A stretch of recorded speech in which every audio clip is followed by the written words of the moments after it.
Funktioniert's jetzt? Ja, wunderbar. So. Tron wählt jetzt schon die leisen Pfoten. Obwohl ich gerade erst gemerkt habe, dass mein Mikro nicht geht. So. Ich finde, wir fangen nochmal von vorne an, weil kein Mensch hat jetzt gehört, was ich hier von mir gegeben habe. Aber die Pfoten können wir ja schon mal mute. Ja, ich habe es rausgefunden. Selbst gemerkt, genau. Ich habe es vergessen, ich habe schon gedacht, weil ich habe ein bisschen das Setup hier geändert, dass es garantiert jetzt auf Mute ist. Aber gut. So, dann begrüße ich nochmal alle. Guten Tag. In meinem kleinen Eckchen hier auf Twitch und alle, die auf YouTube später hier reinschalten. Wie immer findet ihr unten in der Beschreibung dann die Kapitel, Timecodes, damit ihr hinspringen könnt, wo auch immer ihr wollt von dem, was wir heute treiben. Was habe ich gesagt? Nochmal in Kürze. Weil den Part werde ich wegschneiden. Wir haben schon mal hier das Zeugs abgeholt. Wie soll ich denn jetzt teleportieren, wenn ich hier diese blöden Pfoten anhabe? Nee, erstmal zeige ich euch, genau. Hier, ich war nämlich zwischen den Streams schon mal fleißig. Es gibt ganz, ganz viele neue Events noch. Das Tablettenseminar müssen wir machen, die Fayz-Versuche, das geht nämlich alles nur noch eine Woche. Wir müssen den Probelauf machen. Hervorquellen des Flusses der Elemente ist neu dazu gekommen. Schnitzen der Kindlichkeit. So, da habe ich nämlich die Kämpfe komplett gemacht. Das hier müssen wir noch zumindest mal 1, 2 Sachen machen. Die Bosskämpfe will ich nochmal machen und Fotos habe ich hier auch schon weitestgehend gemacht. Hier einmal die Standardfotos, die Sachen und hier fehlt noch das Krokodil in 2 Posen. So, und was es das ist, weiß ich nicht. Werden wir vielleicht noch rausfinden. Ja, so viel die Schnellfassung von dem, was gerade nicht zu hören war. Was gibt es denn hier noch? Ach, anmelden habe ich schon mal geschafft. Ärzte habe ich schon mal geschafft. Okay. So. Dann würde ich auch sagen, jetzt muss ich alles nochmal wiederholen, weil wir auch nicht mehr so viel Zeit verschwenden. Wir machen jetzt erstmal Events. Welche auch immer. Eins von den beiden. Wir machen hier noch ein bisschen was. Und ich weiß nicht, ob wir überhaupt noch schaffen, Legenden- und Archontenaufträge zu machen. Die sind nämlich auch noch offen. Nächste Woche ist das Update. Das nächste. Ich komme gar nicht mehr hinterher. Die übertreiben es komplett. Also, ich würde jetzt einfach nehmen, was wir hier... Endloser Forschungsdrang oder Seltsamer Mensch am Kliff und gefährliche Forschungen. Eins von beiden... Nee, beides sind irgendwie Event-Quests. Was wofür ist... In Ormos kursieren kürzlich seltsame Gerüchte über den jammernden Akademiegelehrten. Du fragst dich, was da los ist. Du hast gehört, dass ein seltsamer Mensch auf dem Berg östlich von Zumro umherwandert. Dann würde ich den endlosen Forschungsantrag machen. Ja, genau. Macht euch mal Notizen. Heute ist viel zu tun. So, wo müssen wir denn hin? Nein! Ach. Wer hat mir denn diese Pfoten an den Hals gewünscht? Wer war's? Wer war's? So. Hier hinten müssen wir hin. Haben wir da schon ein paar? Ja, haben wir.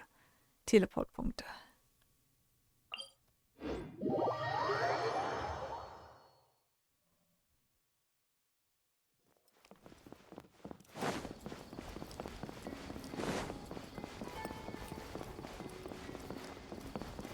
So. Ich traue mich gerade nicht, hier runter zu springen, weil ich garantiert die falschen Knöpfe drücke, um zu schweben. Ah, nee, passt.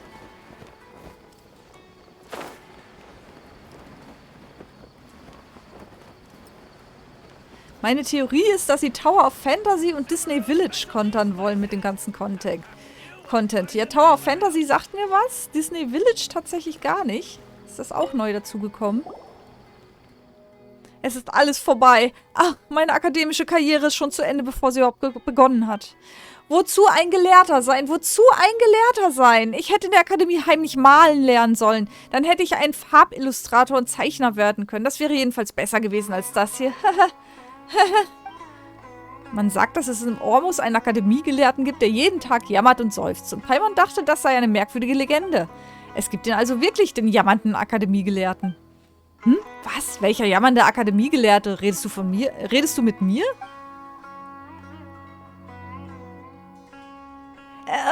Das war meine Katze mit dem Pfoten. Die ist auf die Tastatur gekommen. Sicher, sicher. Früher hätte ich mich mit dir über einen solchen Spitznamen gestritten, aber nun, vergiss es. Geh dahin zurück, wo du hergekommen bist, Freundchen. Störe niemals einen hoffnungslosen Jungen. Leute wie ich sollten lieber als schweigender Champignon in einer dunklen Ecke des Waldes stehen. Ein schweigender Champignon. Dann würden wenigstens keine Ressourcen der Akademie verschwendet werden. Ach, wer weiß. Vielleicht wird mich jemand als besondere Pilzprobe zurückholen, um mich von einem echten Gelehrten sezieren zu lassen.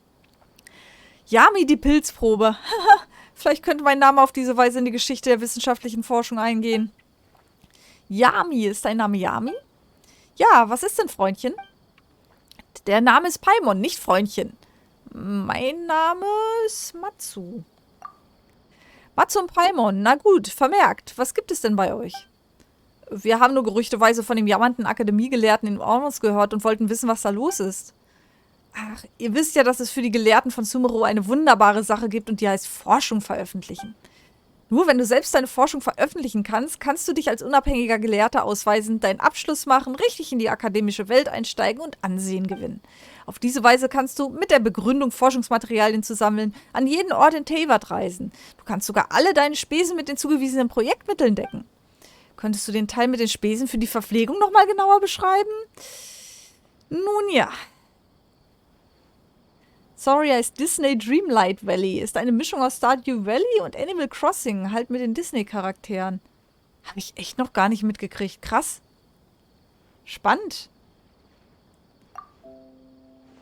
Das war nicht ernst gemeint. Innerlich bin ich eigentlich voller Ehrgeiz, etwas in der Sumeru-Gelehrtenwelt zu bewegen. Essen, überall hinreisen und berühmt werden, all sowas. Die sind kleine Vorzüge, die ich nicht zurückweisen würde. Genug geredet. Kurz gesagt, ich hänge noch im Abschnitt Forschung veröffentlichen fest. Ich habe schon einen engen Zeitplan mit all den Kursen an der Akademie und ich muss meinen Forschungsantrag innerhalb des Zeitlimits bewilligt bekommen. Mir wurden schon 2 Forschungsanträge abgelehnt. Die Genießbarkeit von Champignons auf dem Rücken von Trüffelschweinen war der erste. Ach, ich fand ihn eigentlich großartig. Das klingt nach einem guten Thema, das wiederholte Experimente erfordern würde. Genau, und mein Mentor sagte so etwas wie, wozu soll das überhaupt nützlich sein? Und stellte es ein, wirklich unbegreiflich. Beim zweiten Mal sagte ich solle das ökologische Umfeld und die Aquakultur von schwebenden Hydropilzbestien erforschen. Das wurde ebenfalls von meinem Mentor abgelehnt. Der meinte, ich hätte zu wenig Ambitionen. Als ich merkte, dass die Zeit für den Forschungsantrag bald ablief, ging ich das Risiko ein und schrieb einen großen Antrag und dachte dabei, ach verdammter alter Mann, wie kannst du es wagen zu behaupten, ich hätte keinen Ehrgeiz? Es war zwar lediglich ein Glücksspiel, aber der Forschungsantrag wurde von meinem Mentor noch am selben Tag genehmigt, an dem ich ihn einreichte. Und er hat sogar Lob vom Institut erhalten. Haha, die Geister, die ich rief. Mein Forschungsantrag wurde formell zu einem... Er wurde zur Studie über Schwächen der Verteidigung biologischer Strukturen als Reaktion auf feindlichen Stress. Welche Schwächen der Verteidigung? Paimon hat keinen blassen Schimmer. Diese Forschung klingt weder lecker noch lustig. Das Forschungsthema einer Studie sollte ein bisschen obskur klingen. Eigentlich geht es darum, dass jede Kreatur in einem Gefecht mehr oder weniger ihre Schwachstellen in der Verteidigung offenbart. Zum Beispiel werden einige Schwachstellen, die zuvor gut geschützt waren, bei manchen Bewegungen freigelegt. Über solche Schwachstellen möchte ich Daten sammeln. Paimon versteht es nicht wirklich, aber es klingt nach einem richtig grandiosen Forschungsthema. Grandios zu sein hilft mir nicht dabei, Monster zu bekämpfen oder Forschungsmaterialien zu fotografieren. Oh je, ich bin nur ein schwächlicher Gelehrter, das ist einfach zu viel verlangt. Wie soll ich bloß dieses Forschungsthema abschließen? Kann ich es nicht zu Ende bringen, kann ich niemals meinen akademischen Abschluss machen. Ach, wie auch immer, dann gehe ich eben mit diesen Monstern kämpfen. Ich lasse mich einfach schwer verwunden, vielleicht lässt mein Mentor mich dann aus Mitleid bestehen. Nein, das geht nicht. Ach, ich habe meinen Forschungsantrag eingereicht und jetzt ist gar keine Zeit mehr, das Thema zu ändern. Was kann ich also noch tun? Ein Gelehrter bin ich zwar, aber so impulsiv, ebenso könnte ich mich selbst an die Rischbola-Tiger verfüttern. Aber das ist womöglich ein bisschen schmerzhaft. Warum springe ich nicht in einen Fluss bei Vimara, wo das Wasser kühl und sauber ist? Oh weia, das ist ja traurig. Selbst verschuldet, aber trotzdem traurig. Matsu, los, helfen wir ihnen. Wenn du das so siehst, war ja klar, dass ich das machen muss. Was denn auch sonst? Wirklich? Das ist aber echt eine riskante Arbeit. Keine Sorge, außerdem, was Kämpfen angeht, sind wir doch alte Haudegen. Wirklich? Dann ist mein Forschungsprojekt gerettet. Juhu, wenn ich den Bericht wirklich erfolgreich abschließen kann, dann bin ich bei der Sache dabei. Übertreibe nicht. Außerdem wollten wir dich ja ursprünglich gar nicht dabei haben. Entschuldigt die Aufregung. Dann lasst uns zu dem Versuchsgelände gehen, das ich vorbereitet habe. Ach, das noch. Okay. Du folgst Yami ans Versuchsgelände und ich darf die Handschuhe jetzt abnehmen. Haha. Weil man hätte nicht gedacht, dass wir so weit kommen würden. Das lässt sich nicht ändern. Das ist einfach zu weit von Ormus entfernt. Das hängt letztendlich auch mit dem Gegenstand der Forschung zusammen. Mein Mentor möchte, dass ich alle Lebewesen in Tevat beobachte, aber das ist einfach unmöglich. Und deshalb habe ich mit der Erforschung von Kreaturen in Sumeru und Lie begonnen. Ah, richtig. Bitte nehmt das hier an euch. Dies ist eine spezielle Tinktur, die ich für meine Forschung hergestellt habe. Sie wirkt auf dem Versuchsgelände. Sie heißt Face-Tinktur und wird von meinen Vorfahren in Amurta hergestellt. Sie ist teuer und kompliziert in der Herstellung. Ich habe es nur geschafft, ein paar wenige davon zu brauen. Was hat die Tinktur mit deinem Experiment zu tun? Die Sache ist die: Nach der Einnahme der Face-Tinktur wirst du subjektiv das Gefühl haben, dass sich die Zeit extrem verlangsamt. Und zwar sehr, sehr langsam. Es wird sich anfühlen, als würde ein Moment ewig dauern. So kannst du noch detailliertere Aufnahmen und Beobachtungen machen. Also Drogen. Dankeschön. Ui, mit so einer Tinktur könntest du diese Experimente selbst durchführen. Das dachte ich auch, aber so einfach ist es nicht. Wie gesagt, du spürst subjektiv, dass sich die Zeit verlangsamt, aber es kann sein, dass dein Körper nicht mithalten kann, wenn du nicht flink genug bist. Wenn du zum Beispiel beim Angriff eines Stachelkrokodils einen Schluck der Face-Tinktur nimmst, aber dennoch keine ausreichende Reaktionsfähigkeit hast, um seinen Angriff auszuweichen, dann siehst du, wie nah seine Klauen an dein Gesicht herankommen, wie in einer Zeitlupe, aber dein Körper bewegt sich einfach nicht. Warum kann ich meinen Körper nicht bewegen, magst du dich fragen. Aber es nützt nichts. Die Klauen bleiben so nah an dir dran, dass du sogar den Schmutz auf ihnen sehen kannst.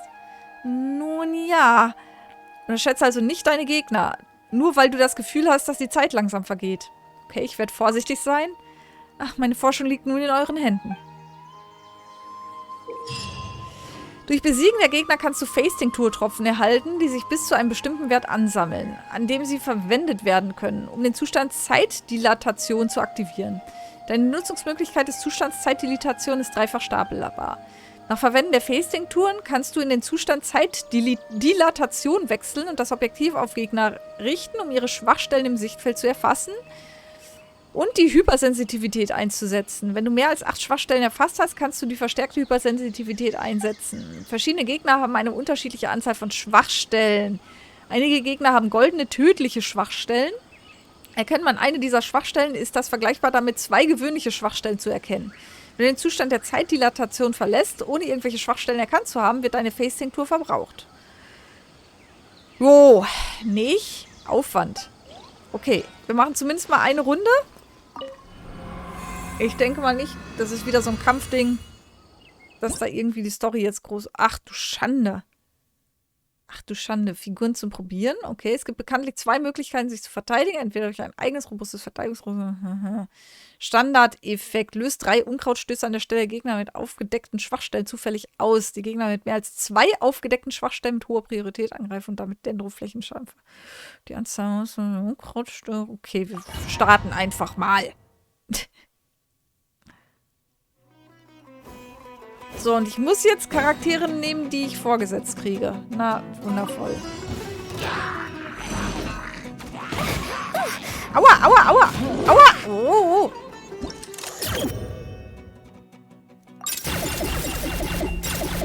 Bang! Ach so.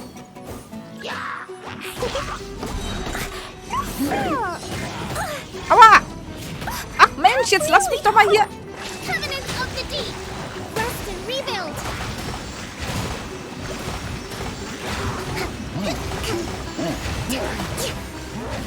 Witness the power of Gugwa. Rain outlines your fate. Fallen Emma, help! Go! It's raining away! Aua, aua, aua, aua!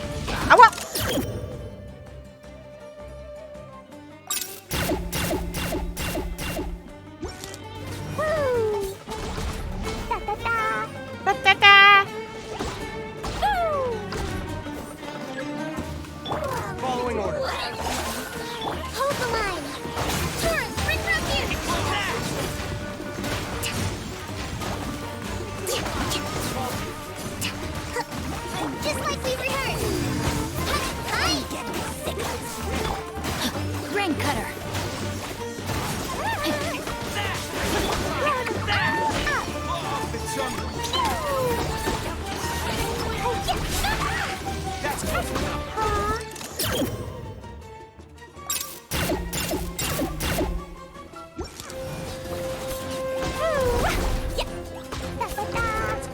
Also ich hau sie einfach kaputt, ne? Mit dieser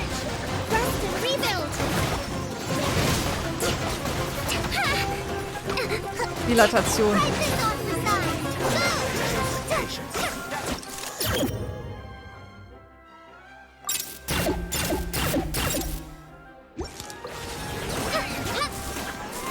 Time to let me weave you a blazing delight. Dumpy dumpy go. Covenant of the deep. Just like we rehearsed.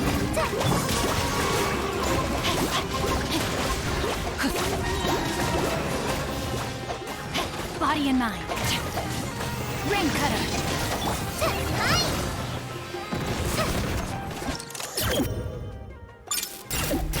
So, bam. Kaputt.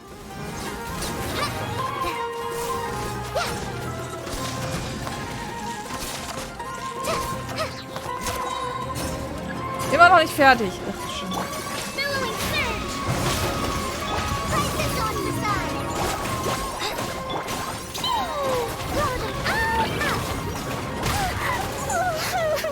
Oh, jetzt weint sie. Du hast Kli zum Weinen gebracht. Blödes Vieh.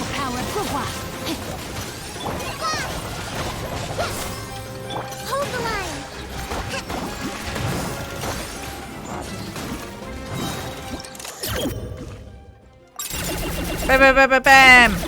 Peng.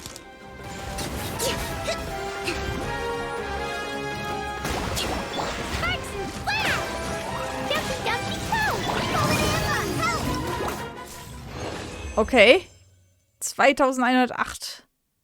Ist das gut? Ich weiß es nicht. War das gut? Ach, hätte ich das nur früher gewusst. Ich hätte nach Spantamat gehen sollen, als ich mich damals am Institut beworben habe. Was ist denn, Matsu? Wie läuft es mit der Forschung? Die Untersuchung ist noch im Gange. Dann lasse ich dich in Ruhe. Viel Glück. Kriege ich jetzt was dafür? Erkenne höchstens 7 Schwachstellen in einem Durchgang im aktuellen Level. Höchstens 7 Schwachstellen. Ich glaube, das sollte mindestens heißen. Okay, erreiche 1500 Punkte. Ja, haben wir gemacht. Erkenne bei einer einzigen Herausforderung auf diesem Level insgesamt 30 Schwachstellen. Ja, haben wir geschafft. So, es geht vor allem, für das Urgestein geht so vor allem um Punkte. So, Urgestein wollen wir ja noch sammeln. Eine Ganyu wäre schon cool, ne? Die noch zu kriegen. Aber ich werde jetzt nicht jedes einzelne durchexerzieren, zumindest nicht heute. Ich wollte nur schauen, worum geht's. So, das nächste wäre das Tablettenseminar. Und dann überlegen wir uns noch, wie wir dann weitermachen. So, seltsame Menschen am Kliff und gefährliche Forschungen. Wo ist das denn? Da hinten. Da können wir doch mal hier, wenn wir schon mal hier in die Nähe teleportiert wurden, hier nochmal freundlicherweise... Oh. Den Teleport freischalten, würde ich sagen.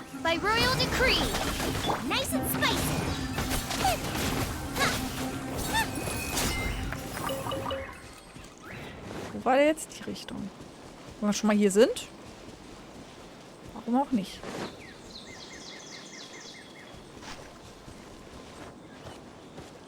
Wir müssen mal darauf achten, wenn wir irgendwo noch in der Nähe von diesen Krokodilen welche sehen. Die müssen wir ja noch fotografieren. So.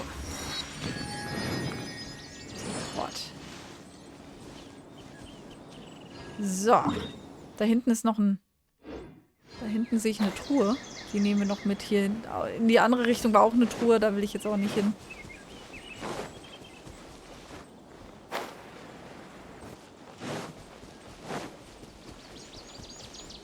Müssen ja heute noch was schaffen. Und das nicht zu knapp, fürchte ich. Und das nicht zu knapp.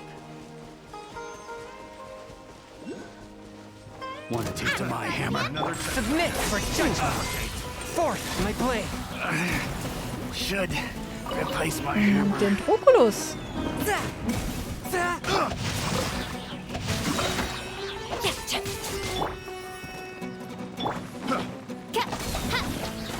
Ich wollte eigentlich auf den hier gehen.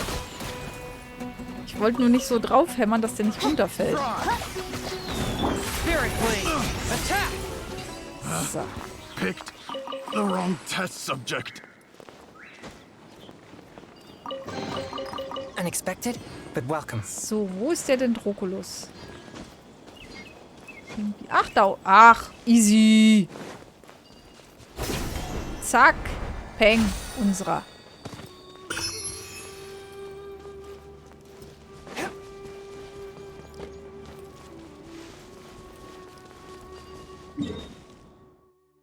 So, da hinten.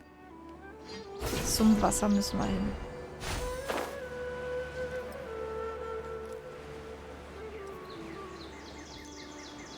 So, haben wir hier einen... Ach so, das noch. Ja, später.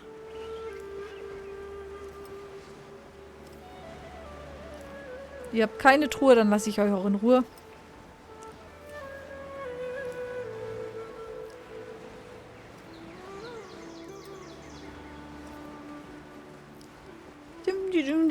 Stunden später. Wie weit oben oder unten wird das wohl sein?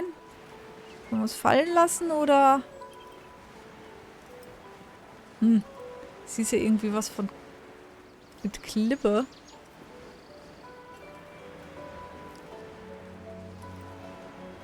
Ja, wir müssen weiter hoch.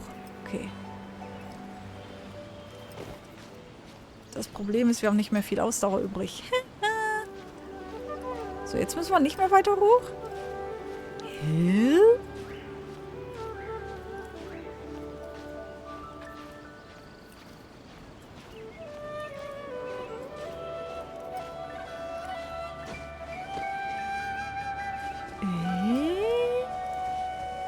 Ah, da. Okay. Guten Tag. Und Sie sind? Brassler, Hallöchen. Einen schönen guten Abend. Hey, hahaha. Okay. Es ist vollbracht. Als nächstes ist die Beweisführung dran. Ich werde Ihnen allen zeigen, dass dies der stärkste Alchemietrank ist. Warum kichert diese Person an der Klippe und sie führt unaufhörlich Selbstgespräche? Sie macht Beim Angst. Mal zu. Halten wir uns von ihr entfernt. Fernhalten geht auch. Was ist, wenn sie ihr Leben beenden möchte? Hey, du musst dir nicht so viele Sorgen um zufällige Fremde machen, weißt du? Seit wann seid ihr hier? Ihr lästert über andere Leute, wie unhöflich. Ich bin Hadjanat, der Stern von Morgen des Spantamat-Institut. Wartet es bloß ab, bis ich zu einer berühmten Gelehrten werde. Dann widme ich euch einer Abhandlung, die euch vernichtet. Jetzt habe ich aber Angst. Ja, Dankeschön, Brassler. So gemein und ihr Name ist so schwierig auszusprechen. Warte, könnte dieser kleine Wicht die weiße, hochintelligente, schwebende Hilfseinheit aus dem Artikel sein? Was für ein absurder Artikel soll das sein? Paimon wurde noch nie so gerufen. Jedenfalls eine blonde Fremde mit einer weißen, hochintelligenten, schwebenden Hilfseinheit. Kein Zweifel, heute habe ich das große losgezogen. Hör auf, ich kann Kämpfer verstärken. Hör auf, ich kann Kämpfer verstärken? Ach, die Übersetzung ist heute wieder so großartig. Wie wäre es mit einem kleinen Deal? Irgendwo habe ich diese Worte schon mal gehört. Na klar, in Taver treiben sich überall Alchemisten wie ich herum, die das volle Potenzial der Alchemie ausschöpfen möchten. Die Unterstützung im Kampf ist eine der wichtigsten Funktionen der Alchemie. Falls wir das volle Potenzial des Tranks entfalten, könnten wir die Regeln des Kämpfens umschreiben. Ich bin mir sicher, dass ihr auf euren Exkursionen anderen Alchemisten begegnet seid, die sich auf Tränke spezialisiert haben. Aber im Vergleich zu mir sind sie nicht der Rede wert. Nur wenige von ihnen kommen etwas voran. Ich erinnere mich an einen Alchemisten aus Mondstadt, der eine Abhandlung über die enorme Ausweitung von verdampften Trankflüssigkeiten zur Veränderung des Kampfumfelds veröffentlicht hat. Einfach sinnlos. Selbst wenn wir eine Verdampfungssubstanz hinzugeben, sind die Geschwindigkeit und die Dichte des Tranks unzureichend. Plötzlich ist sie so rätselig, als ob sie beweisen möchte, dass sie die Beste in diesem Feld ist. Was den Deal angeht? Ach ja, Frau Hadjanat, hast du einen stärkeren Trank entwickelt, den du uns zeigen und den du... Hey, heute ist wieder soweit. Knoten in der Zunge. Hast du einen stärkeren Trank entwickelt, den du uns zu einem Sonderpreis verkaufen möchtest? Gute Frage. Ich wollte dich gerade meine neueste Erfindung zeigen. Ich habe 2 hochkonzentrierte Tränke zu Tabletten kristallisiert, sie in kleine Stücke zerteilt und anschließend in einen abgedichteten alchemistischen Apparat mit Hochdruck gelegt. Wenn du den Trank benötigst, kannst du den kleinen Sprengstoff des Apparats anzünden und die beiden Tränke verdampfen teilweise und vermischen sich vollständig. Außerdem wird der Druck der Explosion zunutze gemacht, sodass der Dampf des Tranks aus dem Apparat gelangt, sich über einen großen Raum ausdehnt und Hilfestellung im Kampf leisten kann. Das passiert mir andauernd. Oh je. Ich nenne diesen Vorgang Umschmelzeffekt, den Apparat Umschmelzapparat und das Medikament Umschmelztablette. Umschmelz, wir haben es verstanden? Umschmelze? Explosion? Die Explosion füllt die Luft mit einem erfrischenden Duft. Die Kraft des Benutzers, der den Duft einatmet, wird exponentiell erhöht. Ja, aber wenn wir das verdampfen, das Zeug, und sind in einem Kampf und das verteilt sich in der Luft, atmet das wahrscheinlich nicht nur der Verwender ein, oder? Sondern auch eventuell der Gegner.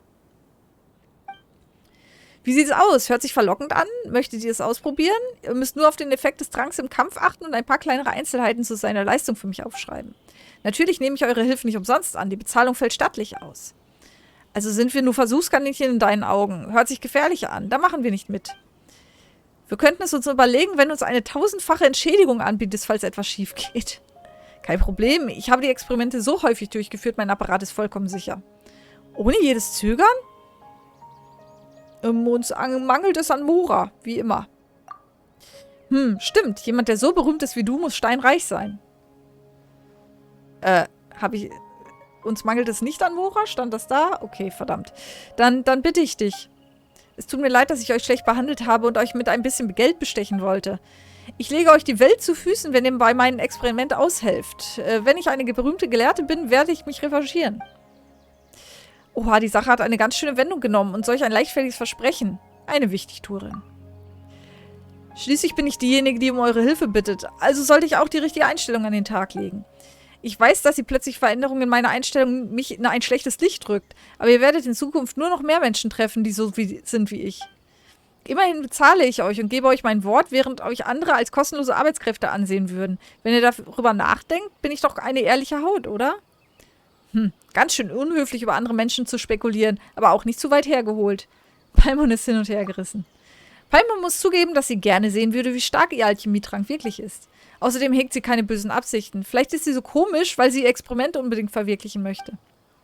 Vielleicht wird sie eine bessere Person, wenn sie ihre Forschung beendet hat. Oh, unterhaltet ihr euch über eine Methode zur Auswertung meines Apparats? In der Nähe ist eine Sphäre. Den Berichten der anderen Abenteurer zufolge eignet sie sich hervorragend für solche Kampfauswertungen. Du bist überhaupt nicht hinterm Berg. Ich lege meine Zukunft in eure Hände. Bitte beeilt euch mit eurer Entscheidung. Also scheint sich nicht besonders von einer gewöhnlichen Abenteurermission zu unterscheiden. Also gehen wir und probieren den Apparat in der Sphäre aus. Gut, abgemacht. Ich werde dann hier auf gute Neuigkeiten von euch warten. Wie, einfach nochmal so ein Kampfding? Du musst 3 aufeinanderfolgende Herausforderungsrunden vom Tablettenseminar abschließen. In jeder Herausforderungsrunde musst du innerhalb der vorgesehenen Zeit Gegner besiegen, die ständig auftauchen, um Punkte zu sammeln. Deine Truppeneinstellungen können zwischen den Runden gewechselt werden, um gegen verschiedene Typen von Gegnern zu kämpfen. Am Ende der Herausforderung erhältst du je nach deiner Punktzahl das entsprechende Abzeichen. Der Umschmelzapparat kann alle 15 Sekunden bei der Herausforderung eingesetzt werden, um eine oder mehrere potenzielle Umschmelzeffekte zu erzeugen. Aktivierte Umschmelzeffekte verleihen dir große Boni für eine begrenzte Zeit. Für jede Herausforderungsrunde gibt es unterschiedliche Umschmelzeffekte. Verwende den Umschmelzapparat zu geeigneten Zeitpunkten, um den Kampf schneller und effizienter zu gestalten. Die Abklingzeit des Umschmelzapparats kann durch Besiegen der Gegner verkürzt werden. Wenn die Abklingzeit jedoch weniger als 5 Sekunden beträgt, kann sie nicht weiter verringert werden. Aha. Also einfach auch nur so Kampfrunden. Na gut, das kann man wenigstens relativ schnell abfrühstücken. Vielleicht jetzt nicht im Stream heute, aber... So, wie viele sind das? Immerhin nur 4. Aber die gehen wahrscheinlich ein bisschen länger als das andere. Punkte-Multiplikator für Standardprobe. Was kriege ich denn dafür? Fragen wir doch mal ganz dreist. So. Okay, nach Punkte. Es gibt auf jeden Fall relativ viel Urgestein pro Stück. Für 1000 Punkte schon. Und ums Urgestein geht es uns ja hauptsächlich. So, das letzte ist sogar erst in 7 Stunden verfügbar, also erst morgen. Das können wir heute gar nicht machen. Okay. Dann machen wir wie immer eins, um es uns mal anzuschauen. Also, diese beiden Events sind wirklich reine Kampf-Events, okay. So. Und den Hydroschaden aktuelle Figuren erzielen. Dieser Umschmelzeffekt hält 15 Sekunden. Kryoschaden, Verteidigung von gefroren. Ja, das ist mein Standardteam dann. Da nehme ich mein Standardteam, würde ich mal sagen. So.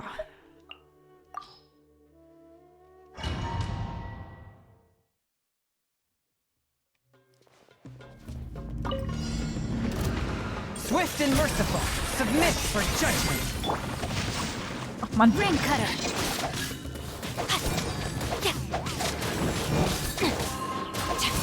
Not good. Time to act. From whence you came.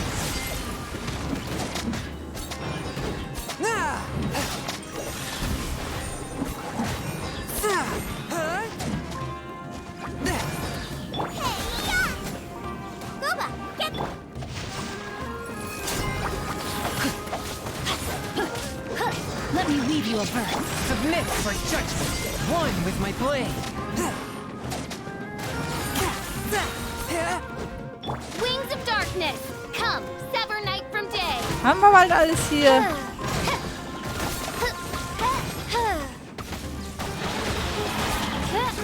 A touch of frost. Spirit blade. Attack. Ach, Mist. But how? Eat this! Witness the power of Gugwa. Know my sword.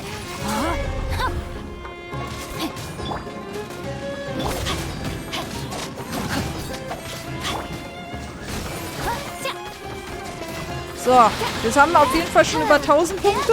Submit for judgment. Das ist doch schon mal gut. Rain outlines your fate. Ring cutter.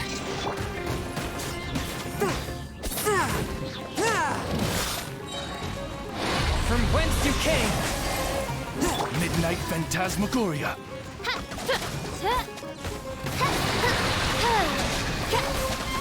Swift and merciful. Submit for judgment. Ach Mann. Den kriegen wir noch. So. On, reveal, know my sword. Ach so, wir müssen noch eine... Ach so. So, Eiswasserhilfsstoff, Hydroschaden, Pyroschaden,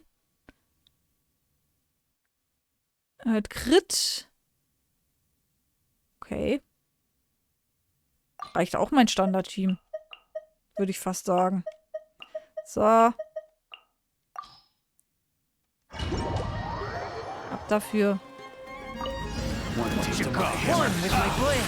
Spirit blade. Witness the power of Gugwa.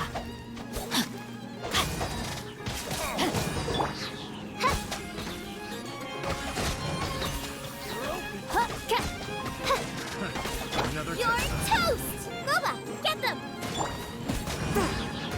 Submit for judgment. Ring cutter.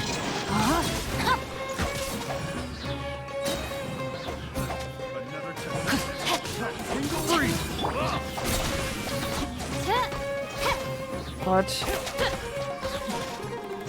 Gut, das ist alles Level 50 hier. Ist jetzt nicht wirklich eine Herausforderung auf normal. From whence you came. Another test subject. Hey, yeah! Nice and spicy! Let me weave you a verse. Shadow Raven, let night fall!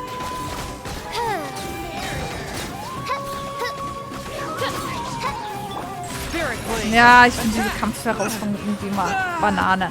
So, Mann. My blade. Treffen. Blink! Submit for judgment. You're toast!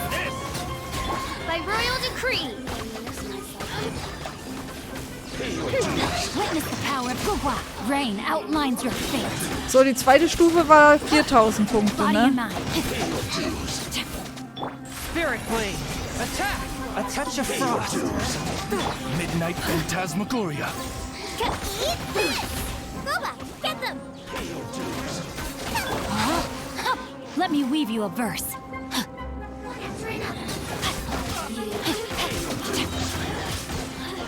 From whence you came. One with my blade. Nächste Runde, okay. Lohe-Hilfsstoff, Pyroschaden, Kryoschaden. Ja. Brauchen wir gar nicht wechseln. Passt alles.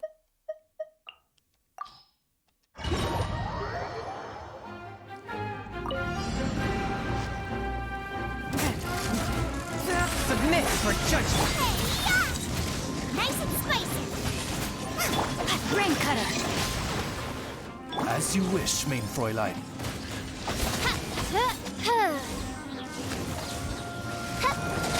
Spirit blade, attack! Forth my blade.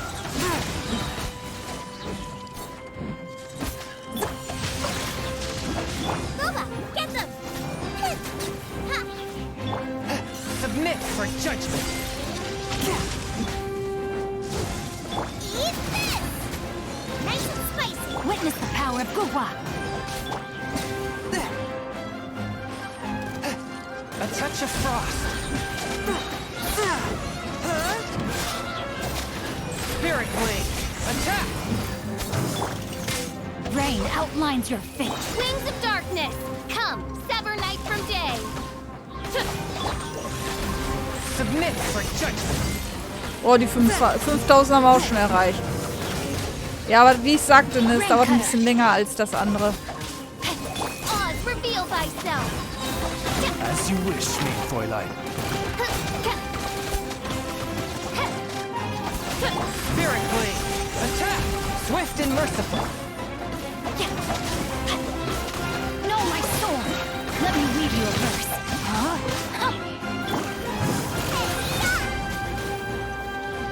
Submit for judgment. Upsa.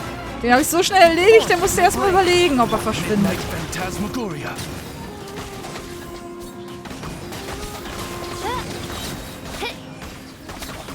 Na komm, den habe ich schon noch. From whence you came. Rain cutter. Know my sword. Na? Rain. Oh.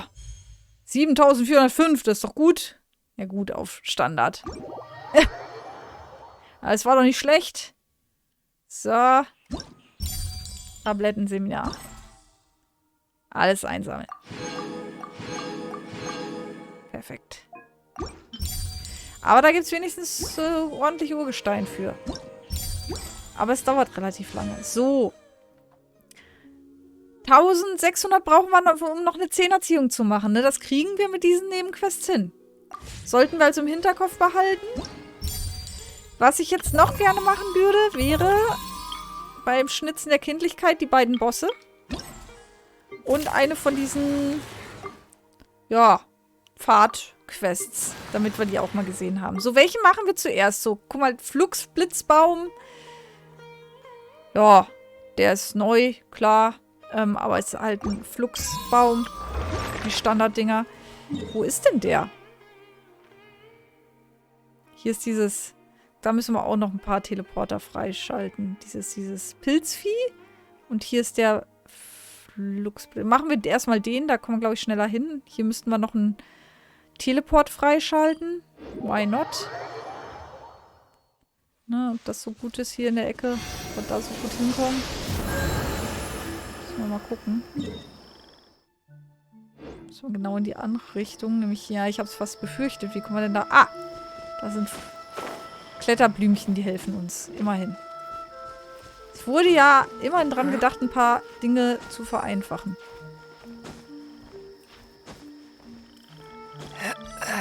So. Dass die Ausdauer noch ein bisschen aufgefüllt wird. So.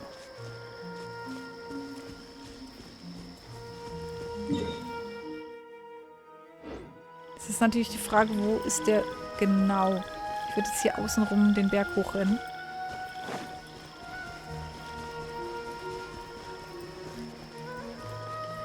Hallo PJ, der Teleport ist unterirdisch. Echt? Ich hätte jetzt gedacht, er ist da oben drauf.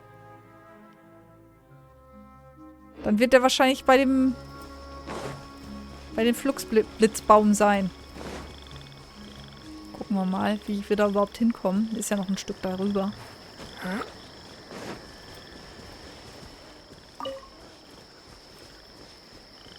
Lässt mich schön in Ruhe, du Blöder Tiger. Überhaupt greift mich so viel an. An lokaler Fauna. Okay, der ist irgendwo unten. Der Baum. Müssen also hier irgendwo den Eingang finden.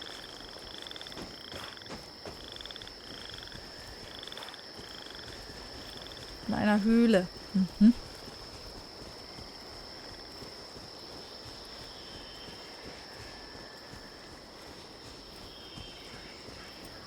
Die Frage ist, wo ist der Fluxblitzbaum? Baum. Der ist weiter unten. Ach da, das sieht vielleicht...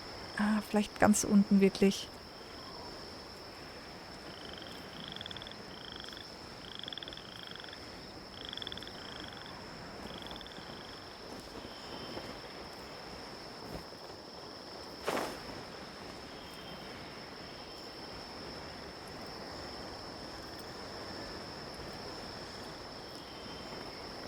Hm? Der Ort hat meine Anwesenheit Oh. Ein Dingsbums, den Droculus. Ah, hier geht's rein. Lasst mich! Ich will nicht mit euch spielen. Ach, Mann.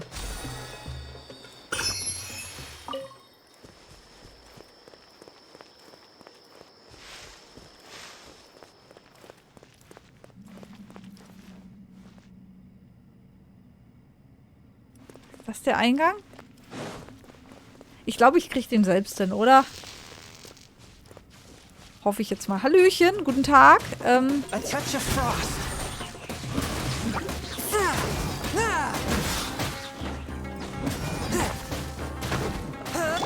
Achtung, Explosion! Okay, vielleicht doch nicht so.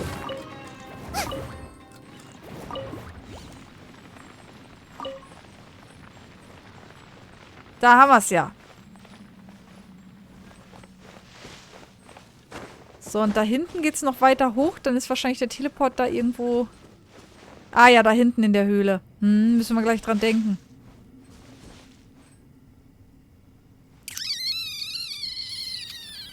Ich glaube, ich tausche Fissel tausche ich aus. Fissel tausche ich aus. Sure. So. Dann kriegen wir es auf jeden Fall hin. Was auch immer passiert. So, guten Tag. Hallöchen. Ein Fluxblitzbaum. Eine räuberische Pflanze, die den Fluxeisbaum und den Fluxfeuerbaum ähnelt. Sie bildet entweder in der Wurzel oder in der Blumenkrone ein Organ, das wie ein Elektrokern aussieht. Wandert das Organ, erfährt es eine Zustandsänderung, erzeugt Positiv- oder Negativstaubblätter. Existieren beide Positiv- und Negativstaubblätter zeitgleich, ziehen sie einander an und verursachen beim Zusammenstoß eine heftige elektrische Explosion. Wenn man diese Staubblätter zerstören kann, wird der gesamte Kampf wahrscheinlich deutlich einfacher ablaufen. Na, herzlichen Glückwunsch.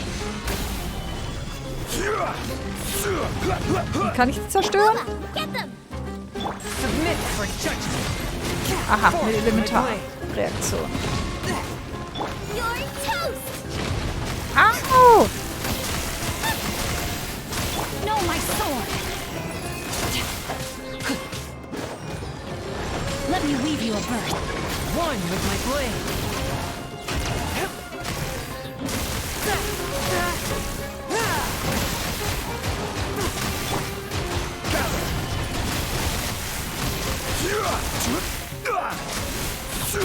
Boah, der ist ja doch schon ganz schön stark. Holla die Waldfee.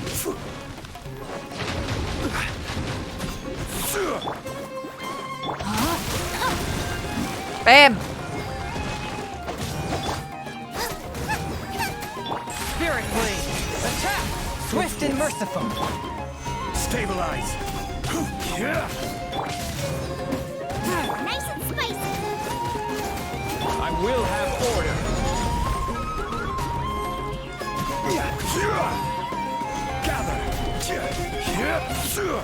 Gather. Okay, wenn er liegt, dann kriegt er ziemlich viel Schaden, nur während der... Submit for judgment.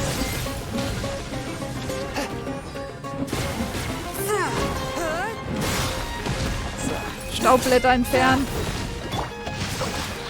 Rain outlines your fate. Rain cutter.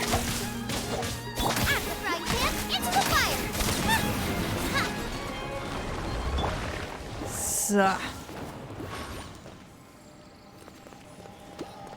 Hol ich mir das? Ja, gut, wenn ich es schon...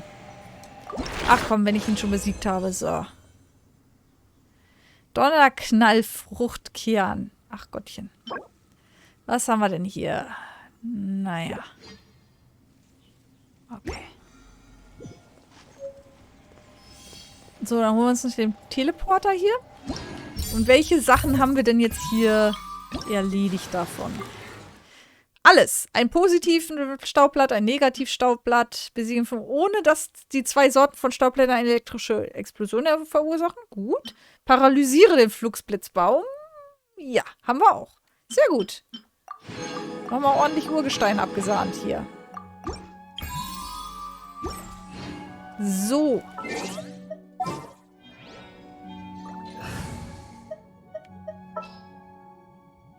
The threads of your fate. Ja, wir nähern uns der nächsten 10er-Ziehung.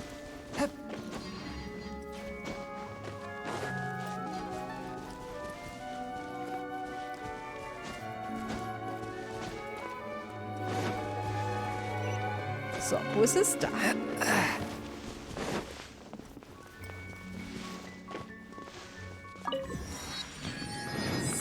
So.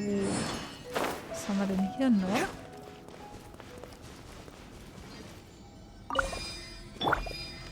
Huch! So kommst du denn hier runtergekullert? Hast mich entdeckt. Mist. Mensch! Au! Oh! Wo kamst du denn jetzt her? A touch of frost. Voll unfair! From whence you came. Voll mies! Ihr Schweinchen.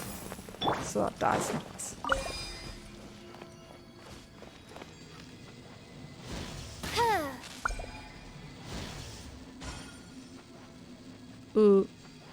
Ja und nü?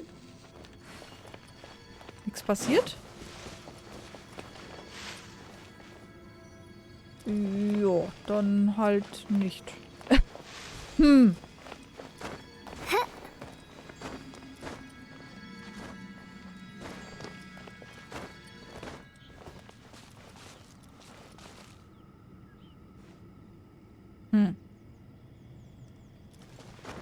Okay, dann halt nicht, ne?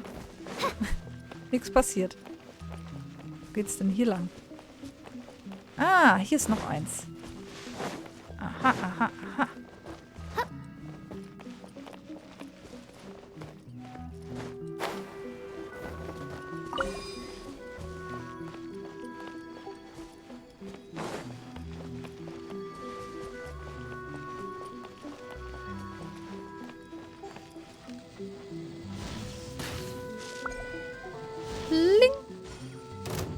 Hey!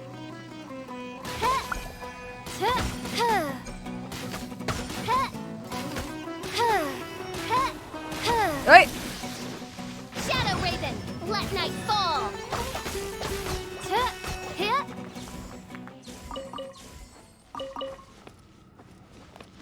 So, gibt's noch einen dritten? Da ist ja immer noch nichts passiert, ne? Ja, da ist noch einer. Dann wenigstens hier draußen noch irgendwie... Oh je, was ist denn das? Och nö. Was wollt ihr denn? Au! Ey, das war unfair! No, my sword. Race you. Witness the power of Gugwa.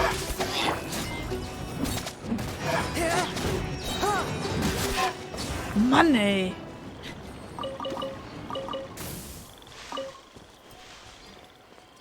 Wo waren wir stehen geblieben? Ich wollte gucken, ob hier noch... Genau, da. Sowas ist. So.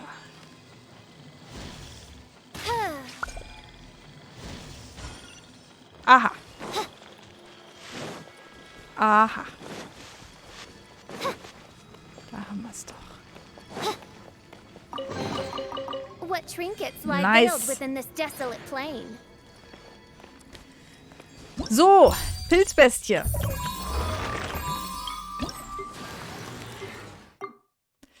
Besiege die gefiederte Pilzbestie, bevor sie weitere Pilzbestien erschaffen kann. Ach du meine Güte.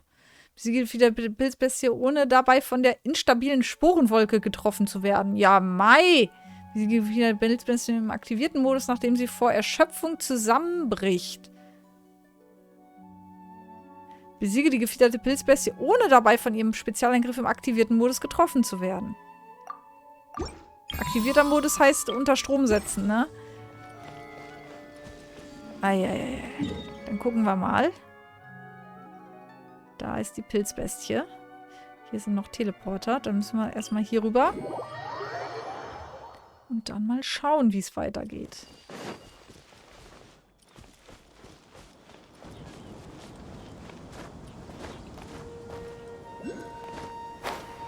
Oh, ein Dendroculus, der wo ist? Unten? Da sind Garme. Der ist wahrscheinlich hier versteckt irgendwo drunter. Ja. Nee. Behaltet den mal erstmal.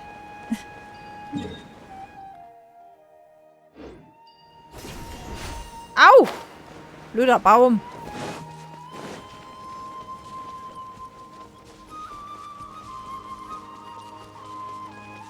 Oh, ihr habt eine Truhe. Ich wollte gerade nicht mit euch kämpfen, aber ihr habt eine Truhe. Tut mir leid, Leute. Dann gibt's auf die Schnüsse. Submit for judgment. Time to go to work. You are not Rain outlines your fate. Ich bin not welcome. think you're Ihr auch nicht. Da haben wir was gemeinsam. now testing my patience.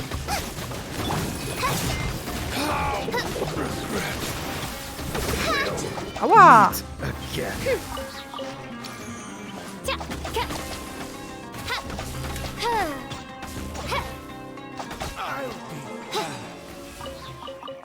Das sagen sie alle. Das Cry out sagen my sie alle. illustrious name. So, ihr habt euch rausgehalten. Brav. Ihr wisst, was gut für euch ist. Was ist denn da? Für ein lila Kringel. Auf der Map. Muss das so? Machst du heute noch Story? Ja. Hiernach will ich noch Story machen. Na, ich mache jetzt noch die Pilzbestie, dann mache ich erstmal ein bisschen Story.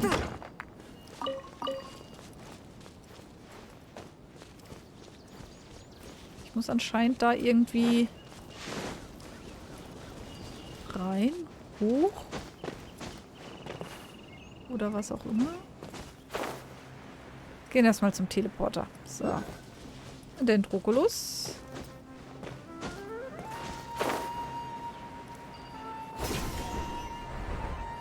Wo ist der? Gott, oh Gott, wie sieht's denn hier aus? Oh, Hallöchen und tschüss. Wir müssen runter. Runter? Okay. Anscheinend müssen wir runter. Das Ding ist unterirdisch. Mhm. Kann ich da hoch? Jawohl. Lasst ihr mich schön in Ruhe?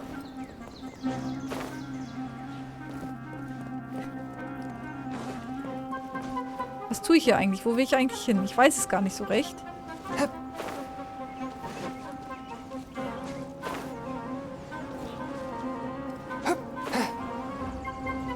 Was ist das hier? Ich glaube, hier will ich nicht hin. What?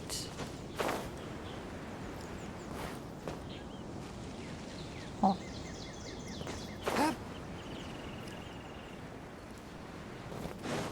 Ich glaube, hier will ich nicht hin. Hier gibt es oben noch einen Teleporter. Vielleicht suchen wir den einfach mal. Nur damit wir wenigstens einen Teleporter hier hinten in der Ecke schon mal haben. Ups, da geht mir die Ausdauer flöten. Da ist dieser... ach, da ist sogar der Dendroculus. Haha! Da ist auf jeden Fall diese Sphäre oder was auch immer. Oh, ich kann von da hinten hier rüber. Ah. Oh. Ich das mal... Ach Mist. Ich kletter. Wir können auch klettern.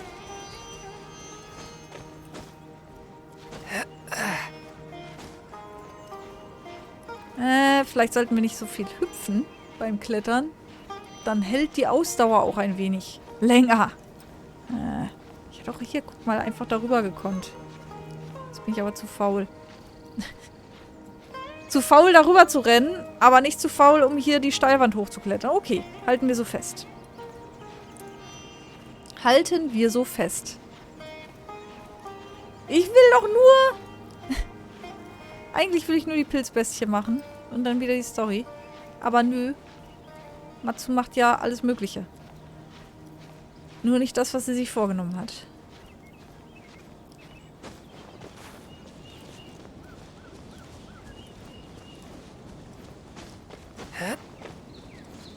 So, wer weiß, wo der andere Teleport ist. Wahrscheinlich bei der Pilzbestie irgendwo. Vielleicht auch nicht. I don't know.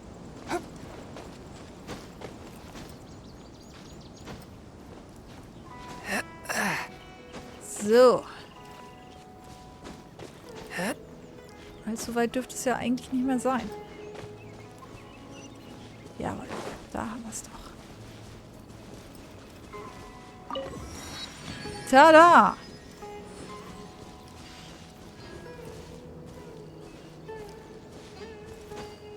Jetzt habe ich vergessen, wo der Dendroculus war.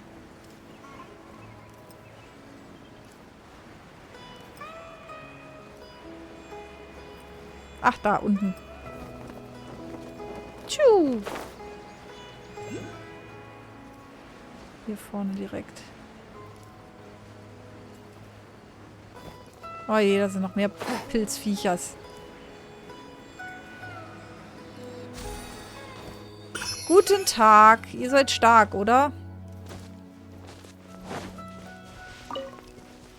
Hier gibt es ganz viel Sternpilz, was auch immer das ist, aber wir sammeln es ein. Hallöchen. From whence you came, a touch of frost. No, my sword. Ihr seid die Wächter hier, ne? Midnight Phantasmagoria.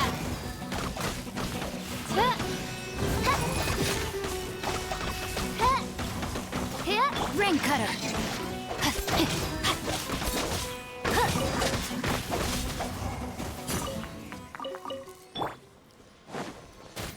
Aha, wir müssen hier hochspringen. Okay.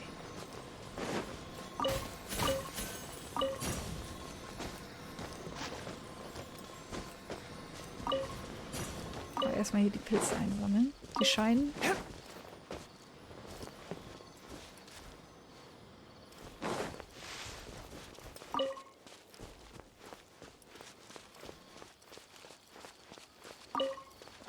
Die scheinen ja zumindest nicht überall vorzukommen, glaube ich.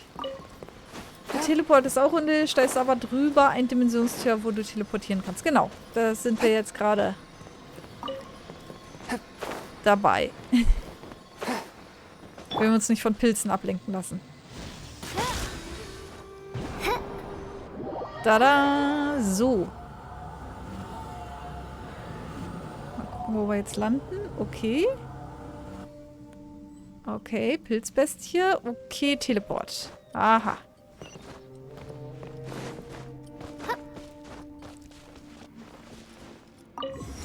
So, wir müssen den unter anderem auch aktivieren können. Deswegen brauchen wir Elektro. Ich würde Xingsha auf jeden Fall drin lassen. Xiangling auch. Das heißt, Xiangyun fliegt in dieser Runde. Sure. Und dann gucken wir mal, wie wir uns hier machen. Hallöchen, du Pilzhuhn. Stabilize. So, eine gefiederte Pilzbestie, eine weiterentwickelte Pilzbestie. Wenn sie Elektroangriffe erlitten hat und von der Reaktion Wildwuchs betroffen ist, sammelt sie Ladungen für den aktivierten Modus an, die allerdings durch Pyroangriffe reduziert werden können. Wenn die gefiederte Pilzbestie die maximale Ladung für den aktivierten Modus erreicht hat, tritt sie in den aktivierten Modus ein, indem sie stärkere Angriffe ausführt, bis sie erschöpft ist. Befindet sie sich hingegen nicht im aktivierten Modus, weil sie von der Pyrokraft betroffen ist, wird sie in Flammen verdorren und dabei Sporen verbreiten, die sich in Pilzbestien verwandeln, um diesen Status zu entkommen. Okay, wir sollen sie ja besiegen, ohne dass sie Pilzbestien produziert. Das heißt, Xiangling hätten wir einfach mal besser zu Hause gelassen. Schön. By royal decree. Oh Mann, oh Mann, oh Mann. Hallöchen. Let night fall. Witness the power of Gugwa. Wo ist sie denn jetzt? Gather.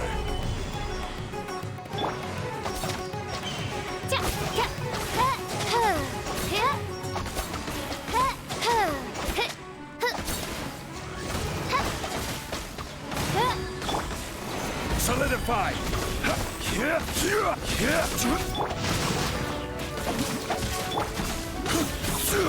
I summon thee.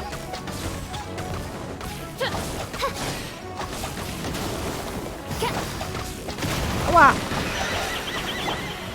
Stabilize. Order guide you. Bang. No, my sword. Oz, reveal thyself. Midnight Phantasmagoria. Okay, ich finde die Animation irgendwie spannend von dem Vieh. So, nehmen wir auch mit, oder? So. Elektroschadenbonus. Ja, nice. Nehmen wir gerne. Ne, Aufladerate LP. Boah. Hakenschnabel des Pilzkönigs. 3 Schnäbel von einem Vieh. Na, aber hier, das hier, den brauchen wir. Die Splitter brauche ich. So, erstmal gucken. Haben wir schon alles erfüllt damit? Nee. Besiege die gefiederte Pilzbestie, ohne dabei von der instabilen Sporenwolke getroffen zu werden. Okay. Besiege die gefiederte Pilzbestie, ohne dabei von ihrem Spezialangriff im aktivierten Modus getroffen zu werden. Okay. Ja. Okay. Aber immerhin, da haben wir doch jetzt mal ein bisschen was gesammelt. So, hier können wir noch ein bisschen... Ach, was nehmen wir denn mit? Überlege ich mir später. Also da sind wir noch nicht so weit, aber ihr habt das Tierchen schon mal gesehen. Wie gesagt, ich finde die Animation irgendwie ziemlich cool von dem Tierchen. Schon geil. So.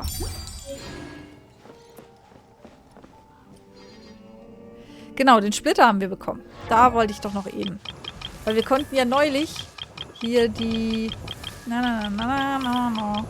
die Kolle nicht aufsteigen lassen, weil wir keine Splitter hatten. So, jetzt können wir sie aufsteigen lassen. Zack. Does this mean I'm making progress? Ja, du machst Progress. Von mir geht's vor allem nämlich erstmal hier rum. Tada! Können wir gleich mal einlösen. Da kriegen wir wahrscheinlich eh nichts Besonderes für. Nö. Nö. Aber hätte jetzt sein können.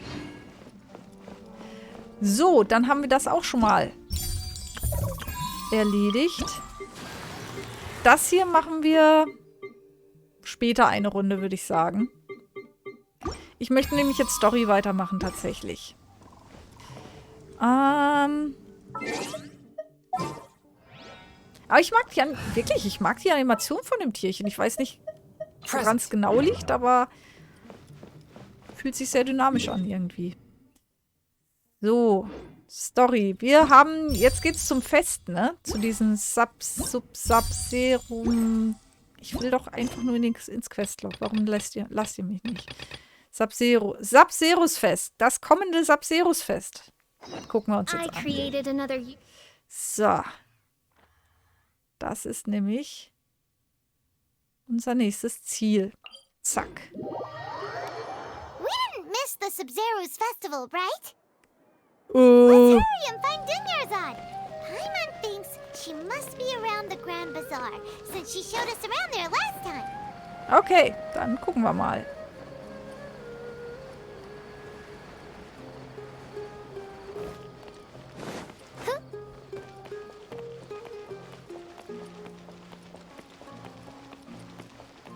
Wie steht es denn jetzt mit Urgestein? 400 brauchen wir noch. Ja gut, dann können wir vielleicht doch ein paar von den Events hier machen. Dann kriegen wir die noch zusammen. Aber wie gesagt, jetzt machen wir erstmal hier weiter. There she is! Dunyarzad, we're back! Just as promised, Traveler and Paimon. I'm so glad that you two came back to celebrate Lesser Lord Kusanali's birthday. Sieht aus, als hätten wir noch nichts verpasst. Indeed. The festival's tomorrow. We've been preparing for so long that I can't help but feel a little nervous. There's no need to be nervous. Paimon's sure that Lesser Lord Kusanali will feel everyone's gratitude. Jo. Thanks, Paimon. I hope that everyone who comes to the festival will also have a good time. Speaking of which, did you manage to make your way to Port Ormos? Discover anything over there? Of course we went. A lot of things happened there. Aber leider konnten wir keine Spur zu ihren Herren Kusanali finden. I see. Sounds like you two had another exciting adventure. If there is another chance, I would love to join. My lady, if you went to Port Ormos in your current state, we'd both be in for a lifetime of trouble. Dia! You were eavesdropping! It's called covert protection. Keeping an ear out for what's going on around my employer is part of the job. It's all right, Dia. I merely said I would like to go. I know better than to think my body could handle it. The festival's tomorrow. I've been doing nothing but causing trouble for you. So, Dia, please take some time to relax. I'll be Even when you put it that way, it still doesn't feel right. Don't worry, my guardian knight.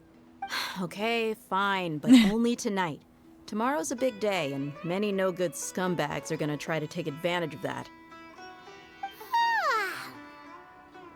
Oh, you two must be exhausted from your long journey back to the city. My apologies for not realizing this sooner. I've already prepared a room for you to rest. Oh, das Please ist aber follow nett. me. Whoa, you're so thoughtful. Paimon's so ready.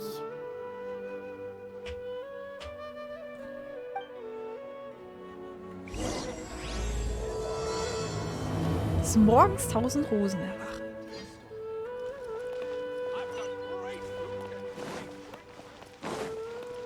Ein Wohnort. Es ist ja in der Nähe.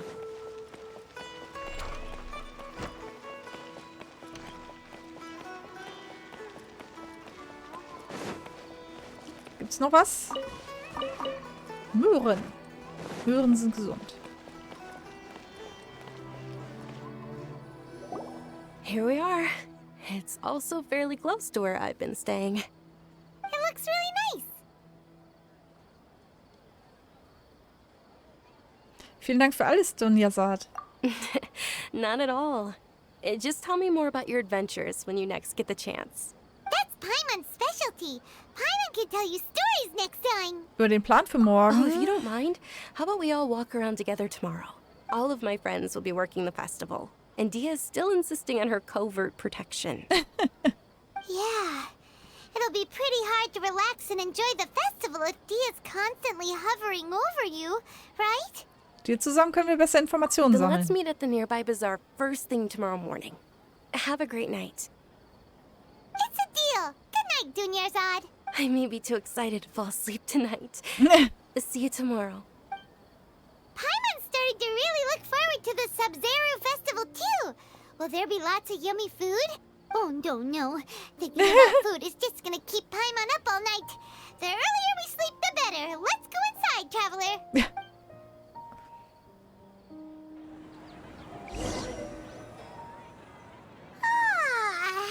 Did we oversleep? We should go meet Dunyarzad right away. Party! Party! Party! Party!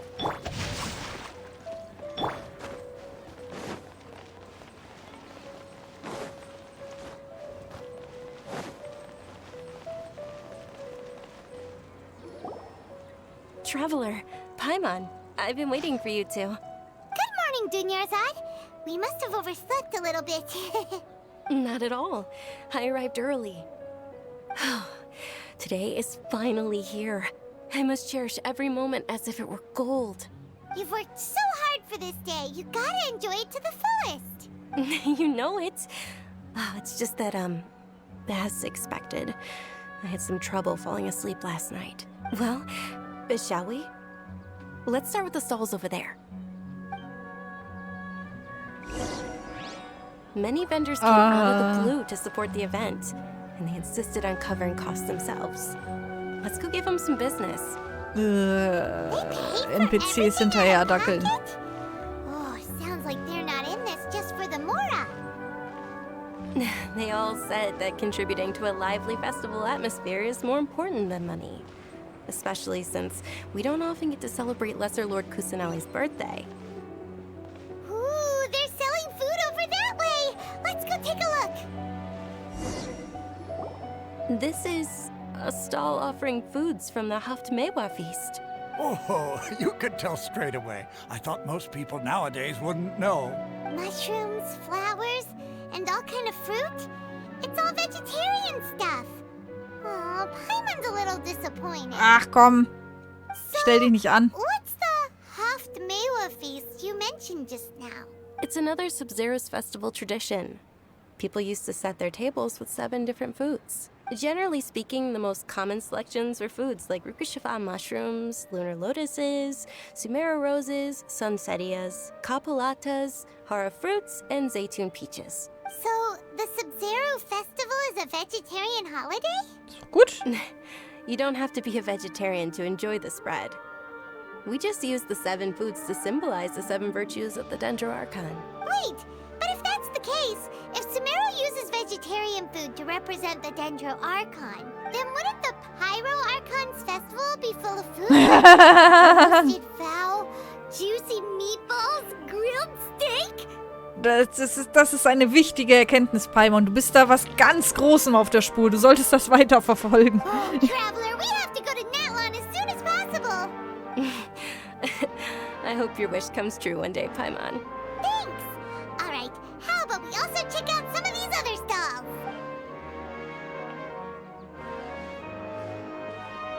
Dear customers, would you like to try your hand at alchemical divination?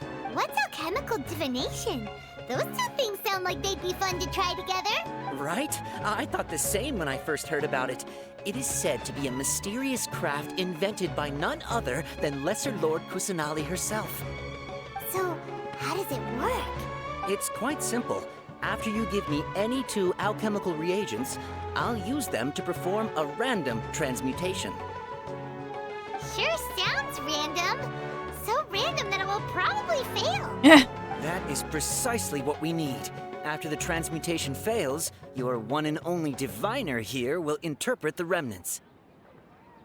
Das klingt nicht sehr glaubwürdig. Well, according to Lesser Lord Kusanali, everything is interconnected, and all that occurs can be traced back to fate.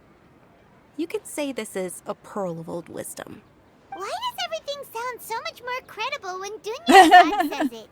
Are you guys working together? So that's the true wisdom behind it.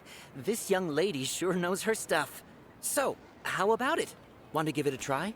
Oh gut, dann versuchen wir es einmal. Aha. Was nehmen wir denn? Wir können auch essen? Ah, die Pilze können wir da rein. Okay. Was nehmen wir denn? Wir nehmen eine Perle und ein Leuchtkäferextrakt. Ein Leuchtmark. So. Was kommt da raus? Staub. Okay, one moment. It's the moon. Paimon wants to take a look too. It looks more like a pie that Paimon bit into.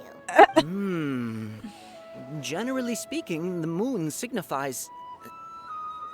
It means... Wait a moment.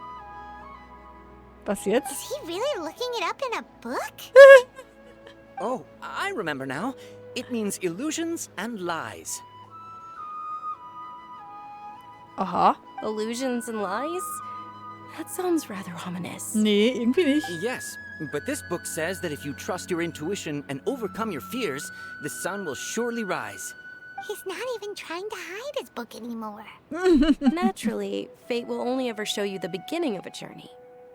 It is up to you to forge your own ending. Oh, thank you so much. I'll keep that in mind. Oh, it's nothing. I'm just learning as I go. Guess that was still pretty interesting. Okay, on to the next stall. They say the Sabzeruz festival was very lively a long, long time ago. Large flower carriages used to parade through the city. As they headed towards Port Ormos, people would throw flowers, candy, and liquor all along the way. Dunyarzad's eyes are sparkling right now. I wish I could have seen that spectacle. But if you ask me, I'm sure Nilu's dance of Sabzeruz would be just as Ja, impressive. bin schon gespannt.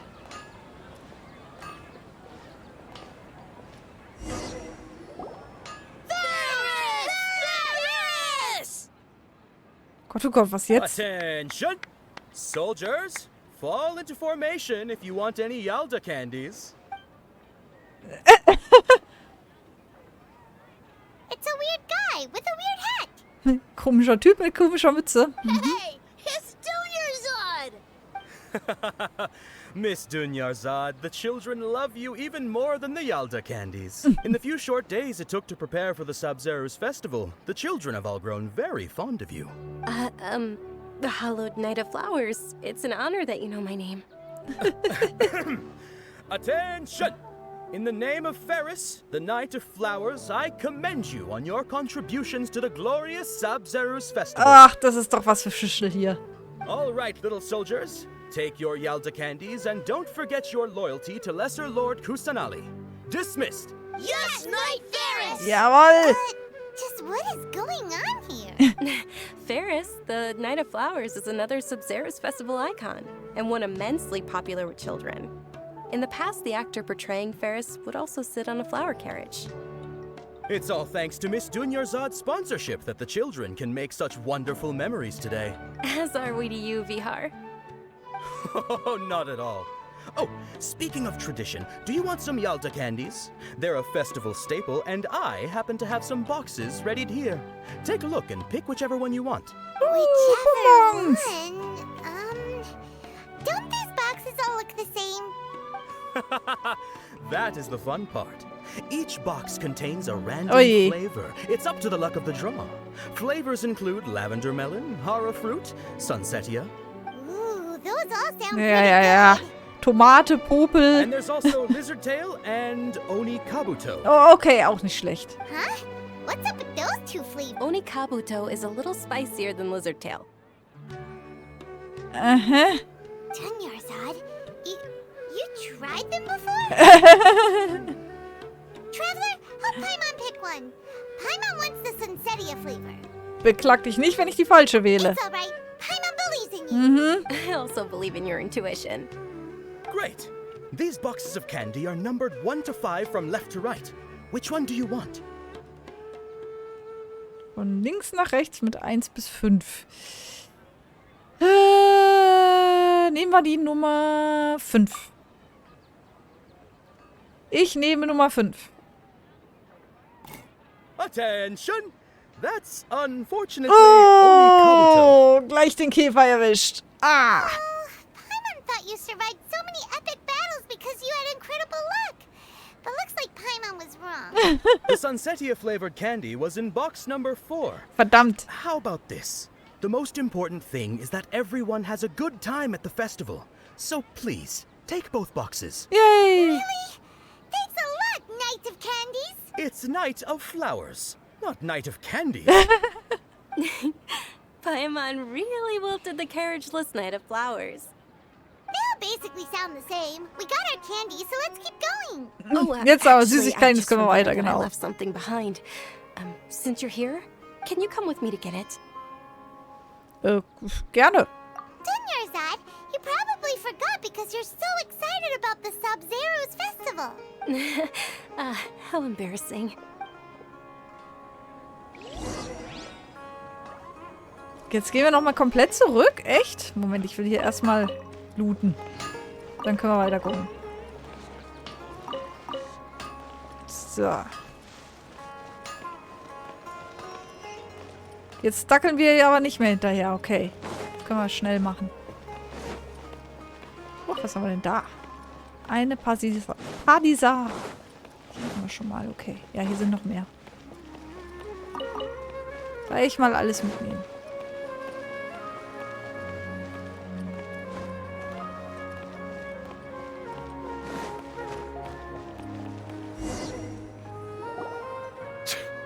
We're too late. Who knew the little lady was such an early riser? I know, right? Hey, wait a minute. Boss, isn't that her? Oh, that most certainly is. We're in luck. She's walking right into our clutches. Okay. Ihr wollt auf die Schnüsse, oder? Those Eremites don't look like they're up to any good. Who are you? I don't believe the Homayanis hired you. That's right. We haven't received any of their mora, but I wonder how much the Homayanis would shell out to get you back. They're a gang of kidnappers! Traveler, hurry and protect Dunyarzad! Der Profi ist schon lange da. Hey, did you scumbags even consider that the Homayanis might have hired a merc that outclasses you? You're Dia. Dia the Flame Main. No wonder we mercs haven't heard anything about you for so long. You sold your unruly mane to the highest bidder. Don't speak so disrespectfully. My family started working with her as gratitude for her past kindness to us. Don't worry about it, my lady. Just some friendly banter between mercs. One punch and those rabid dogs will expose themselves for what they really are. Aren't your claws all dull by now? Don't get too cocky! Traveler, take Miss Dunyarzad to a safe location. No, we're gonna stay and help. There's too many of them. Wir können hier die Sicherheit von niemandem garantieren. You're right. All right, fine. Please be careful, Dia. Don't waste your time worrying about me. This is my job. Look out for yourself. After I've wiped the floor with them, I'll go find you all.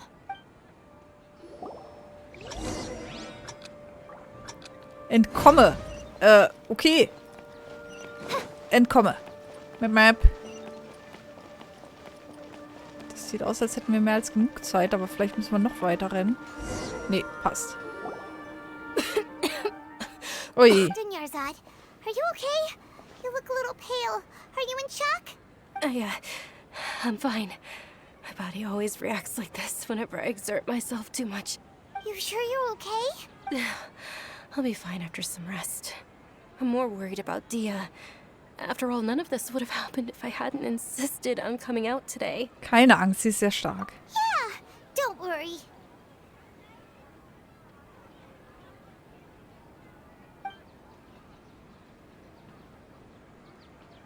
Warten wir jetzt so da, oder? Traveler, Ah. found ya. Dia, you took care of them so fast. Ja, das ging flott. Tron müde, Tron Bett. Na dann, gute Nacht dir, schlaf schön. Und bis zum nächsten Mal, genau. Any more of them? Or rather, did anyone follow you? Niemand, ich habe es gerade überprüft. Dia, your arm. Oh, hat einen Kratzer. this? I'm fine. It's just a scratch. Normally, they wouldn't have been able to land a hit on me at all, but I'm still getting used to this new greatsword. Oh je. Please, let me take a closer look. Come on, it's nothing. Us mercs aren't as fragile as you think. Hold on, you said something about a new greatsword. What happened to the one you were using before? About that. Well, I sold it, because I was low on mora. Stuff like this happens every now and then. Ja, und das andere war billiger, oder wie? It can't be. The anonymous donation that was used for the venue's final round of preparations? Hey, Miss Dunyarzad, I wasn't trying to make you cry. I'm not gonna lose my commission because I made my employer cry. Okay, making your employer cry won't affect your commission, but selling your weapon without permission and getting hurt? I'll have to reevaluate your performance. You're so unreasonable, my lady. Thank you very much, Dia. Don't be like that. I get embarrassed really easily. Are you feeling unwell again, Dunyarzad? My lady, your condition. Traveler, can you take her somewhere to rest? I'll look around the area to make sure we're safe from an ambush. Kein Problem. Truly. I'm sorry for the trouble, everyone. So, nun ruht euch in der Nähe aus. Na gut, das kriegen wir hin. Wir gehen einfach 2 Meter weiter. Ja gut, zur nächsten Bank. Warum haben wir nicht da gewartet? Naja. Are you feeling better, Dunyarzad? Yes, much better. Just give me a few moments and I'll be good to go. Die Jasmine vorhin, als sie von deinem Zustand sprach. I didn't realize you were concerned about it. I guess I shouldn't continue to keep it a secret. I was actually born with Elazar. It's terminal now. Ah, Elazar. Mhm. Can't believe it's Elazar. Oh, you've already heard of Elazar. In that case, you probably know about its severity. Sumeru's current medical advancements still haven't been able to find a cure. Dunyarzad. There's no need to be sad. I've always lived with Elazar and I came to terms with it a long time ago. Compared to the simple fact that I'm afflicted with this, its effects on my life have been much more painful. I know that my family loves me dearly. They've done all they can to provide the best environment for me so that I can live for that much longer. However, did you know? Before I ran away from home this time, the world outside of my home didn't even know that I existed. Since I was a child, all I could do was sit on my bed and stare at everything outside of my window. I'm sure my family's worried and disappointed in me for running away, but I just didn't want to have any regrets. I wanted to meet other people. To me, there's nothing more beautiful than being able to meet and speak with others. Not to mention the incredible time spent preparing for the festival. The joy on everyone's faces here, and all the support I've received from friends like Dia. This way, when my final day does arrive, it will be less sorrowful. At the very least, many people will remember that I once existed in this world. Right? Sag so etwas nicht. Du wirst noch viel glücklichere Momente erleben. As long as you don't forget Paimon, Paimon also won't forget about you. No, even if you forget Paimon, Paimon will still remember you. Thank you two so much. I apologize for the depressing conversation. This is out of character for me. To be honest, Lesser Lord Kusanali gave me the courage to do all of this. If it weren't for her encouragement, I wouldn't have taken that first step. Nicht aufzugeben ist wirklich unglaublich. Thanks.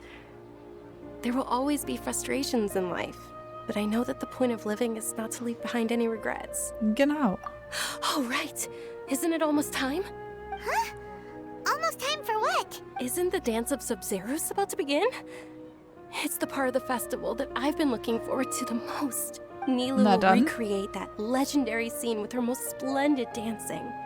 And the Sabzeruz festival will conclude amid everyone's applause and blessings. And with that, my wish will also... Then what are we waiting for? Let's go to the stage! Yeah, we should still make it in time. Na dann, auf! Ist gerade dunkel. Wie passend.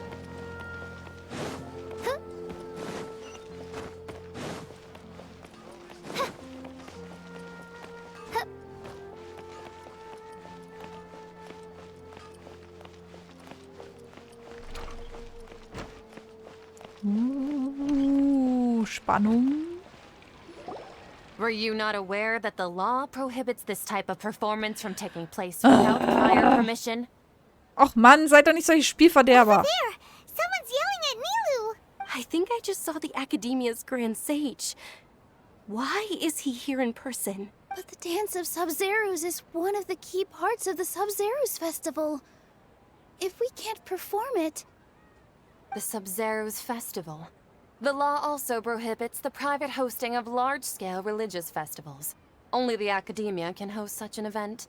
Och Mann. If you continue to resist, we will have to order an investigation into every single event organizer.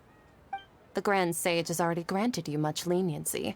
I advise that you exercise tact. How did things turn out like this? The Academia was originally responsible for the Sabzeruz Festival, but they failed this responsibility for many years. Oh. I need to speak with them. Hab Acht vor ihrem Zorn. This is a hard pill to swallow, but you're right. Things would only get worse. Art, dance. Aren't you ashamed of pursuing such frivolous and meaningless activities in this land of knowledge and reason? Our Archon created the utopia that is Sumeru City for all scholars who sought validity, verity, and truth, while people like you wish to defile it. Gemein. No. I believe that our Archon never rejected the arts. Even the goddess of flowers dedicated a dance to her. With your lack of intellectual credentials, I do not believe you are qualified to debate with me. What you should be doing is finding workers to tear down this ridiculous eyesore. When we return, have the scribe draft an ordinance before the next Nyargarbaha Day that prohibits public art performances. We will announce it to the public later via the Akasha. Oh, wie gemein. Understood. I will inform him when I return. The Sabzeruz Festival. Go celebrate the birth of that god to your heart's content. Nilu, are you okay? Oh, Dunyarzad. You all saw that just now? The Grand Sage ordered us to stop the performance. Yeah. Let's go somewhere the Academia can't find us and perform there. But how do we let everyone know? And what about the atmosphere on the stage? Or we could get people to block them off so they can't interrupt the performance. No. They just threatened to investigate the organizers. Nilu, it's all right. Don't... But you've been looking forward to the Dance of Sabzeruz so much. And I know how important this festival is to you. I don't want you to have any regrets. It's okay. Seeing you care this much about my feelings is more than enough. It would be too risky to continue the Sabzeruz festival at this point. I don't want to get everyone in trouble. Ach komm, kleines Tänzchen in You Ehren. say so.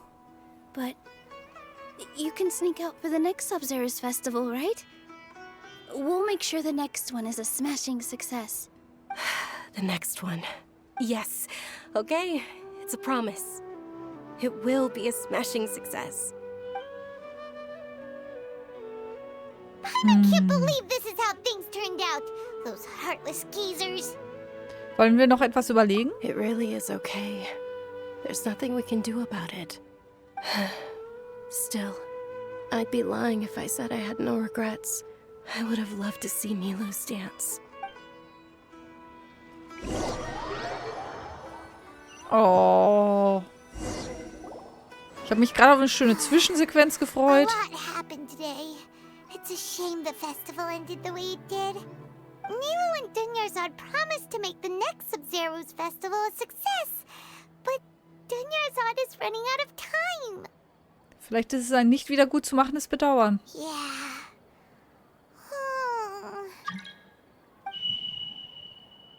All connections have been secured to construct the most stable framework possible. The project is entered its most critical phase. Power has begun to flow from... Was? Wie?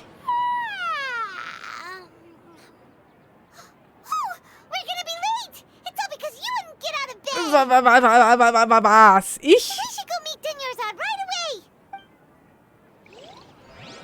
Wieso? Was habe ich denn jetzt schon wieder angestellt?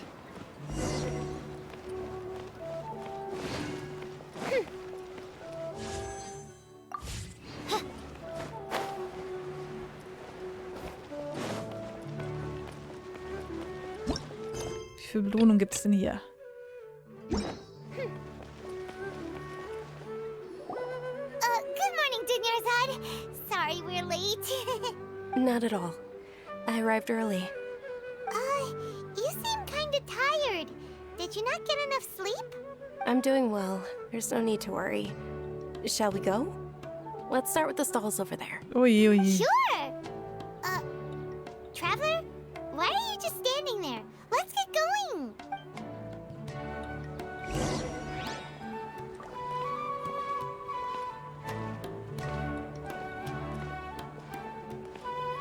Ooh, they're selling food over that way. Let's go take a look. Ja, Essen ist immer gut. Wir haben noch nicht gefrühstückt, oder?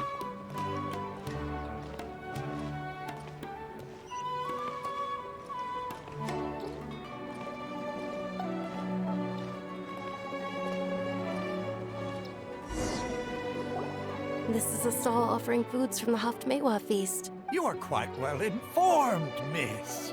I thought most people nowadays wouldn't know. Ich habe gerade irgendwie ein Déjà-vu. They're all plants. Oh, Paimon's a little disappointed.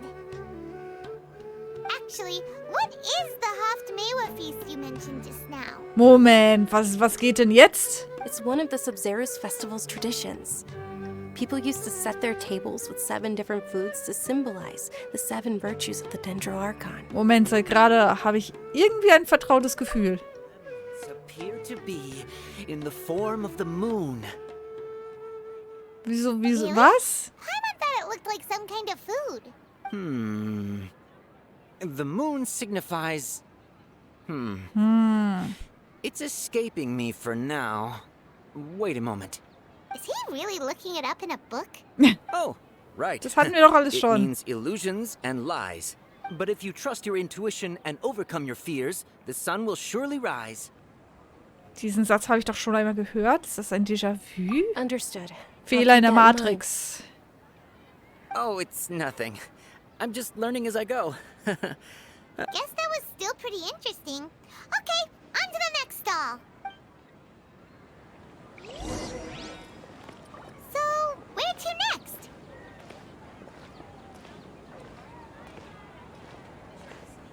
Was ist das hier für eine Veranstaltung gerade? Was geht hier ab? Und wieso haben sie sich ausgerechnet ausgedacht, dass wir den NPC nochmal hinterher dackeln müssen? Viel Spaß mit der Story. Oje, oje. Und täglich grüßt das Murmeltier.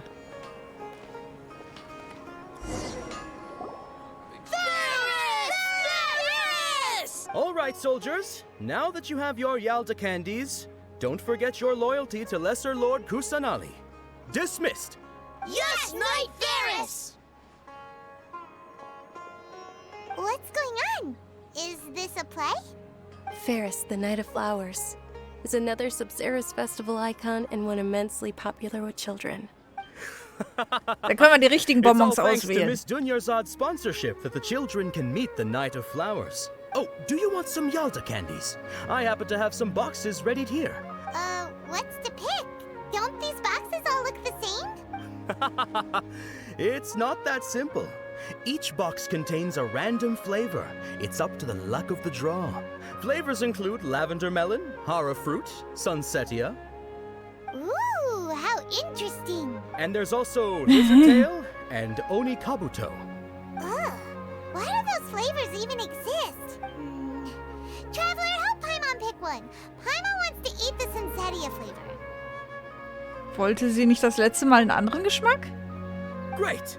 These boxes of candy are numbered 1 to 5 from left to right. Which one do you want?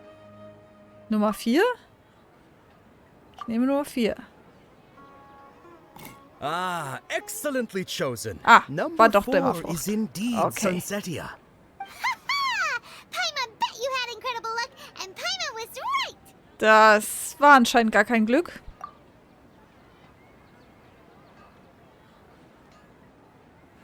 Ich kann es nicht verstehen, aber irgendwie wusste ich, dass es Nummer 4 sein musste. How's that possible? It's obviously random. Es gab schon zu viele Déjà-vus. Ich fühle mich ein wenig seltsam. Maybe we didn't sleep very well last night. Or maybe we slept too much. Es tut mir leid, Dunyarzad, aber ich muss kurz weg. Oh, sure. Where are you going? You're just gonna walk off like that? Der Geschmack von Déjà-vu. So. Nutze deinen Instinkt, um die Bonbonschachtel mit dem Dämmerfruchtgeschmack zu finden. Okay.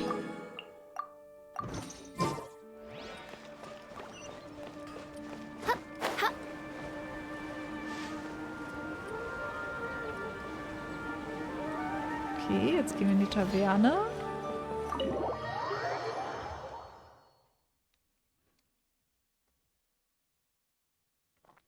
A feeling of deja vu? Oh, Paimon knows what that is. It's when you feel like you've already experienced whatever is going on. In that case, Paimon also felt something like that today. But that's just our brains playing tricks on us. isn't it? So, why'd you run here in such a hurry? Um etwas zu machen, das ich sonst nicht mache. Mal schauen, ob wir es schaffen, das Déjà-vu loszuwerden. So that's it. You're intentionally doing things you usually wouldn't and seeing if you still get that same feeling of déjà vu. Welcome, you two. Are you here for lunch? What would you like to eat? Bitte einen Kokoskohlenfladen. Got it. You don't look like you're from these parts, but I gotta say, you've got good taste. I'll give this order to the kitchen. Coconut charcoal cake? Isn't it that burned thing that didn't look tasty at all? Oh, Paimon understands what you're trying to do now. You'd never normally order something like this.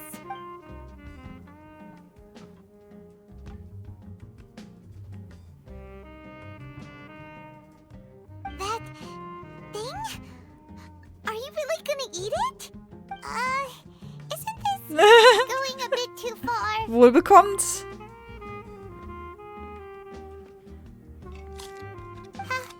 How was it?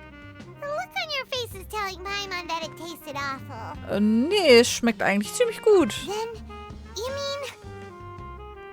Das habe ich doch schon einmal gegessen. That's impossible. We were just talking about how gross it looked. Hä? Haben wir es schon mal gegessen? So, would this be a case of taste bud déjà vu? Lässt sich also nicht abschütteln. Ich muss diese Methode schon versucht haben. Aha. Paimon also gets the impression that we've been here many times, even though we aren't regulars. How about we go out again?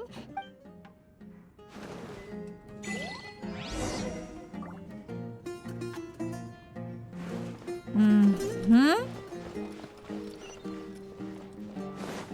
Okay. Interessant.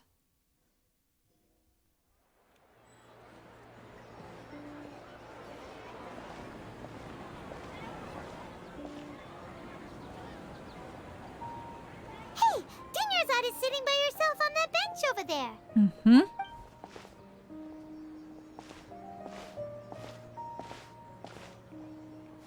What a coincidence, Dinyarzad. We meet again. Why are you sitting here all by yourself?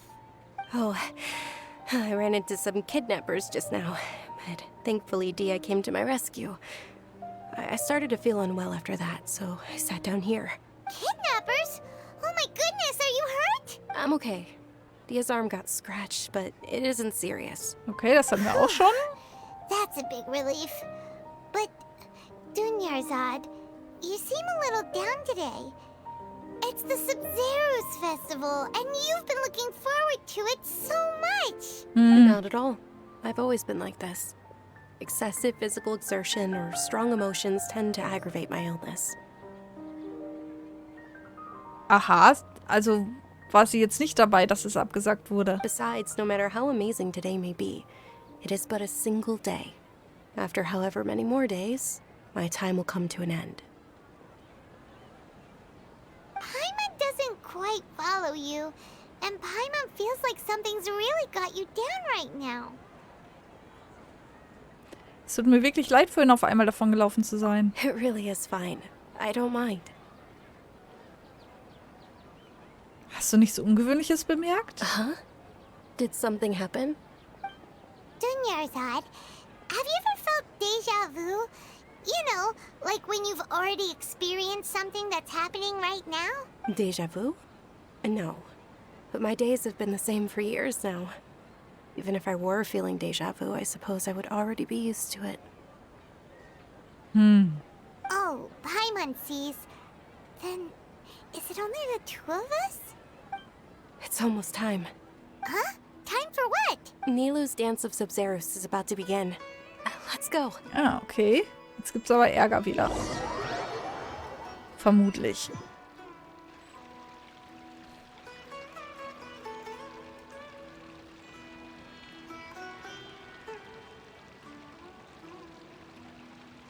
Diskussion, bla blub. With your lack of intellectual credentials, I do not believe you are qualified to debate with me. When we return, have the scribe draft an ordinance before the next Nyagarbaha Day that prohibits public art performances. Understood. I will inform him when I return. The Sabzeruz Festival. Go celebrate the birth of that god to your heart's content.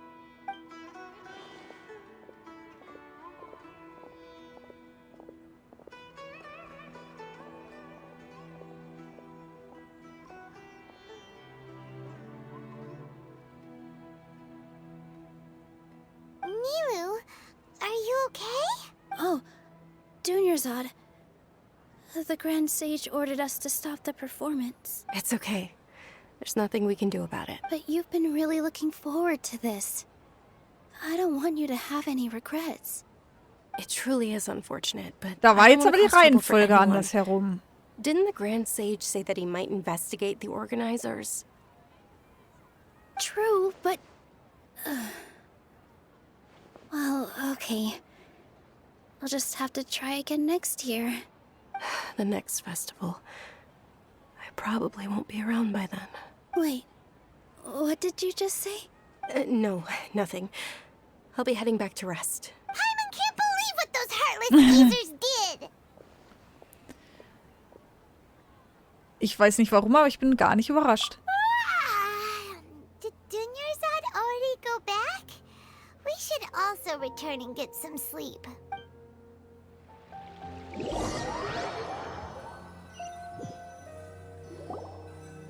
Und nochmal. In the end, you still couldn't figure out what that deja vu feeling was all about?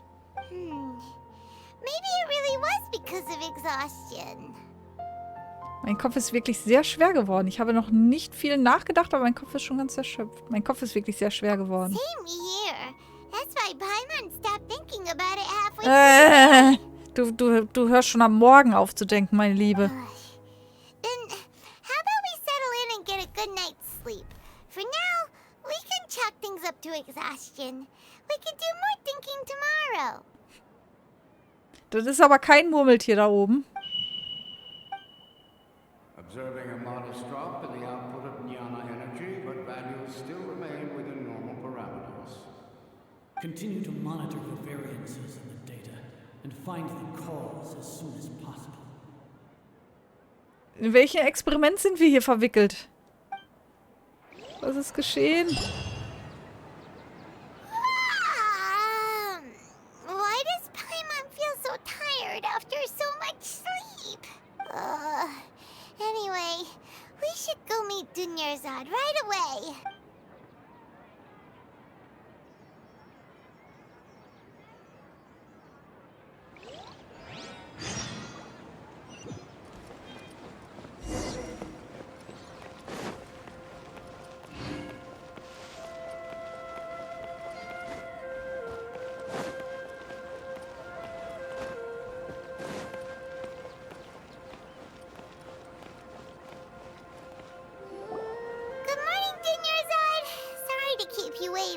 Not at all.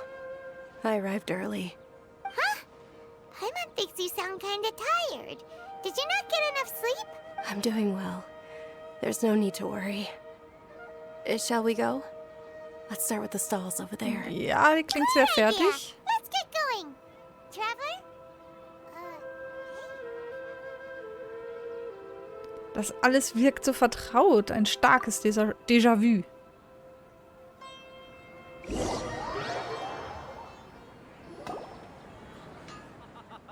It's all thanks to Miss Dunyarzad's sponsorship that the children can enjoy the Sabzeruz Festival. Oh, are you interested in Yalda candies? I have some boxes of candy here. Pick whichever one you want. Diesmal nehmen wir die erste. Not much of a choice. All these boxes look the same. It's not that simple. Each box contains a random flavor. It's up to the luck of the draw. Flavors include lavender melon, hara fruit, sunsetia. They all sound pretty tasty. And there's also lizard tail and oni kabuto. Huh? What were those last two? She'll help me choose. Paimon wants to eat the sunsetia flavor. No problem. These boxes of candy are numbered 1 to 5 from left to right. Which one do you want? Ich darf nur noch Nummer 4 wählen. Okay, Nummer 4. Oh, I like your confidence. No hesitation at all. Oh, congratulations! Number 4 is indeed Sunsetia.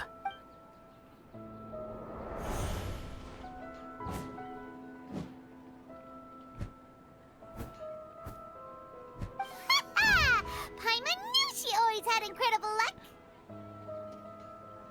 Nummer 1 ist Echsenschwanzgeschmack. Paimon's not really interested in the other flavors. Oh, wait. How did you know? Don't... What? She was right about all of them? That couldn't have been luck. How is this possible? I packed all those boxes this morning, and they've been sealed ever since. You couldn't have known beforehand. Mind reading? X-ray vision? Or some kind of magic trick? This is way too freaky. Tell us what's going on. Since when did you get superpowers? Traveler? Hä? Was war da? Das eben war... Hey, where are you going? Was jetzt? What's going on? Did you see something? Us leaving Dunyarzad without letting her know is kind of rude, you know. Passt schon. Wir spulen eh wieder zurück. Da. Oh, es ist süß. Wir fangen es ein.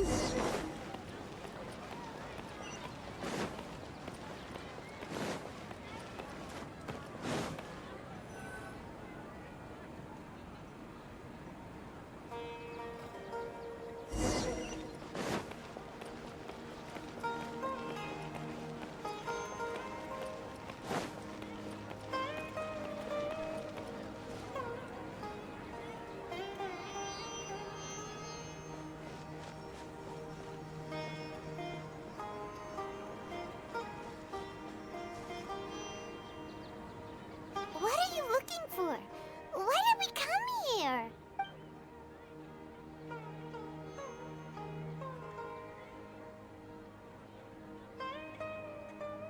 Vertraute Gestalt. Starkes Déjà-vu. Oha. Da. Da ist... Da ist der Vogel weg. Hat sich als Vogel verkleidet hier. Schweinerei.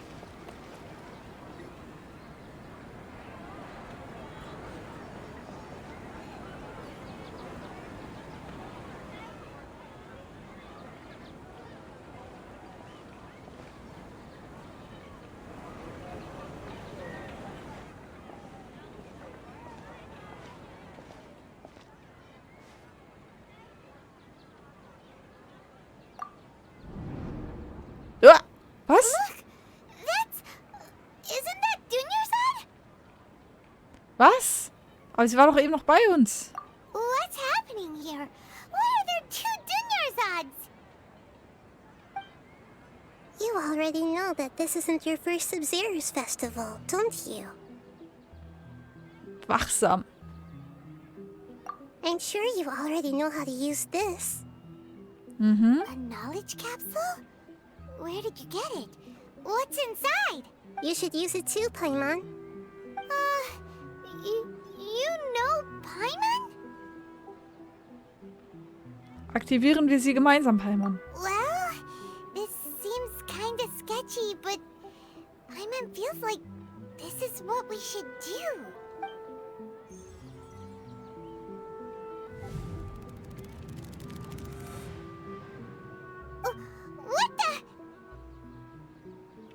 Erinnerungen. Die Erinnerung vieler Tage.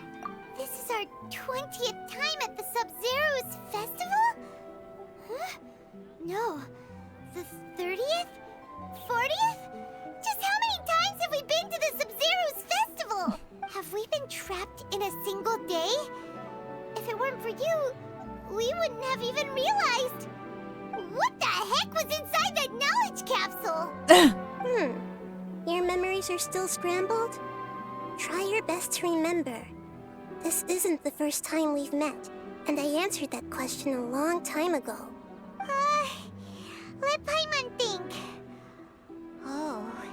coming back. Meeting you was the real catalyst for restoring our memories, and the knowledge capsule was just your means of showing our minds the way. What about everyone else?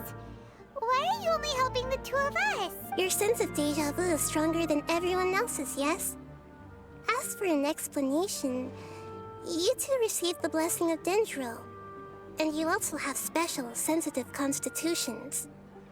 It was as if a single sheet of paper was separating those memories from your consciousness.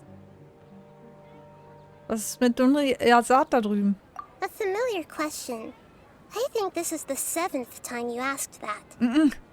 As you can see, she isn't doing well. You probably sensed it too. The Dunyarzad you were just with is different from the first Dunyarzad you met. Ja. That first Dunyarzad is in front of you right now, and she doesn't have a lot of time left. Was ich jetzt tun sollte, ist, aus diesem Zustand auszubrechen? Looks like you're almost done sorting out your brain. Oh yeah, I'm Nahida. Ich weiß, du hast dich uns schon vorgestellt. Good. You passed the test. What's happening? You can awaken our memories, and you seem like you know what's going on. Oh, wait. Please don't tell Paimon even you don't know. Everything in this world runs in a loop. This cycle is called a samsara. You, me, and everyone else are all stuck inside a one-day samsara. As for the truth, that's on you to find out. If you were told the truth instead of discovering it yourselves, it would literally blow your minds. I don't know how you'd be after that. I can only give you surface-level help, like bits of information and subtle hints. For the rest of the time, I'll be doing all I can to slow down Dunyarzad's illness. She looks like she isn't doing well at all. Her illness gets worse after each Sabzeruz festival. If we can break out of the samsara, I might be able to save her. But as things are right now, she's just a small bird in the sky that's about to lose its last feathers. All I can do is raise a gale to delay her fall. You sure love to use weird analogies. Analogies are wonderful tools. They let you use existing knowledge to understand unfamiliar things. Okay, so, with what you know so far, what do you think the truth is? Lass mich meine Gedanken kurz ordnen. Trittst du in den Zustand Nachsinnen ein, kannst du einen beliebigen Text wählen, um ihn zu interpretieren. Dabei kannst du den Text analysieren, um möglicherweise einen neuen zu erhalten. Interpretierte Texte können als Schlussfolgerung eingereicht werden. Einige entschlüsselte Texte können miteinander assoziiert werden. Drück einfach auf Assoziation vorbereiten, wähle einen anderen Text und drück auf Assoziation starten. Erfolgt eine Assoziation, erhältst du einen neuen Text. Kann einer der Texte auf der aktuellen Seite als Schlussfolgerung verwendet werden, dann wähle zuerst diesen Text und dann Schlussfolgerung einreichen. Samsara des Sabzeruz-Fest. I've already experienced the Sabzeruz festival many times. And the day of the festival seems to be in a perpetual samsara.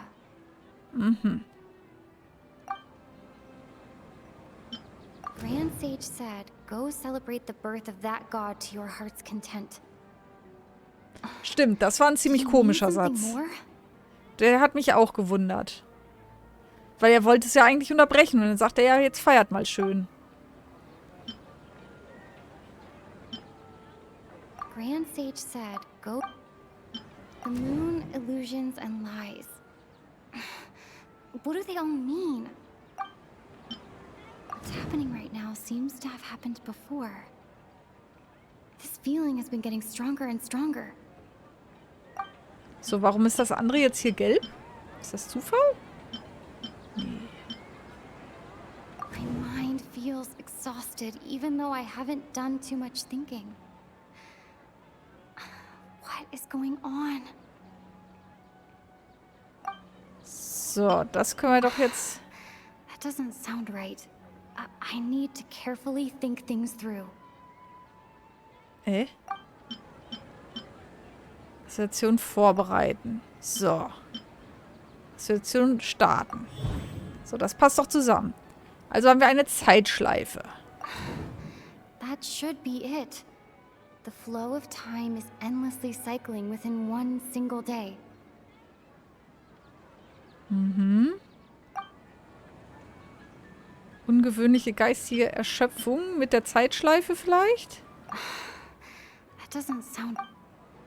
Hä? Ach so, ich muss jetzt eine Zeit... A time loop. Ach so, ah. I've given similarly wrong Ich teile dir das answers in jetzt the mit. past. A pity. Okay. Still the wrong answer? Paimon thought that made a lot of sense. It feels like time's just repeating itself. Naja gut, die Zeit scheint ja weiterzulaufen, wenn die Krankheit von ihr schlimmer wird, ne? A simple time loop can't explain some of the phenomena. You two are still missing a lot of information. Unfortunately, I can't give you any more hints. Dunyarzad. The Sabzeruz Festival is happening every day, but that doesn't mean we can waste an infinite amount of them. Hurry and find the truth before today's festival ends.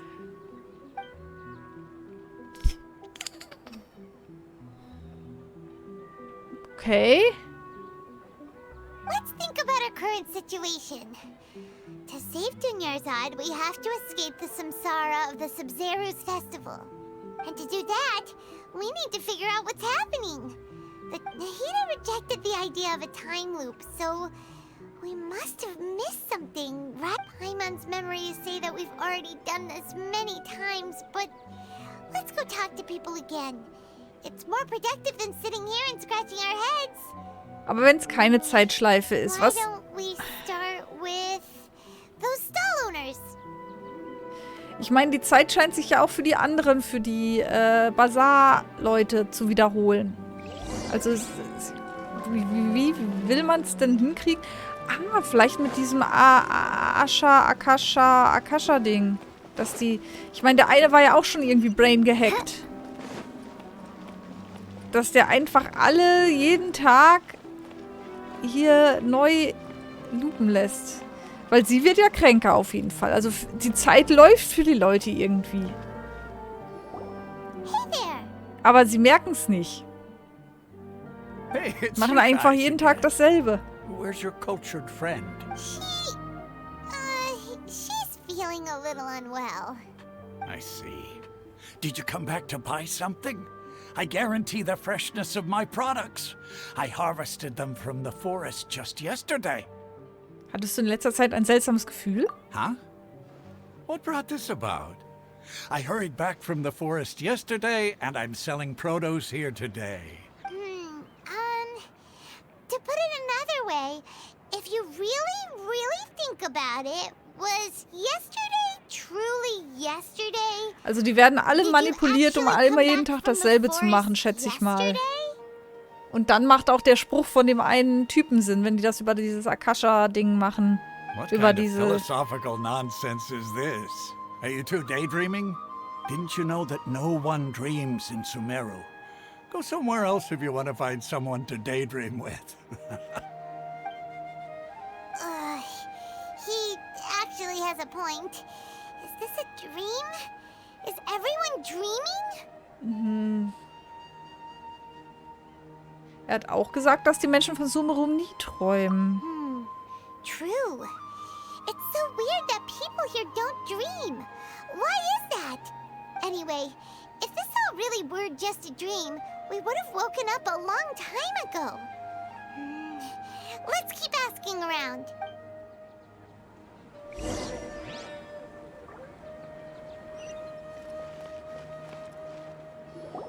Oh, it's you two. Was my divination so accurate that you felt compelled to compliment me in person? Uns sind wirklich einige seltsame Dinge passiert. Aber es ist nicht klar, ob es mit deiner Weissagung zu tun hat. Ooh, I knew it! I told you, the god's divination is highly accurate. You just hadn't fully understood its significance yet. So. You're really excited about this, huh? That's exactly why we came back. Help you better understand it? Well, that isn't exactly what I excel at. So, you're admitting that you don't have a clue? Anyway, what kind of situation did you get into? Wir sind im Tag des Sabzeruz-Fest gefangen. Huh? Hold on a second. I thought you guys just lost your wallet or fell for a scam. What you just said, are you serious? Paimon knew you weren't going to believe it. Marvelous. Truly marvelous. I believe you. Recall the interpretation of your divination. The moon, illusions, and lies. It really felt like an omen. When you say it like that, the divination does sound like it's related to what's going on. I believe that the Archon's revelations are never more than vague hints. Anything more specific is beyond the reach of mere mortals. The book only says, if you trust your instincts and overcome your fears, the sun will surely rise. So that's how it is. Looks like fortune-telling is just fortune-telling. It's no good for practical problems. We haven't made any progress. Who else can we talk to? Versuchen wir doch einmal Dea zu finden. Paimon remembers that we tried talking to her a couple of times, but she always thinks we're playing pranks on her. You think she'll brush us off again? Dunjazad ist hier sehr wichtig. Yeah. If we tap into Dia's strong sense of responsibility as a mercenary, then she'll definitely take us seriously. At this time of day, Dia's probably just finished beating up those kidnappers. Let's go find her.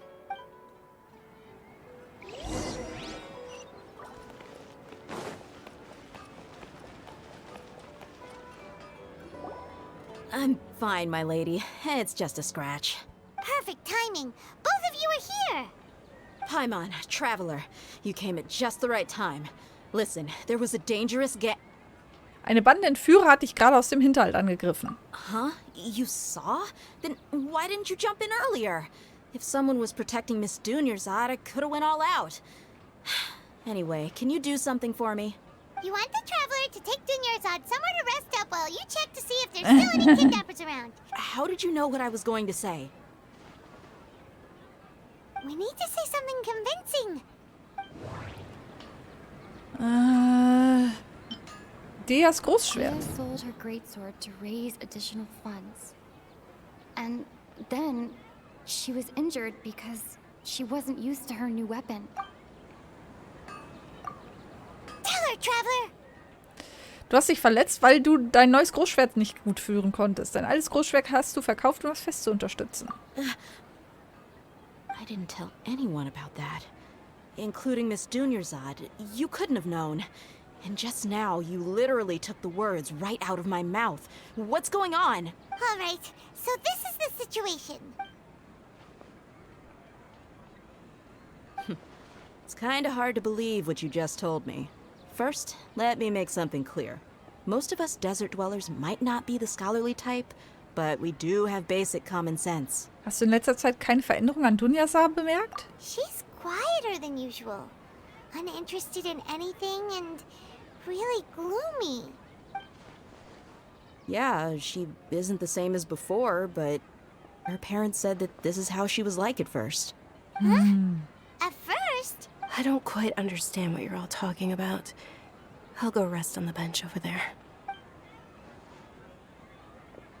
My lady, are you angry? Komm mit mir, ich zeige dir einen Beweis. All right, I'll give you the benefit of the doubt since you knew about my greatsword. Let's make this a quick trip.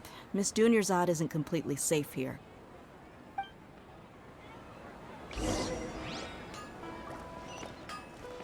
Wohin? Da.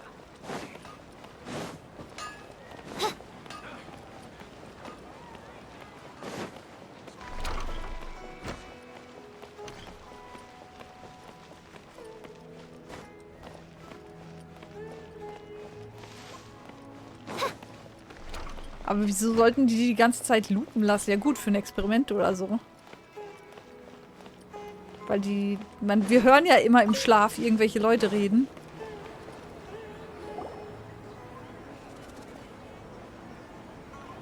Nahida, we brought a friend. Are you busy? I thought I told you that it won't help to bring anyone here. We just wanted her to see the real Dunyarzad's condition. The real Dunyarzad? Where and who are you talking to? Gut, das ist natürlich die Frage, wieso haben wir hier zwei Dunyarzads? Das ist wieder noch ein bisschen strange, ja. I told you that you two are special.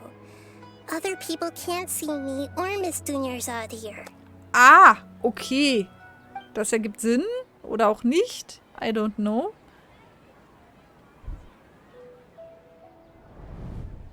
Okay.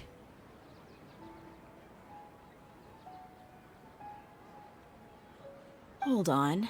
Over there. Is that? Kannst du sie sehen? Wow. How perceptive. Does she have invisible antennae? Miss Dunyarzad, she's lying down here, isn't she? Her condition's really bad, and she's basically in a coma. How did you know she was here? I can sense her aura. There are also lingering feelings of something like regret or disappointment. What happened? Do you believe us now? The Sabzeruz festival has been repeating itself. So, you think the sages are behind this? Yeah, they've always been against us. Wouldn't surprise me if they're using the Akasha to intentionally repeat the Sabzeruz festival as a sick joke. You have a point. Aside from the Dendro-Archon, the Academia's sages are the only ones in Sumeru who could pull off something like this. Maybe there's more to the Akasha than we know. Nahida, hast du Informationen zu Akasha? Right. Didn't you awaken our memories using something that looked like a knowledge capsule? That means you must know something about the Akasha. Sie hat übrigens kein so ein Akasha-Ding, aber sie ist auch in der Zeitschleife, oder? Also in dieser Schleife, die keine Zeitschleife ist. The Akasha relies on the power of a gnosis to operate, as it is the manifestation of the God of Wisdom's power. It compiles the wisdom of the entire populace, and it grants knowledge to the people. A gnosis could do that? No wonder the Akasha is so magical. It's being powered by the gnosis of Sumeru's Archon. So, this Nahida you mentioned, what did she say? She said, and Paimon quotes, the Akasha relies on the power of a gnosis to operate, as it is the manifestation of the God of Wisdom's power. It compiles the wisdom of the entire populace and it grants knowledge to the people. Na gut, die Nahida ist wahrscheinlich der Archon. So wie es bisher immer gelaufen ist. Aber mal schauen. Vielleicht braucht sie dann deswegen das Akasha-Ding nicht. Compiles the wisdom of the entire populace and aber wieso sollte sie dann gefangen sein? Wait. Hast du eine Idee? I get the grants knowledge part. That's what people have always used the Akasha for. But compiling the entire populace's wisdom? Did she mean that the sages enter new knowledge into the Akasha? Oh, das bezweifle ich. That sounds about right. What do you think?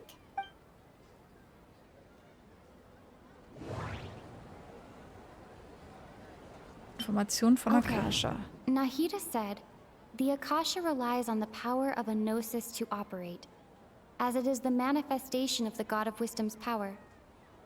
It compiles the wisdom of the entire populace, and it grants knowledge to the people. Die Leute von Sumeru träumen nicht. People in Sumeru don't dream. What a strange phenomenon. Ungewöhnliche geistige Schöpfung. My mind feels exhausted, even though I haven't done too much thinking. Vielleicht kommen die Déjà-vus davon. What's happening right now seems to have happened before. This feeling has been getting stronger and stronger. Ach, jetzt kann ich aber nichts kombinieren. Ich kann nur was einreichen. That doesn't... You mean the Akasha is causing our mental fatigue? Huh. Now that I think about it, my head's been feeling unusually heavy. When the desert dwellers set off on their quest for knowledge, a sage once said, knowledge always comes at a price. Compiling the entire country's knowledge. You think the Akasha pulled a 180 and is extracting information from us? Aber wie macht Akasha das? Who knows? The Akasha can put knowledge into our heads, so Who's to say that it can't also poke around in there? Ha. We don't know any specifics. Ich sag doch Brain Hacking. What's the point of doing something like that? Just think about it. If you could combine the knowledge of every single person in Sumeru, then you can basically turn Sumeru City into a single massive brain. Ui. This hive mind could make breakthroughs in problems that even the smartest geniuses can't crack. An excellent deduction. And the analogy comparing Sumeru City to a massive brain? I love it. In that case, we should take off our Akasha terminals right away. Maybe that'll solve this problem. Ein Versuch ist es wert, aber ich glaube nicht, dass es so einfach wird. Ein Versuch ist es wert. I was only wearing this for show in the first place. Didn't expect the sages to cook up such a conspiracy. Mark my words. When this is over, I'm getting evidence and exposing this whole thing to the public. Aber die Kleine, wie gesagt, die hat ja How does keins. everyone feel? Ehrlich gesagt habe ich noch etwas anderes bemerkt. Huh? What is it? Ich habe den Eindruck, am Ende jeden Tages höre ich einen Tick. Oh, that! Paimon knows what you're talking about. It's a single soft beep that sounds like it's coming from the Akasha terminal. The sound of a beep. Could it be a prompt tone for when the Akasha is operating? Ich habe es in Ormus auch gehört. That's probably an important clue. We weren't using our terminals, but we heard a beep anyway. Okay. Traveler, did you hear that? I heard it too. Our ears aren't messing with us. There was definitely a beep, but it sounded like it was coming from inside my head. We took off our Akasha terminals. Okay. Das war's schon mal nicht. Phase runtime has exceeded its expected length. At this rate, there may be casualties. But we cannot lose all of our progress.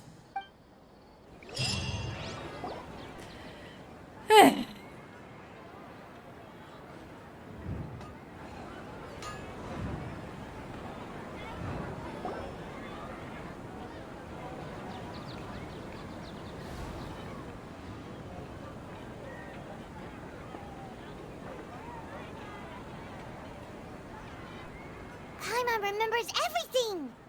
Ui. Good. You adapted quickly this time. Am Ende der letzten Nacht. We definitely took off our Akasha terminals last night, but we still heard that beep. Why is that? Haben wir nur geglaubt, wir hätten das Akasha-Kontrollgerät abgelegt? But now we can at least confirm one thing. The Akasha definitely has something to do with whatever's trapping us in this cycle. Oh, Paimon doesn't get it. Why would the Akasha go this far if all it wants is everybody's wisdom? It's extremely difficult for lab rats in an experiment to understand why they're being treated the way they are. If we're lab rats, then what are you? Nihida, you've never told us anything about yourself. I guess I'm the moon. Aha. Gut. Wenn du das sagst. The moon? Wasn't that the result of our divination? Anyway, knowing who I am won't help you get closer to the truth, so you should focus on other things.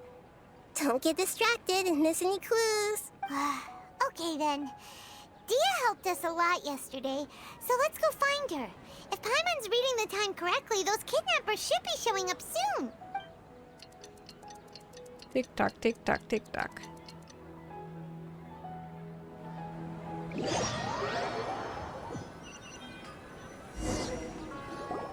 Ah, there you are.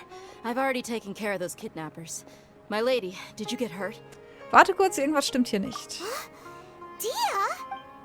Oh! What's wrong? Why are you both gawking at me like that? Hat sie nicht verletzt? You didn't get hurt this time. Huh? What do you mean this time? Why are you so surprised that I managed to get out unscathed? Those kids were amateurs. Sie hat sich inzwischen dran gewöhnt wahrscheinlich, weil sie es so oft wiederholen musste. Shh! How did you know about my greatsword? I haven't told anyone about it. Please, don't tell Miss Dunyarzad. So Dia's lost her memories after all. Beim diesmaligen Kampf hast du dich irgendwie seltsam gefühlt? Anything strange? You already know that I got a new greatsword.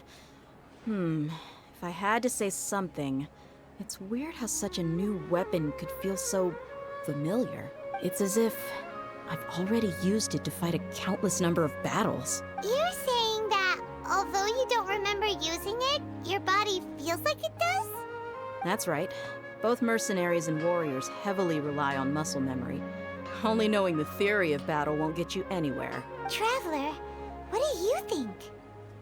Liegt das daran, dass wir die Akasha-Kontrollgeräte gestern abgelegt haben? Das wäre das erste Mal, dass so eine Veränderung auftritt. Yeah. Paimon's feeling really hopeful. Kann es sein, dass wir uns schon befreit haben? Oh, you're right. Earlier in the Samsara, something like this would have never happened. Wenn der Tag vorbei ist, wissen wir es. I have no clue what you two are talking about, but it's still dangerous here, so... So you want us to take Dunyarzad somewhere else to rest while you check if there are still more kidnappers around, right? How did you know what I was gonna say? Can you read minds? Ja, so ungefähr. Forget it. Go and do your thing.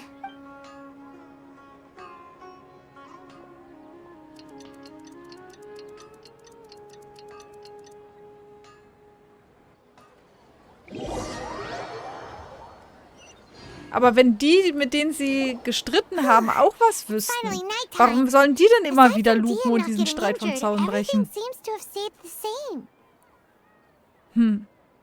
Das ist doch auch irgendwann langweilig. Aber die wissen was. Even though she got injured every other time she fought the kidnappers. Do you think the Samsara has been broken? Have we saved Dunyarzad? Really? Good job on all that progress. Get some good sleep tonight. Hey, what kind of an answer is that? Tomorrow will come. Everyone assumes this is common knowledge, but the only way you can know that for sure is if you experience tomorrow. How many todays has it been? Is it possible that today will be followed by yesterday? Does tomorrow truly exist as anything beyond a made-up concept? It's even possible that this entire world is a lie, and the history of the whole world has just been one endless Sabzeruz festival. Okay, no more. Paimon's brain is already shut down. That's why it makes no sense to waste your energy thinking about things you will learn tomorrow. Get some good rest. You know, use the bathroom and flush your anxiety dookie away. Macht einen erlösenden Toilettengang. Hold on, what did you just say? Huh? People always say they feel a sense of relief after they take a duk-duk. That's why I suggested you could try that. Is that so strange? Ja, irgendwie schon. It's so strange and so against common sense that Paimon's at a loss for words. He was sounding kind of smart just a minute ago. Dann ruhen wir uns erstmal aus. Yeah. Even though it's happy and lively at the Sabzeruz festival every day, it feels like it's been a long time since we've really gotten to relax. Let's go back to our room. Continue the harvest. Compared to what we stand to achieve, these sacrifices are trivial.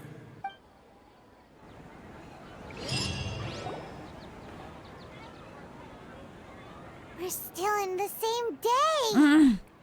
Sieht aus, als sei es nicht so einfach wie gedacht. Nahida, you already knew last night that we didn't break out of the Samsara? Why didn't you tell us?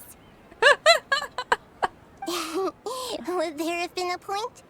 You would have spent the night with new worries, with tomorrow still out of reach. In that case, you might as well rest within that brief moment of hope. An opportunity like that doesn't come by often, and I thought it might help you clear your minds. Paimon thought the Duke did that! Whatever. Guess you were looking out for us after all. Of course. In the time we've been together, you two have been everything to me. Irgendwie habe ich nicht das Gefühl. Du hast einfach nur Spaß, uns zu quälen. Paimon's flattered and everything, but... What I mean is, even though I had asked you to solve this puzzle, you two are still the only ones who can see me and sense my presence. In other words, if you weren't here, I may as well not exist. That's why you two have been everything to me. Get it? Nahida's talking about confusing stuff again. Anyway, that's enough chit-chat. So, Traveler, did the new clues yesterday help you gain a new understanding of the situation? Die Zeitschleifentheorie hat sich als falsch entpuppt. Huh? Why are you scrapping your previous theory? Wegen Dayas kämpferischer Weiterentwicklung und auch wegen der Verschlechterung von deinem Dunyasads Zustand, sag ich doch. Also die Zeit wird nicht wirklich zurückgedreht, sie entwickeln sich weiter. Die Zeit verläuft für sie offensichtlich weiter. Sie machen nur jeden Tag dasselbe. Oh yeah, you're right! Gosh, how did we not notice that? In a simple time loop, people's physical conditions should also reset. So, what's your new hypothesis?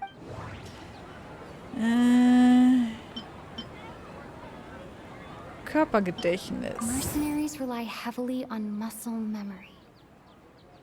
And Dia was able to use her experiences to avoid injury in later Samsara cycles. Okay. Assoziation, womit assoziiere ich das Geräusch von Akasha? The beep is a prompt tone for Akasha operations. We still hear it every night, even though we removed our Akasha terminals. Information von Akasha. Nahida said, the Akasha relies on the power of a gnosis to operate. Ich würde das kombinieren. The manifestation of the God of Wisdom's power.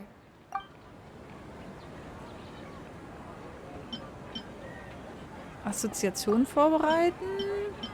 Information von Akasha. Geräusch von Akasha?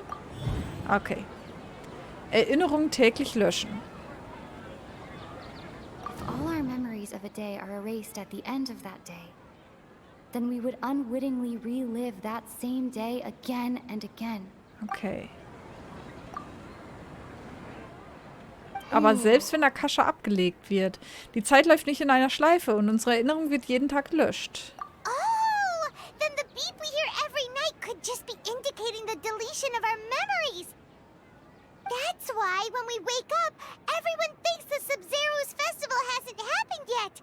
It's already the next day, but everyone still thinks it's the day before. Aber dann müsste sich doch zumindest mal das Wetter ändern oder sowas, oder, Leute? Und das ist... naja, gut, es macht keinen großen Unterschied, aber zumindest bei der Darstellung könnte es doch auch mal regnen oder schneien. Ja gut, Schnee wird es hier in der Wüste und im Dschungel vielleicht nicht geben, aber ihr wisst, was ich meine. Muscle memory can't be erased. That's why Dia has been getting better at using her greatsword. Now everything makes sense. A brilliant deduction. Nahida, tell us if we're right or wrong. Das sagt sie uns nicht. To put it simply, it's as if you've mistaken a pyro crystal fly for a firefly in the night. You lost sight of its true nature because you focused too much on your perception that it glows. Okay. That isn't simple at all. Stimmt es also immer noch nicht? Why don't you go talk to Miss Dia again? You might learn something new. Ach komm. Right. She did help us find our latest clue after all. Let's go.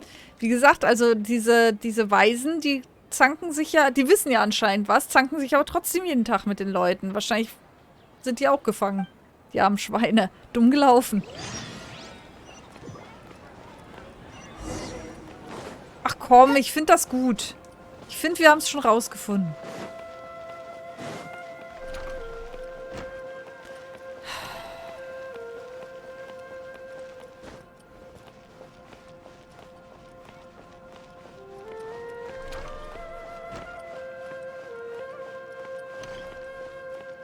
Sieht der eigentlich jeden Tag kaputter aus hier? Oder steht der immer so?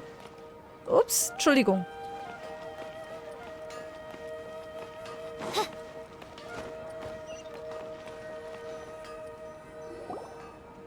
There you are. Really took me a while to find you. Ich habe euch endlich gefunden. Entweder wir haben euch endlich gefunden oder ich habe euch endlich gefunden. Mensch. As expected, Dia also didn't get hurt today. Get hurt? Why would I? Don't underestimate me. Well, you're still getting used to your new greatsword. Huh. Truth be told, I also think it's pretty strange. It just suddenly felt so familiar in my hands and... wait a second. How did you know I got a new greatsword to begin with? Traveler, could you explain the situation to her today? Paimon's gotten a little sick of doing it. Kommen wir direkt zum Wichtigsten. Oh, that works. Das da wäre? Der Grund, warum du jetzt so gut mit deinem Großschwert umgehen kannst, ist, Dass wir immer wieder das Sabzeruz-Fest erleben. Jede Nacht verschwinden die Erinnerungen an den vorherigen Tag. Dass wir immer wieder das Sabzeruz-Fest erleben. What happened to you guys while I was gone? Did you get brainwashed by some cult? So ungefähr. Don't think too hard about it. Just take what we're saying at face value. All right then, let me get this straight. You're telling me that my body's already gotten used to this great sword, but my brain just doesn't remember it? Yes, your memory's being erased every day. Then I'd have to disagree. That's impossible. Na gut, die Erinnerungen werden dann... Werden die Erinnerungen gelöscht oder... Weil es bleiben ja zumindest Fragmente da, ne? Oh? Why do you think that? If we've actually been reliving the Sabzeruz Festival day after day, then what happened to the things we used? The money we spent, the food we ate? Guter Punkt. Guter Punkt, die Dame. Sense says my wallet should have emptied itself a long time ago. There's no way I wouldn't have noticed that. Daran habe ich auch gedacht. Okay, daran habe ich auch gedacht. Wenn wirklich die Weisen dahinter stecken, wenn sie die Daten aus Akasha und die Ressourcen der ganzen Stadt nutzen... Right. They could use the Akasha to record what everyone did that day, and then use the city's resources to replenish everything. Boah, was ein Aufwand. It's not very likely, but it's also not impossible. No, it is impossible. I've got proof. You have proof? Where? You two are surprisingly serious about this nonsensical discussion. Fine, I'll play along for a little longer. Come with me, Miss Dunyarzad. Please come along as well. I still can't guarantee that this area is safe. Also, was geht hier? Also, ja, Erinnerungen löschen hätte ich jetzt nicht unbedingt gesagt. Ich hätte gesagt, die lassen die immer dasselbe machen. Aber ja, guter Punkt. Was ist dann mit den Waren und den Mora und sonst was? Weil das muss ja irgendwie zirkulieren dann. Oder zumindest wieder aufgefüllt werden. Das wird ja irgendwann jemandem auffallen. Paimon can't believe it's Dia who wants to show us something this time. 2 days ago, we were the ones taking her to see Dunyarzad. Also ich hätte jetzt wirklich gedacht, mit dem Akasha lassen die einfach immer wieder und wieder dasselbe tun. Alternative halt wirklich, die Vermutung hatten wir ja schon, wenn sie nicht träumen, vielleicht sind sie jetzt hier die ganze Zeit in einem Traum. Die Vermutung hatten wir ja schon recht weit am Anfang. Huh? This is a wooden training dummy. What about it? See those marks on the dummy? Those are the result of several days' worth of practice. Let's say the sages didn't replace it every day. Shouldn't it be hacked to pieces by now? Guter Punkt. That's true, but what if they did? Then the sages would have had to reproduce every mark I left during previous training sessions.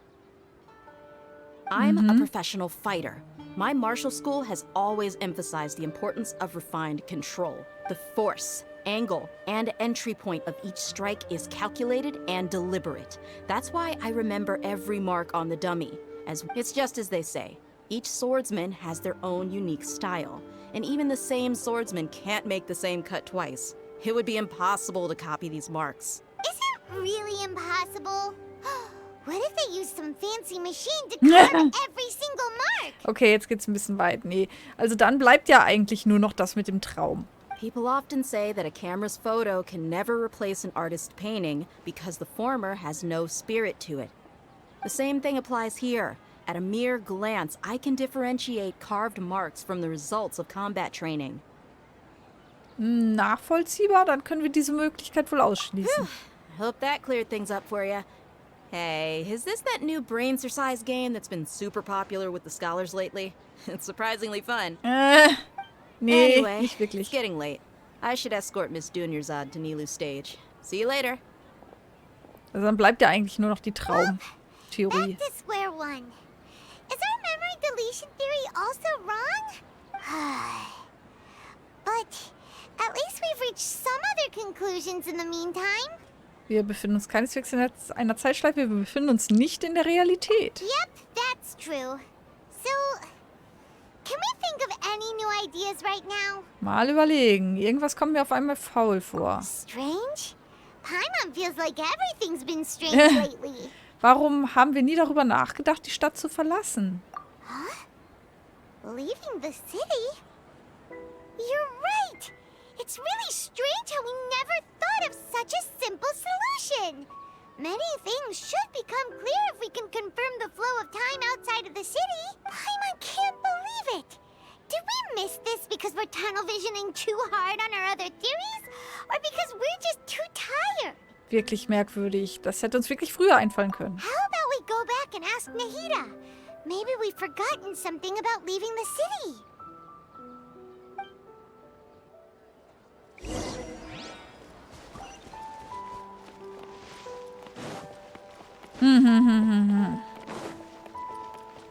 Dann werden wir gebrutzelt, wenn wir die Stadt verlassen.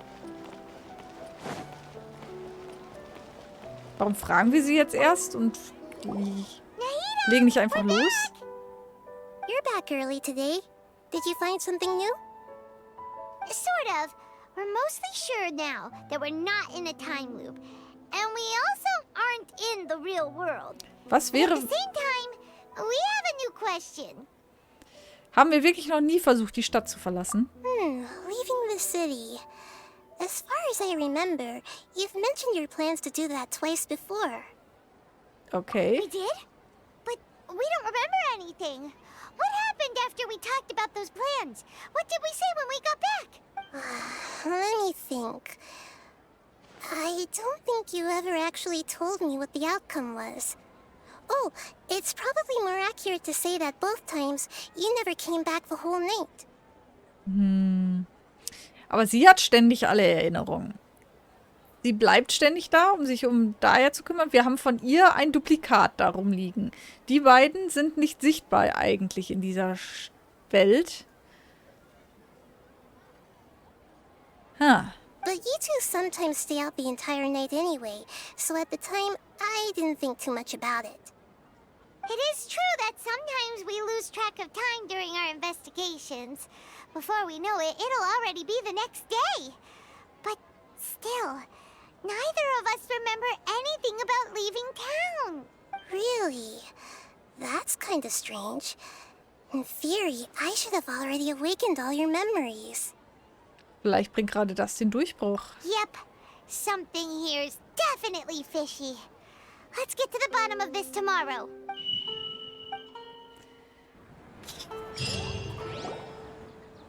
Our memories are back! Versuchen wir heute die Stadt zu verlassen. Los geht's. About that. Well, where should Paimon begin? Was möchtest du sagen, Paimon? Traveler, aside from your memories that were just restored, I have another message for you. Eine zusätzliche Nachricht von wem? Listen to it and you'll understand. Can't go back. There are countless spaces here. Our Sabzeruz Festival in Sumeru City is just one of them. Das ist meine Stimme? Traveler, you should be missing 2 days worth of memories. Paimon will fill you in. Ach du meine Güte. It's time to carry out our plan from yesterday. Versuchen wir heute die Stadt zu verlassen. Los geht's. Okay, let's go.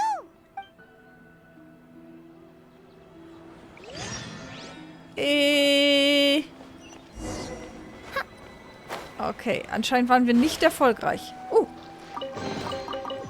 Die Truhe nehmen wir einfach mal mit. Ist zwar nur ein Traum, aber...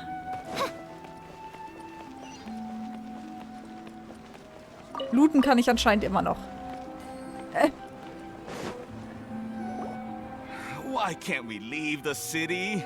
What is the academia up to now? Don't ask me. It's not like I can tell you anything.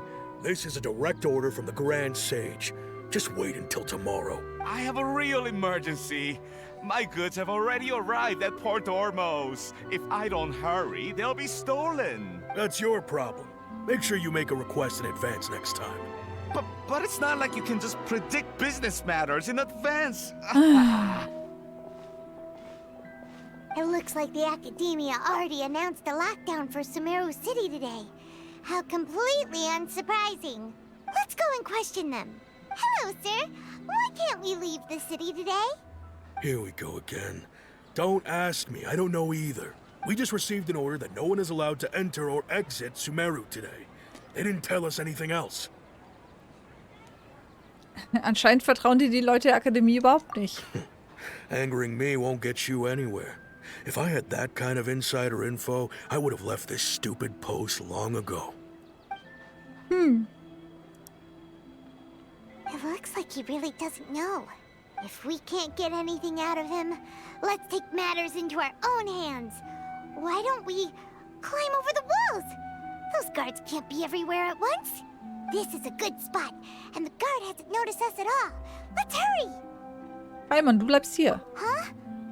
Why? Are you going to leave Paimon behind? Unsere Erinnerungen können sich verändern, wenn wir die Stadt verlassen. Wir müssen hier jemanden als Zeuge zurücklassen. What if things get really weird out there and you get into some trouble? Then Paimon won't be able to help you. Tja. Oh, Paimon knows that Paimon can't do much, but we've always been together, haven't we? Keine Sorge, Paimon. Wenn wir zusammen rausgehen, wird es genauso sein wie zuvor. Okay. Paimon will wait for you. Promise Paimon that you'll come back as soon as possible. Just a quick look. Ui, geht klar. And please, be careful.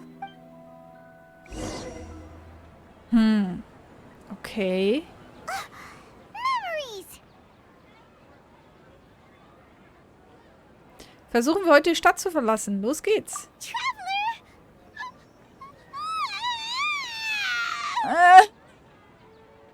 Oje, oje, was ist, Paimon? Paimon would never see you again. You just disappeared. Paimon waited for you for hours and hours at the city wall and you never came back. You promised Paimon that you were only taking a quick look. Ich habe was versprochen? Paimon, calm down. She's here now. I don't think she understood what you were saying. Paimon doesn't care. Paimon wanted to go look for you, but you also said that Paimon should stay. Paimon was so worried and so scared the entire day.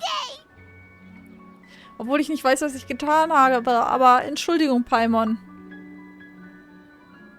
Ich werde dich nie verlassen. Okay.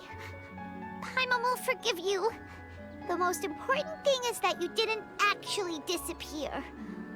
Oh, Paimon was so scared that you had gone into another world. Okay. Paimon, can you tell us your perspective of what really happened yesterday? I see. Using two people's different perspectives. After that, you left the city. Paimon kept her eyes on you the whole time, but then you disappeared in an instant. Hast du dich nicht geirrt? Vielleicht warst du abgelenkt. No way! Paimon was watching you with the fullest attention. What's your perspective, Traveler? You sure you don't have any memory of this? Ja, ich wusste gar nicht, dass es ein Gestern gab. I guess that explains everything. You also lost your memories the last 2 times you tried to leave the city. Those days' memories can't be awoken.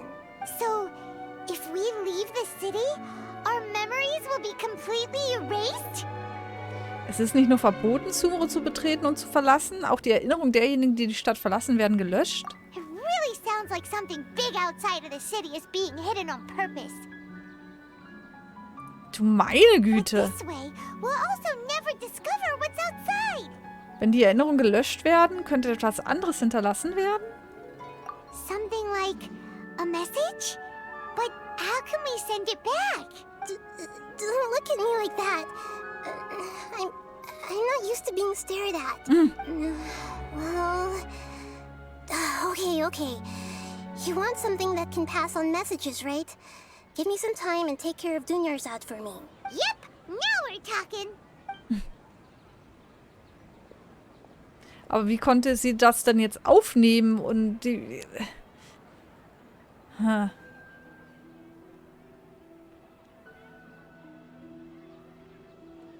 Also wie konnte ich das denn jetzt aufnehmen im Grunde? Weil ich verschwinde ja, sobald ich die Stadt verlasse. Ich muss ja irgendwie diese Erfahrung wieder zurückbringen. I'm done. Here you go. What? Isn't this just an Akasha terminal? I made some little changes. Akasha terminals are already capable of sending messages. I just tweaked it so that it could connect to any node. To make something like this? Nahida, you really know the Akasha like the back of your hand. Anyway, we can use this now to record a message, right? Yep. I'll help you save the messages. It should be pretty easy to use. I just can't guarantee the user's status and signal coverage when they're outside the city. We'll never know until we try. At least we're taking the initiative now. Ein Versuch ist es wert. Let's go then. Let's expose those sages. Du musst aber hier bleiben. All right. Paimon isn't as worried about being separated since it happened once yesterday. But Paimon still isn't happy about it. Bis morgen, Paimon. Okay. See you tomorrow, Traveler. That covers everything that's happened so far. Also die Nachrichten von eben gerade, die wurde von mir gesendet, nachdem ich die Stadt verlassen hatte? Yes. Although the signal was choppy and had some interference, we still managed to receive 2 messages from you when you were outside. Okay, now that you understand what's going on, let's hear the messages together.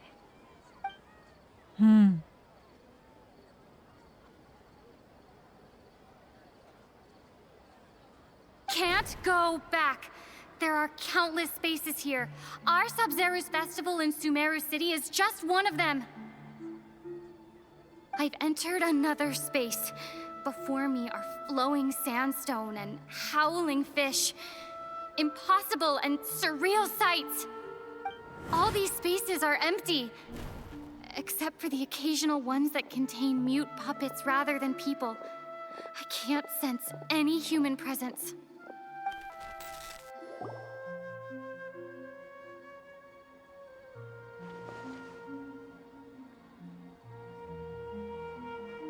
That's one heck of an info dump. It sounds like you left the Sumeru City space when you set foot outside of the walls. But everything looked completely normal when Paimon was looking out from the inside. That's unbelievable. And if we take your word for it, the other spaces all had very weird contents. There's another part here. We only received it last night. These spaces have been disappearing, one after the other, absorbed by something like a sun in the sky. And now, even the final space has also disappeared. Behind me, a lot of spaces just appeared again from thin air. I get it now. Those spaces are actually... Verdammt. So close. Why did the message end right there? What did the Traveler want to say? What are those spaces? Probably because yesterday just happened to end at that moment. Oh, right. Paimon did hear a beep from the Akasha. Did it come from here or from the message? The message. It should have come from the Traveler's Akasha terminal. After the beep, Traveler said even the final spaces also disappeared. Traveler, what do you think that final space could have been? Räume, in denen niemand ist. Realer Raum, Raum, in dem wir uns gestern befanden. Was that space actually the real world? But wouldn't a real space just randomly disappearing like that be catastrophic? All the bizarre spaces I saw outside the city had one thing in common. A lack of human presence. My impression is that each day in this samsara only ends at the sound of that beep from the Akasha. Schlussfolgerung einreichen? Das ist nicht Doesn't sound richtig. right. I need to care. Okay. Raum, in dem wir uns gestern befanden. Oh, so that's what it is! After the sound of the beep, the final space, the Sabzeruz Festival, also disappears, and we're taken to the next day. Later on, Traveler also mentioned a bunch of new spaces materializing behind them. Do lots of new spaces appear every day? Paimon's head is spinning. Just what are these spaces anyhow? Da werden die Welten rebootet oder so? Well, consider this. For all the horrors of the Archon War, at its heart, it was just a game where a bunch of gods fought over 7 seats. So no matter how strange or spooky things may look on the surface, Maybe all they point to in the end is a small and simple secret. Wow, the Archon War, huh? Geheimnis. That's an analogy and a half. Geheimnis.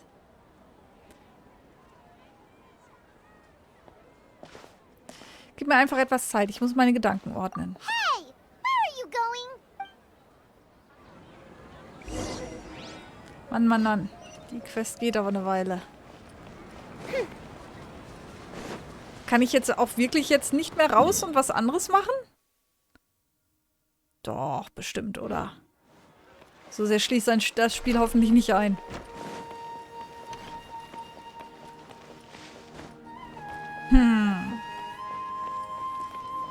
Ist alles nur ein Videospiel. Ha, ha, ha, ha. Ein virtueller Raum. Doch, ich kann raus, aber nicht Multiplayer. Ah, okay.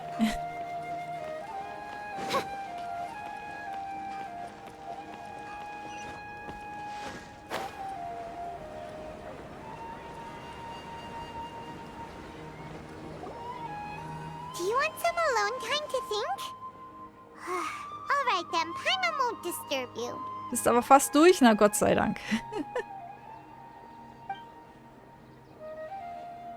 Ich wollte ja eigentlich noch eins von den Schnitzereien-Quests machen.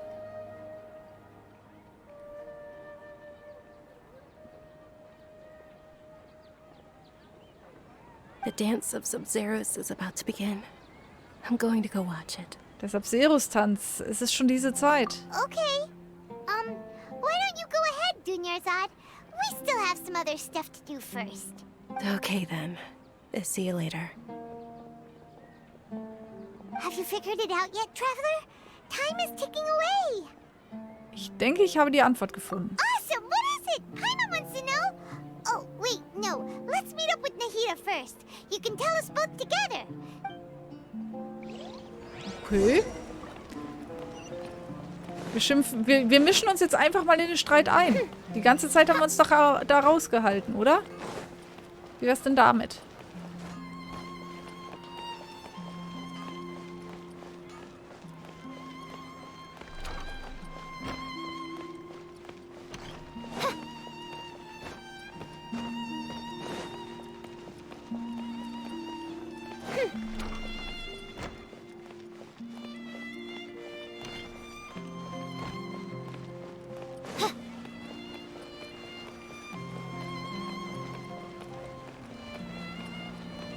Okay.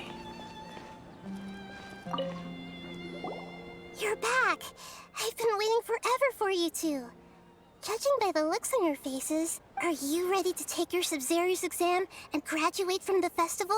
Ich bin bereit, Frau Nahida. Okay. First off, have you discovered the hidden truth? Räume, in denen niemand ist. All the bizarre spaces I saw outside the city had one thing in common. A lack of human presence. Unbewohnte Träume. Those spaces remind me of dreams. Like the one I had in the Avidia forest. Except these have no sign of human presence.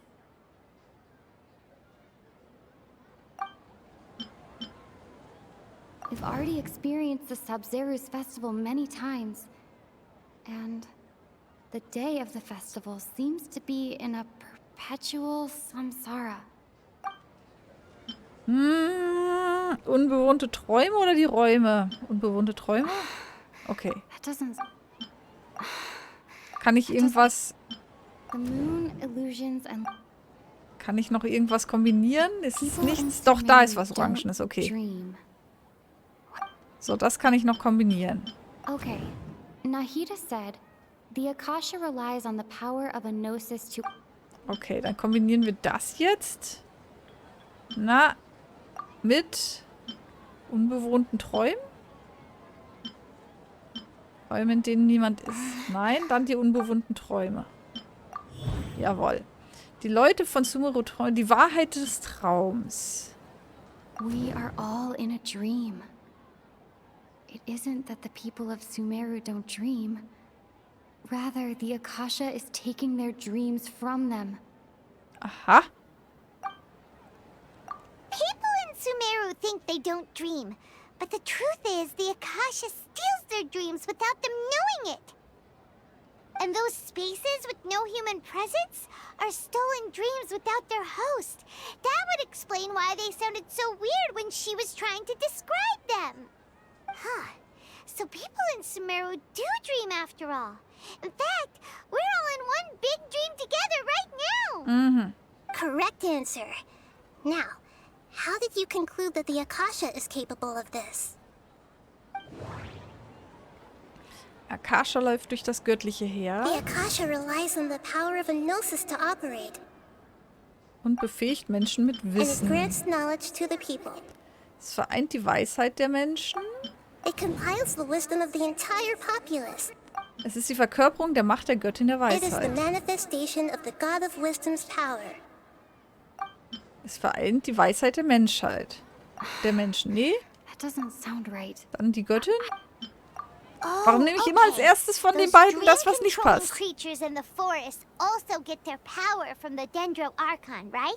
That would explain why the Akasha has the ability to control people's dreams too. But is stealing everyone's dreams really how the Akasha compiles their wisdom? Isn't there anything more to it than that? Dreams are fantastical, complex, and full of imagination. People's brains are the most active when they're dreaming. In other words, dreams are rich bundles of human wisdom. So in other words, the complete opposite of how Hypatia understood it. Paima remembers her saying that the sages think dreams are foolish delusions, and the fact that no one dreams is a blessing from Greater Lord Rukkhadevata. So it was all a dirty trick? The real story is that the sages from the academia are using the Akasha to steal people's dreams for their own use, huh? Aber die Weisen scheinen sich nicht damit zu begnügen. Oh? By the sounds of it, you understand the current situation pretty well. So then, what about the Samsara? Rede des großen Weisen. Grand Sage said, go celebrate the birth. Das Verschwinden und Auftauchen des Raums. Those spaces kept disappearing before my eyes.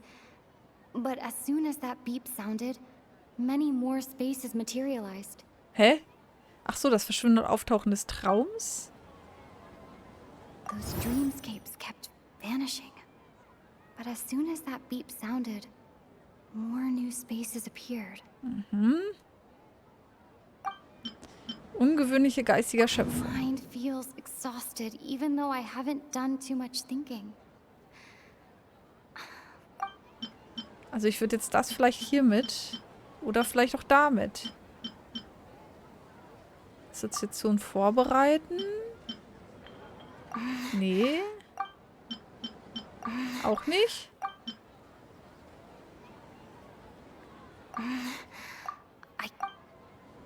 Nee? Okay, dann damit. Massenproduktion der Träume. Ach du meine Güte. Correct. The Akasha is keeping each person's brain in a constant dream state, but also separating their consciousness from their own dream. Their disembodied consciousness is placed inside the collective dream of the Sabzeruz Festival along with everyone else's, while their now vacant dreams are harvested by the Akasha. No one is any the wiser as another day passes in the dream, and so begins another samsara cycle. People wake up to yet another dream about the Sabzeruz Festival. The dreams that belong to them are once again harvested by the Akasha. So. So it continues. Aber wie hat Daya jetzt ein Muskelgedächtnis aufgebaut, wenn sie doch eigentlich nur träumt?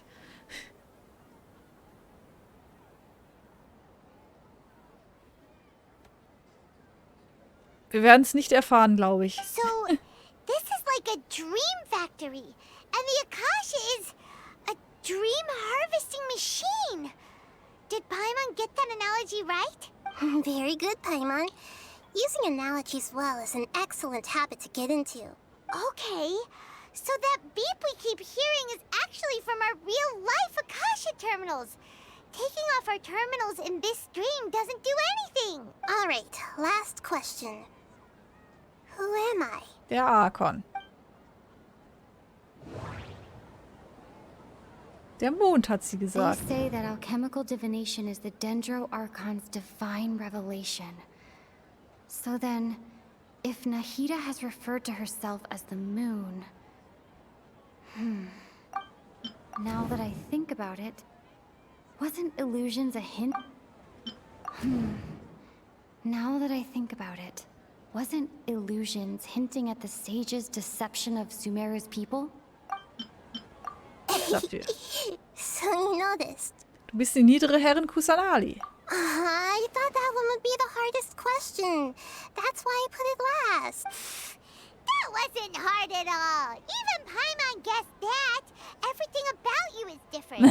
Now that you mention it, Nahida, you've been hinting to us since the very beginning. Aber ich dachte, das Akasha kommt direkt von ihr. Warum kann sie denn nichts dagegen tun? It's funny. Thinking back to when we were asking all over the place for info about Lesser Lord Kusanali. Paimon didn't expect to meet you like this. Ich habe viele Fragen, ja. Aber jetzt ist nicht der richtige Zeitpunkt dafür. Yes, those can wait until we're back in real life. On the other hand, I'd be happy to answer any more questions you have about here and now. Warum kannst du uns nicht direkt die Wahrheit erzählen? You asked me this question before. My answer was, it would literally blow your mind. Genau, hat sie gesagt. Now that you know this is all a dream, this answer should hopefully make more sense. Have you heard the saying, don't wake a sleepwalker? Likewise, if someone suddenly had told you all this instead of you learning it on your own, your notion of reality and dream would be thrown into irreversible confusion. I couldn't expose you to that kind of risk. So. That's why I could only give you very subtle hints and some suggestions. Long story short, I'm really sorry I had to keep you guessing. Wie können die Weißen das tun, ohne dass es jemand merkt? Firstly, this dream we're in is completely based on reality. People have already experienced this Sabzeruz festival, so it would be very difficult for them to find anything that strikes them as surreal. Secondly, you're probably wondering why people don't have any memories from earlier samsara, right? That's because people don't remember their dreams most of the time anyway.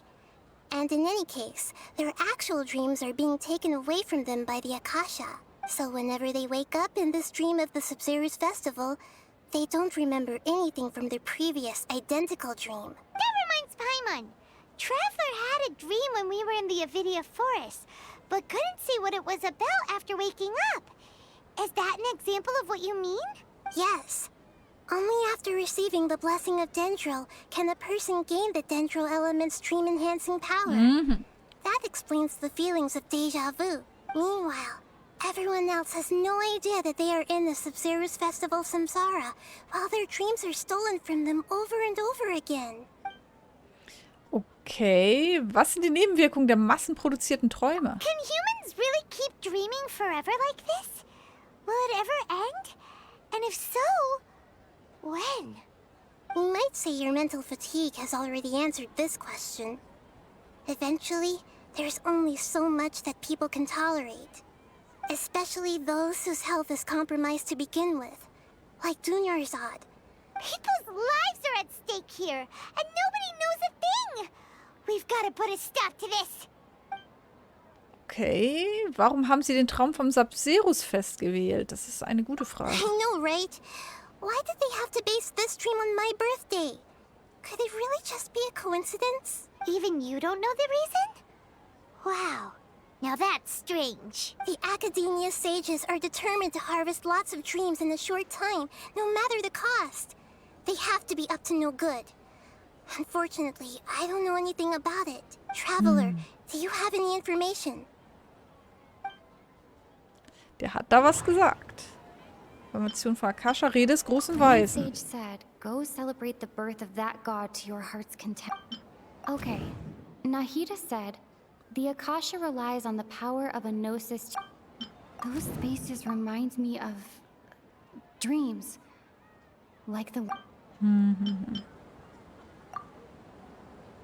Celebrate the birth of that god? Could it mean...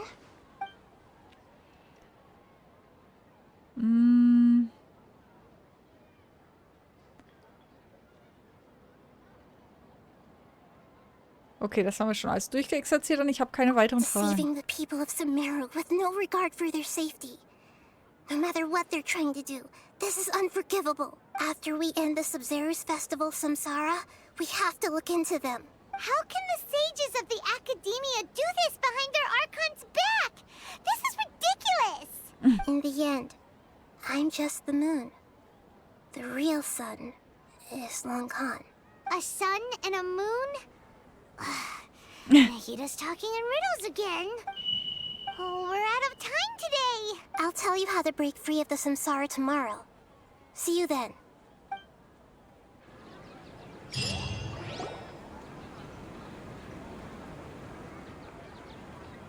Ja, Hallöchen. Good morning, Nahida. Wait.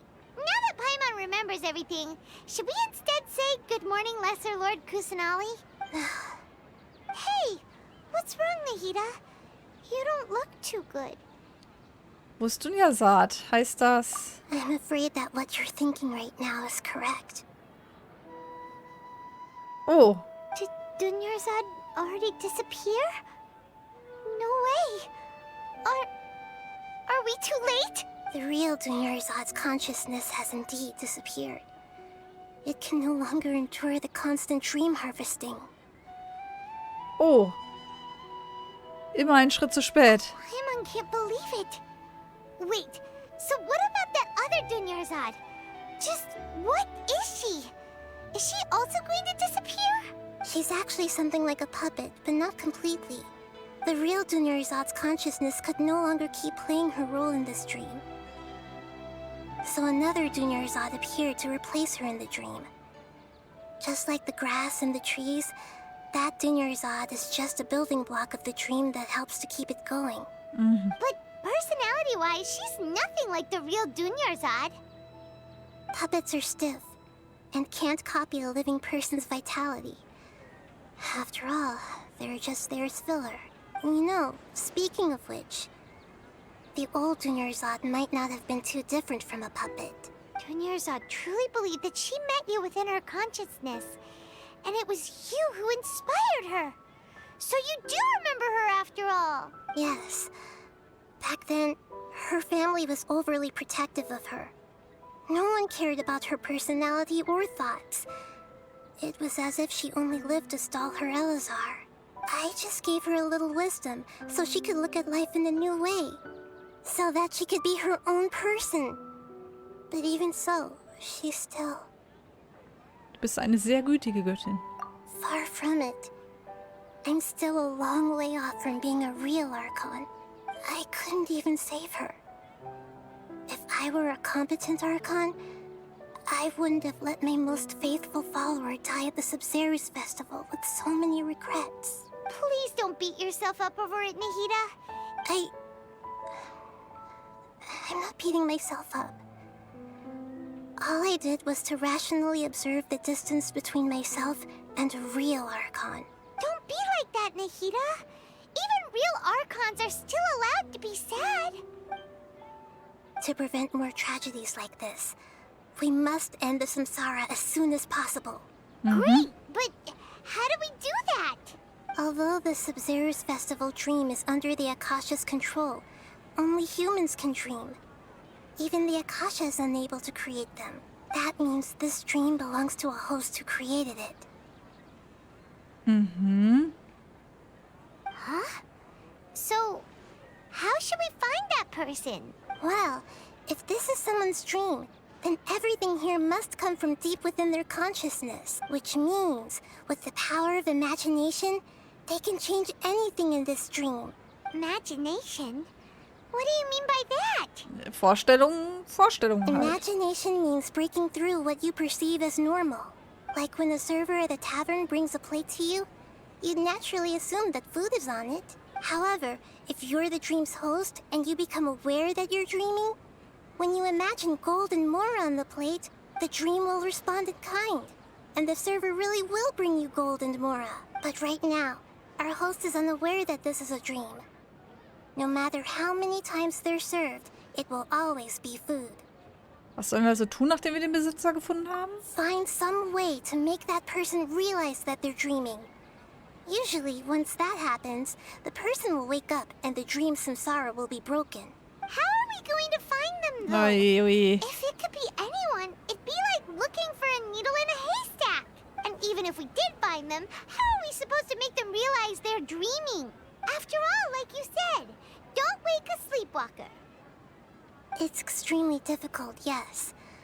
But the only ones who can do it are you two. Remember, everything you've achieved up to this point has all been for the sake of finding the host and ending the samsara. Da bin ich der Host, oder was? As for me, during this time, I'll be out of town. Out of town?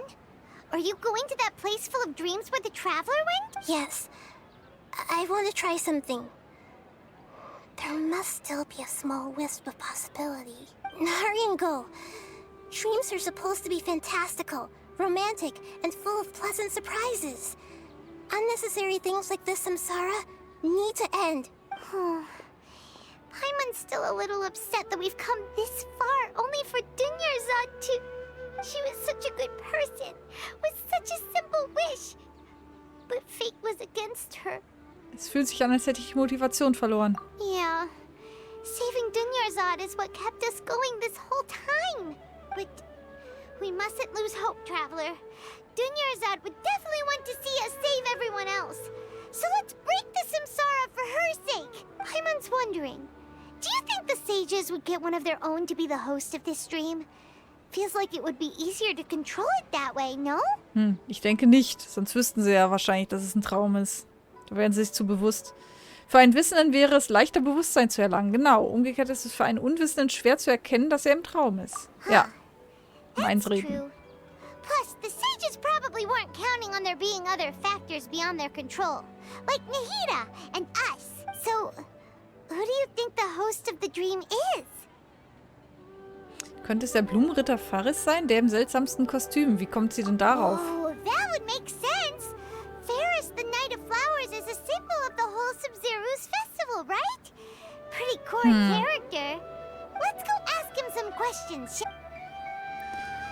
Okay. Boah, ich habe nicht damit gerechnet, dass es so lang geht.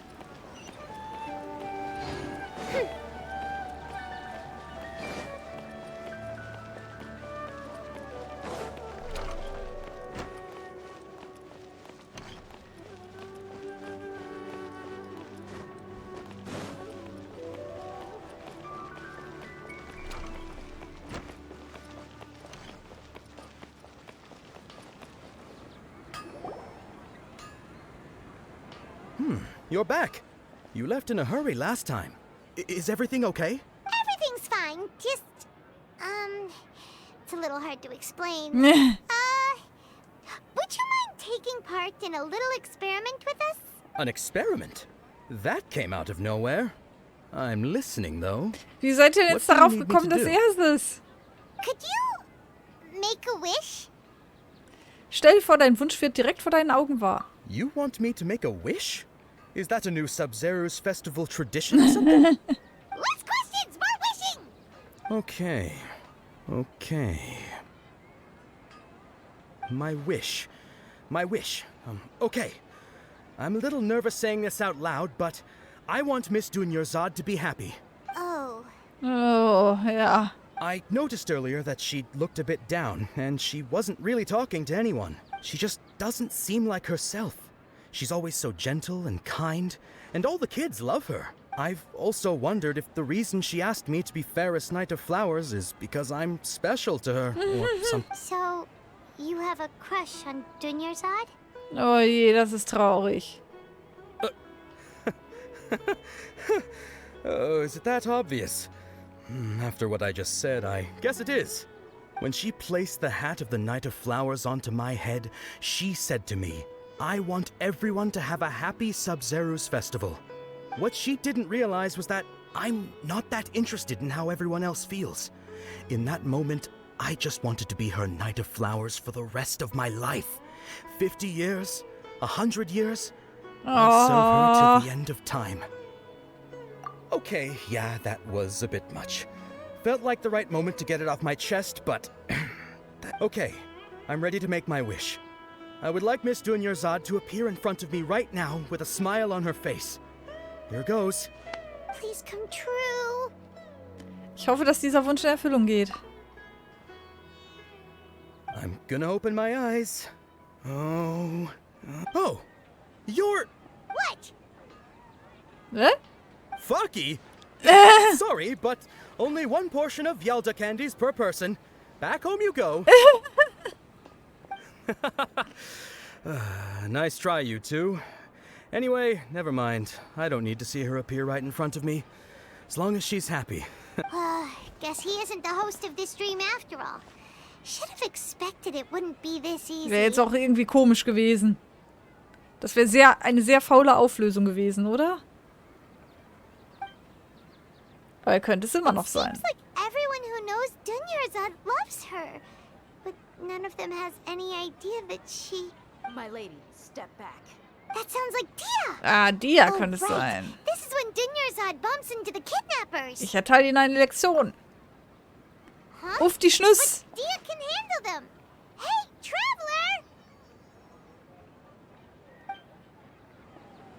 Traveler! Auf die Schnüss!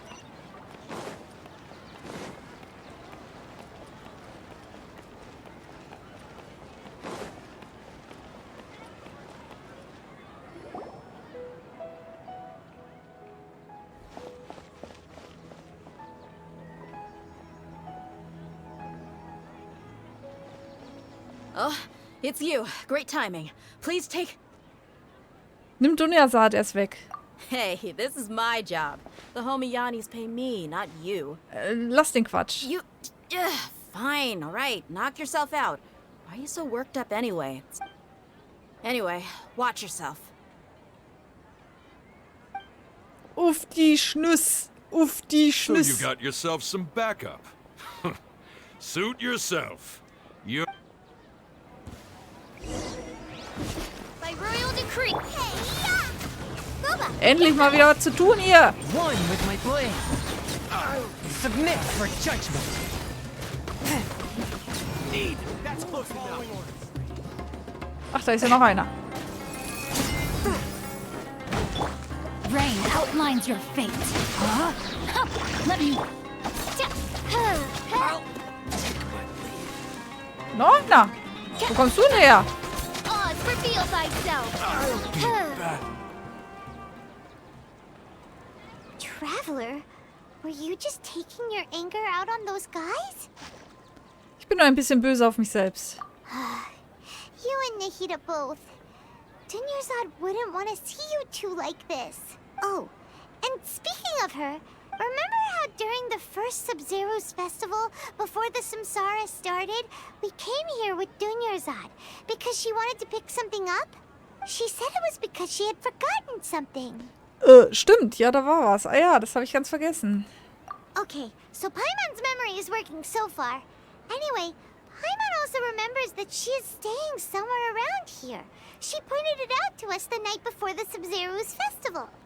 Vielleicht ist das ein Hinweis. Yeah, even if it's only a tiny clue, it'll probably still help us more than this needle in a haystack search. This is the place. It's rude to enter other people's spaces without permission, but desperate times call for desperate measures. Hey, the windows are unlocked. Okay, Paimon's gonna take a peek inside.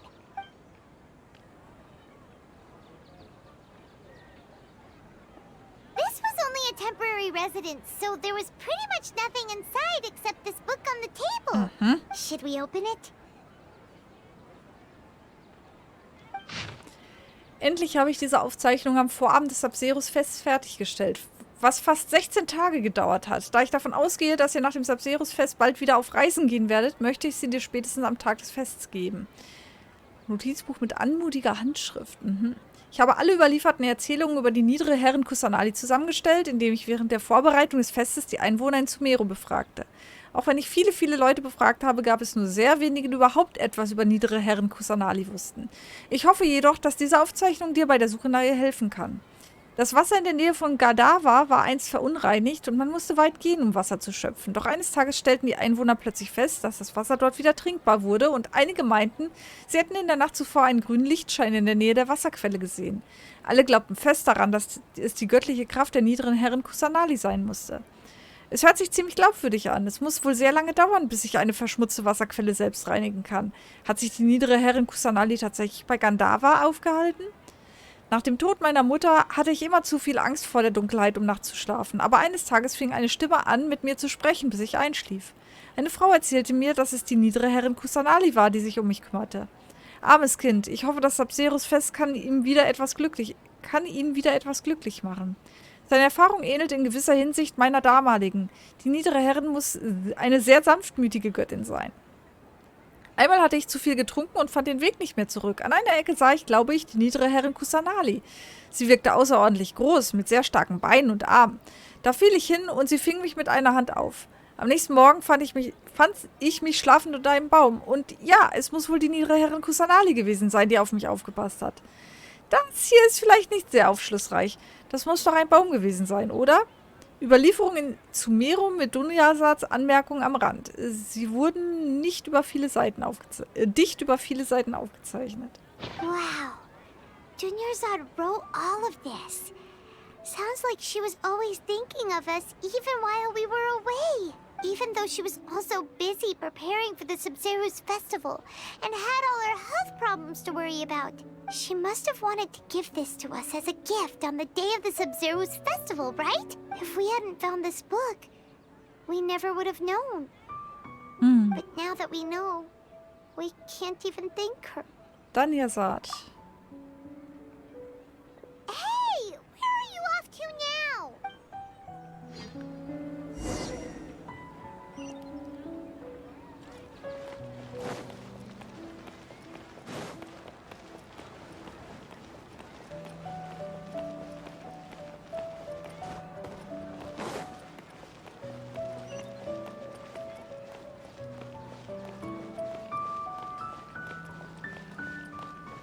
So, wir sprechen jetzt mit der Puppe. Okay. Macht das viel Sinn?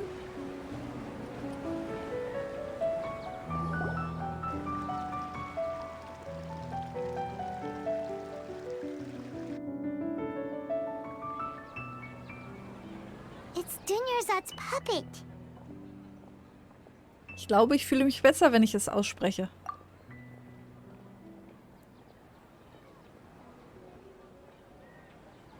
Danke dir.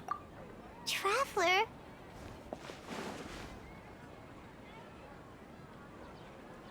You must be exhausted. Come to think of it, we've been stuck in this place for a really, really long time. Heck, even the last time we were chatting happily with Dunyasat feels like an eternity ago.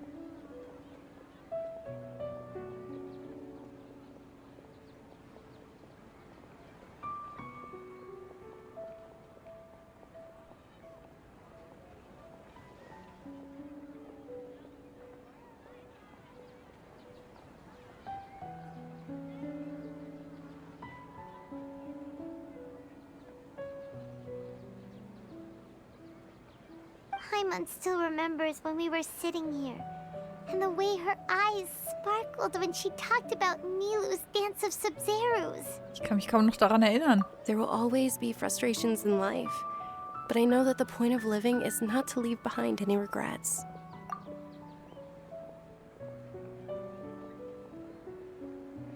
That was what the real Dunyasat said, wasn't it? Does that mean... Dunyasat? Yes, traveler. What is it? Oh, so she's still just a puppet. But just now, how come... Lass uns gehen, Paimon. What? Where are we going this time? Lass uns den Sabzeruz-Tanz ansehen. Diesmal wird er durchgeführt?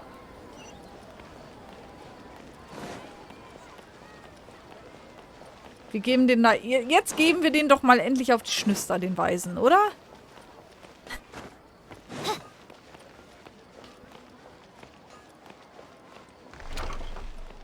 Also wenn jetzt zur Belohnung nicht eine richtig geile Zwischensequenz kommt, dann weiß ich auch nicht.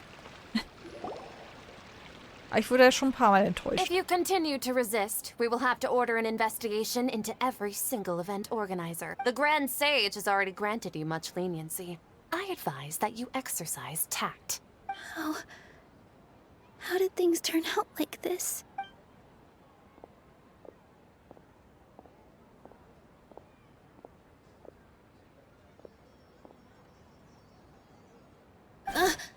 Traveler? You don't have to get involved. He's a sage from the academia. I don't want to drag you into this. Traveler? Traveler? What the heck are you doing? If you get arrested by the academia, that's another day gone to waste.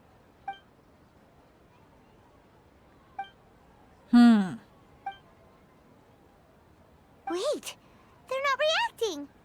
Have they been scared stiff? Wie erwartet, sie sind Puppen. Oh, of course. Aha. If this is the sage's plan, they wouldn't put themselves through this. So they're just substitutes. Okay, das What erklärt's is this? natürlich. What happened to the Grand Sage and his entourage? Warte, was ist in diesen Blumentöpfen?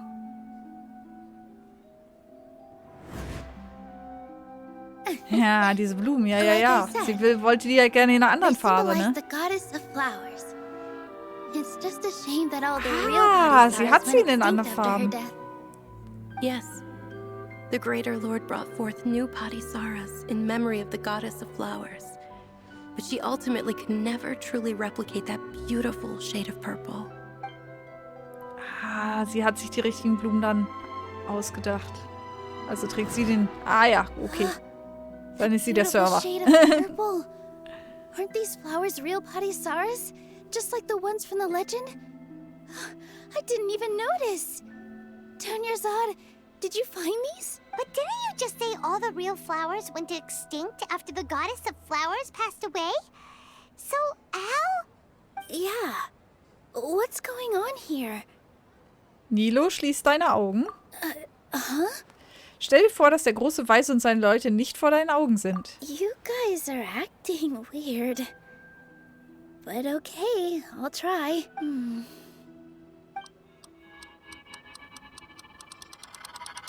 Hey! Aha. Erwischt. So Nilu's the host. What a surprise! Purple Patisaras don't exist in the real world anymore. But in Nilu's subconscious, they can appear as decorations on the stage. It's just like the example Nahida told us. People assumed there will be food on a plate, and Nilu assumed there would be real Patisaras in the flower pot. So when you saw the flowers, you instantly knew it was Nilu? Ganz genau. But if we want to end the samsara, we need the host to become aware that they're dreaming. How should we make Nilu realize that? Ich glaube, wenn ihr so direkt vor ihr darüber redet... Am I dreaming? Huh? Woher weißt du das? Weil wir gerade vor deiner Nase darüber geredet haben. Ich meine so. So I'm right. Is this Lesser Lord Kusanali responding to our celebration of the Sabzeruz Festival? Wrong guess, but you aren't completely wrong either. The point is, what made you think this is a dream? As far as you know, people in Sumeru don't dream, right? Yeah, but have you heard the tale of the first sage? To prevent a calamity, he went on a journey to find the Dendro Archon. Ooh, sounds familiar. Dunyarzad told us a story like that when we first arrived in Sumeru City. So it was about the first sage, huh? Yep, but in the part you heard, he hadn't become the first sage yet. There's more to the story. His piety and wisdom were acknowledged by the Dendro Archon, and she finally gave her blessing to him. All kinds of spectacular scenes appeared in front of the first sage, as if all the knowledge in the world was being painted onto a canvas right before him. He was captivated. After who knows how long, he mastered all the knowledge he could comprehend. Afterward, he said to the Dendro Archon, "I miss my parents, my wife, and my children. I've been away from home for far too long. They must be worried." The Dendro Archon smiled. The next second, the sage found himself lying in his bed, as if he had just woken up from a dream. His wife, lying next to him, said, You're off to search for the Dendro Archon today, aren't you? Have a safe journey, my love. In the end, the first sage took care of many disasters in Sumeru City and founded the Academia. What a happy ending. So, the first sage was dreaming ever since the beginning of the story? He never went on his journey? Yes. But his faith and determination were conveyed to the Dendro Archon, so she blessed him in the form of a dream. Paimon understands where you're coming from now. That's a really interesting connection. But we really gotta wake up soon, like the sage in the story. Da Nilo es schon bemerkt hat, dann sollte der Traum bald enden. I see. Well, it just so happens that today's Sabzeruz festival is almost over too.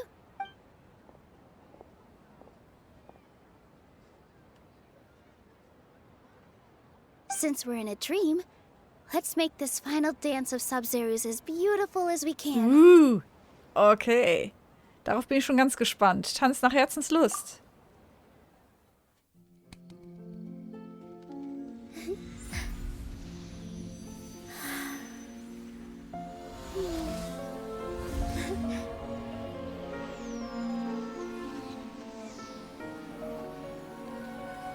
The wait is over, everyone. I dedicate this to our god, the dance of Sabzeruz.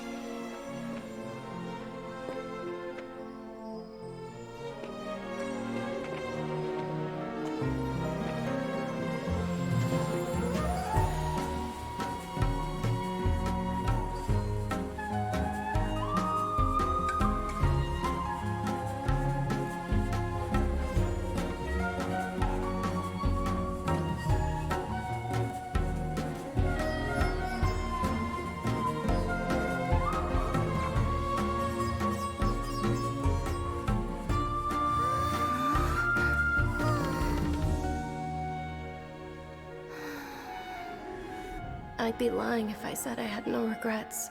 I would have loved to see Nilou's dance.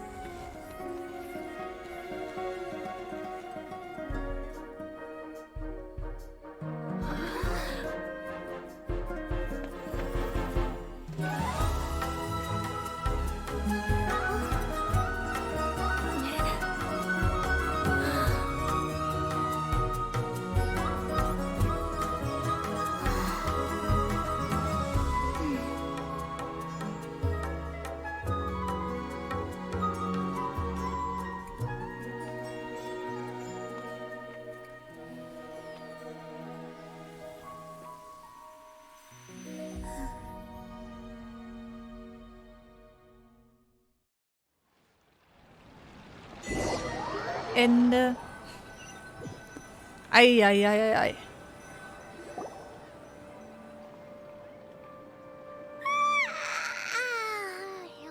Good morning, traveler. Oh, Paimon feels like she's been asleep for the longest Oh, mein time. Kopf tut weh. Paimon's head feels super heavy. Did we oversleep? Do you even remember going to sleep last night? Paimon thinks it was after the Sabzeruz Festival. The Sabzeruz Festival! Have we finally escaped from the Sabzeruz Samsara? Ich erinnere mich. Quick, take off your Akasha Terminal!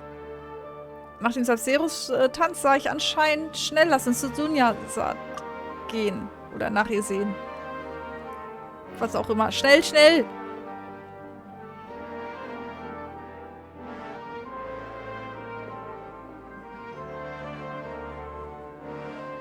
She's not in her room. What happened? Geh zu dem Ort. Huh? What usual spot?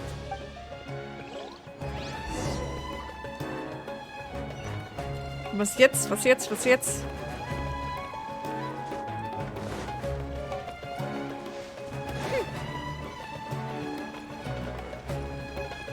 Oh, hallo. Well done, Traveler and Paimon. Hä? And thank you, Dunyarzad, for organizing the Sabzeruz Festival for me.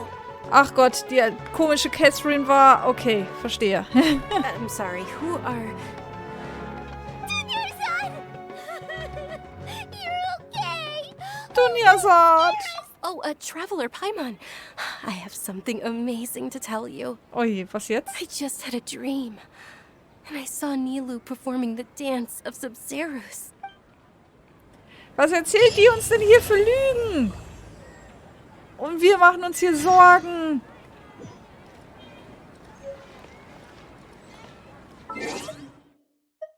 Boah, voll verarscht. Selbst Paimon ist das nicht. Isst den geschmacklos aussehenden Kokoskohlenfladen. Aha. Erwache aus dem Samsara des Sabzeruz-Fests. Schließt des Morgens 1000 Rosen erwachen ab. Okay. Alter Falter. So. Den Rest machen wir das nächste Mal. Jetzt wüsste ich gern, wie viel Urgestein ich habe. Noch zu wenig. 2 Wünsche extra wären gut. Haben wir noch was beim Händler? Ich habe nämlich eigentlich nicht mehr die Zeit. Schon, die Zeit hätte ich schon, aber den Willen? Mist. Keine. Also ich kann 2 Schicksale mir hier kaufen, schon. Aber die werden schon ziemlich teuer erkauft. I do worry about the well-being. Wie viel brauchen wir denn noch? 300. Naja, da müssen wir ziemlich lange noch hier die Quests machen. Für 300. Ja, das frisst schon ziemlich viel Zeit und es ist schon sehr spät.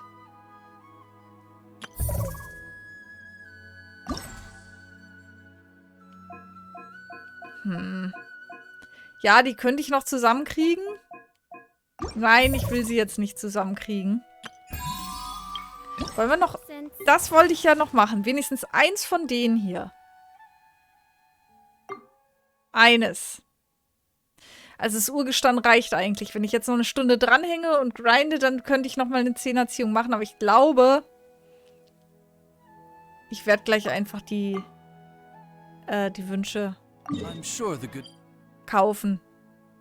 So, da können wir sogar direkt hin teleportieren. Das ist schon mal gut. Ich will das wenigstens einmal hier im Stream machen. Weil ich habe noch keine wirkliche Vorstellung, was das hier gibt. Ah, okay. Das ist wahrscheinlich wirklich wieder irgendwelche Sachen einsammeln. Okay, die gebrauchte Zeit um die Menge der Abenteurertaler, die du unterwegs gesammelt hast, bestimmt deinen Punktestand am Ende der Herausforderung Urwaldraserei. Die gebrauchte Zeit und die Menge der Abenteurertaler. Auf der Expedition wirst du ab und zu auf anziehende Glücksbringer treffen. Berühre sie, um einen bestimmten Bereich der Abenteurertaler anzuziehen. Okay.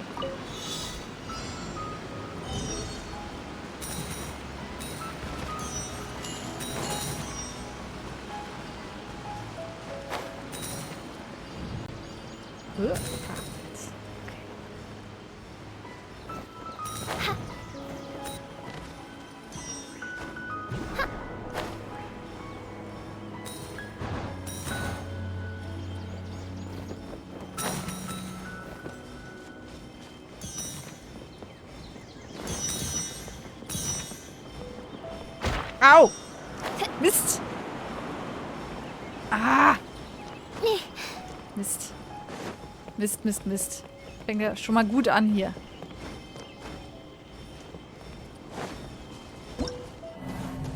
Scheiße. Och Mann. Nochmal.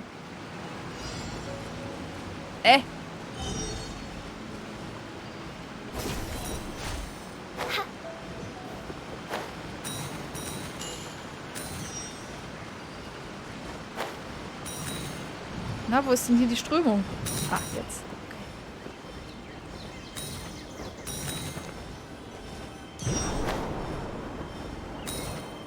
Mist.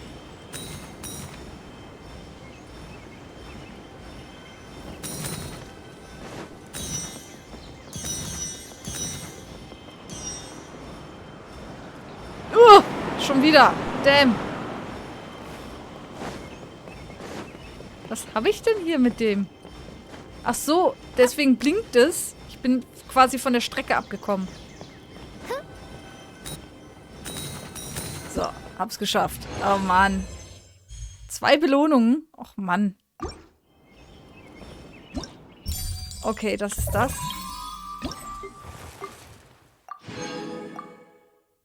Erhalte 3000 Punkte.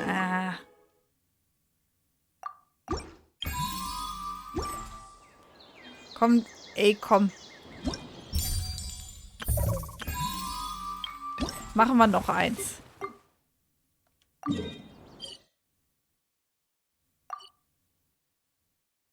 Obwohl, nee, eigentlich lohnt sich's gerade nicht. Was habe ich denn hier? Traveler. Ah? Oh. Wann habe ich denn das bekommen? Okay.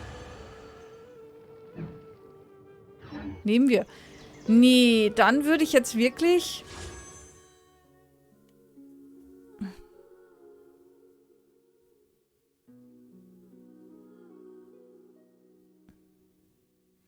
Also wenn ich noch zweimal das Urgestein hole, dann muss ich mir nur einen Wunsch noch holen.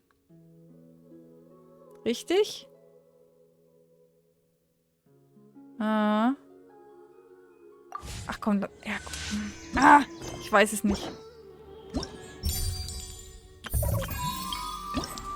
Die geben jeweils 40. Ja.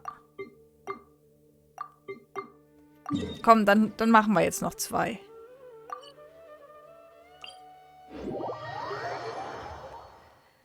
Das wollte ich jetzt eigentlich nicht, aber wir tun es einfach.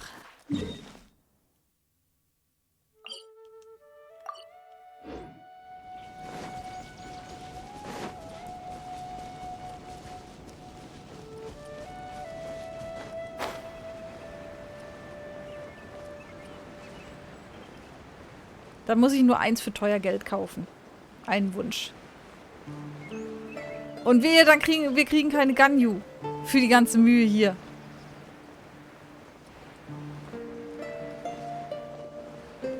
So, ist es das hier? Ah, da ist ja sogar ein Dendroculus. Supreme Void. Aloha. Hallöchen. So spät noch auf.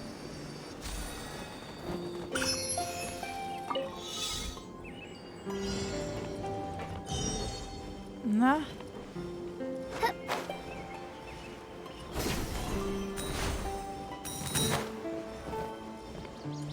Na? Ach, Mann! Was tust du denn? Spielt mein Controller gerade? So. Hat sich gerade so ein bisschen zur Seite bewegt, obwohl sie es nicht sollte. Uff.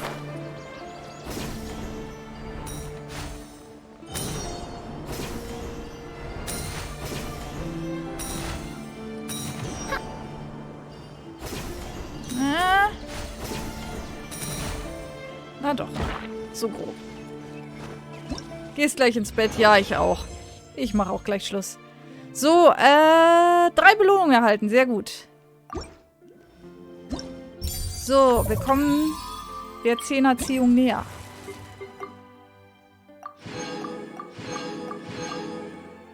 So.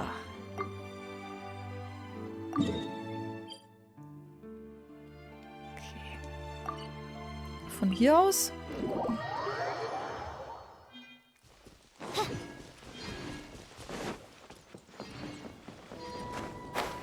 Na, es müsste grob gehen.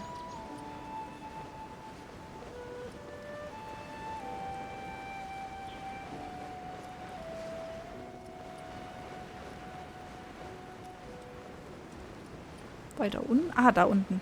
Mhm.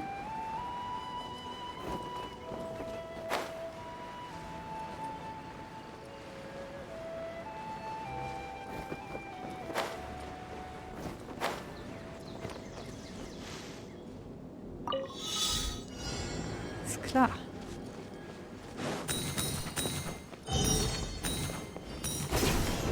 Zisch, Peng, Bum. Ich glaube, das habe ich beim ersten Mal falsch gemacht. Dass ich nicht dran gedacht habe, dass ich die auch einfach verwenden könnte.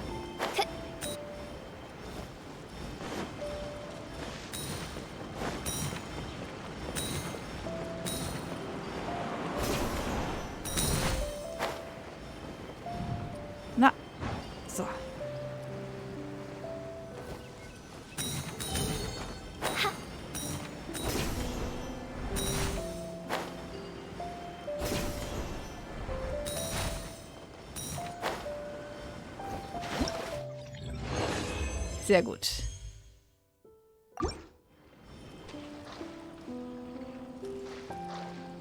Darf ich fragen, was genau du als Computer Scientist machst? Das ist einfach nur die Übersetzung für Informatikerin. Also ich habe bis vor kurzem noch programmiert. Jetzt bin ich in die Cyber Security gewechselt. Vor einer Weile. Vor ein paar Wochen schon.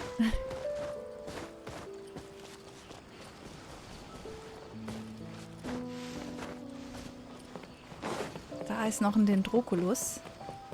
Den nehmen wir noch mit. Kriegen wir ihn? Den kriegen wir, oder? Wenn wir jetzt nicht gleich abstürzen, weil wir so erschöpft sind.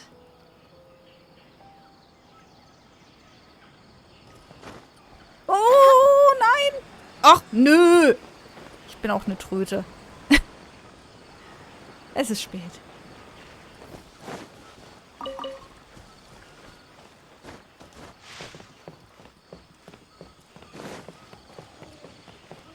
Du bist selbst Webentwickler, okay. Welche Sprachen machst du? Was ist da so aktuell angesagt? Spannendes Thema und sehr gefragt. Ja, im Moment mache ich sehr viel, ja, Regulatorisches noch. Sehr viel Regulatorisches, sehr viele Dokumente schreiben.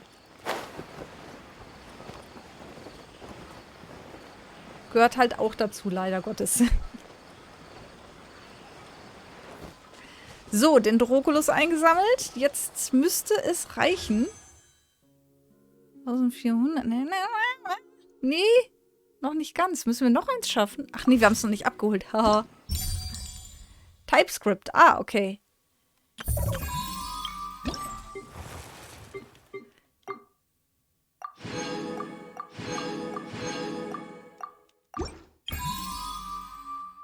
Das klingt gar nicht spannend. Nee. Aber es gehört halt dazu, ne? So, jetzt passt es. Jetzt passt es. Jetzt können wir noch ein Gebet dazu kaufen und dann können wir nochmal 10 Ziehungen machen.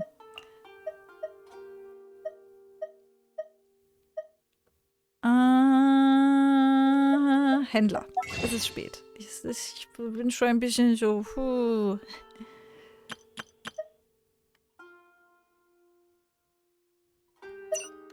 So, ein verwundenes Schicksal. Zack, eines nur reicht. So. Jetzt einmal Daumen drücken für Ganyu. 10 Gebete. Hoffentlich Ganyu, genau. Einmal feste drücken. Aber eigentlich für ein 50-50 reicht es noch nicht. Also nur viel Glück. So, was kommt, was kommt, was kommt? Keine Ganyu. Mist. Ein Schingsche. Bringt mir gar nichts. Habe ich schon komplett. Noch ein Schingsche. Bringt mir gar nichts. Subi. Ich und mein Glück wieder. Erst hat mich Chongyun verfolgt. Jetzt ist es Schingsche.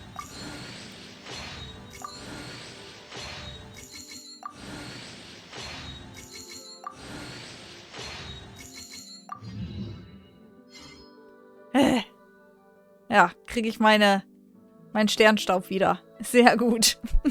Super.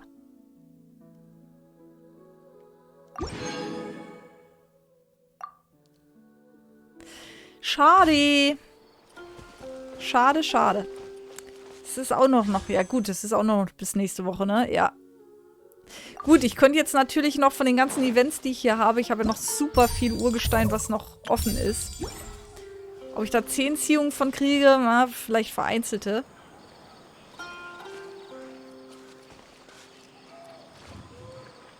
Das sind 2 Gratispuls. Naja.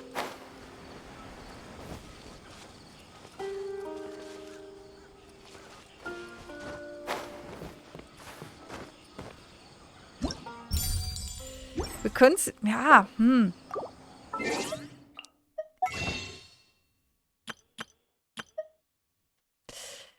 Tja, wollen wir... Ja, könnten wir schon, ne? Einfach mal nochmal eintauschen. Na, nee, no.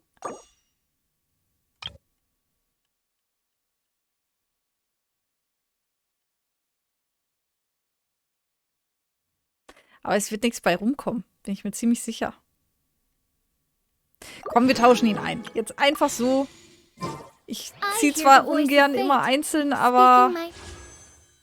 Hey, so. 1. Nope. 2.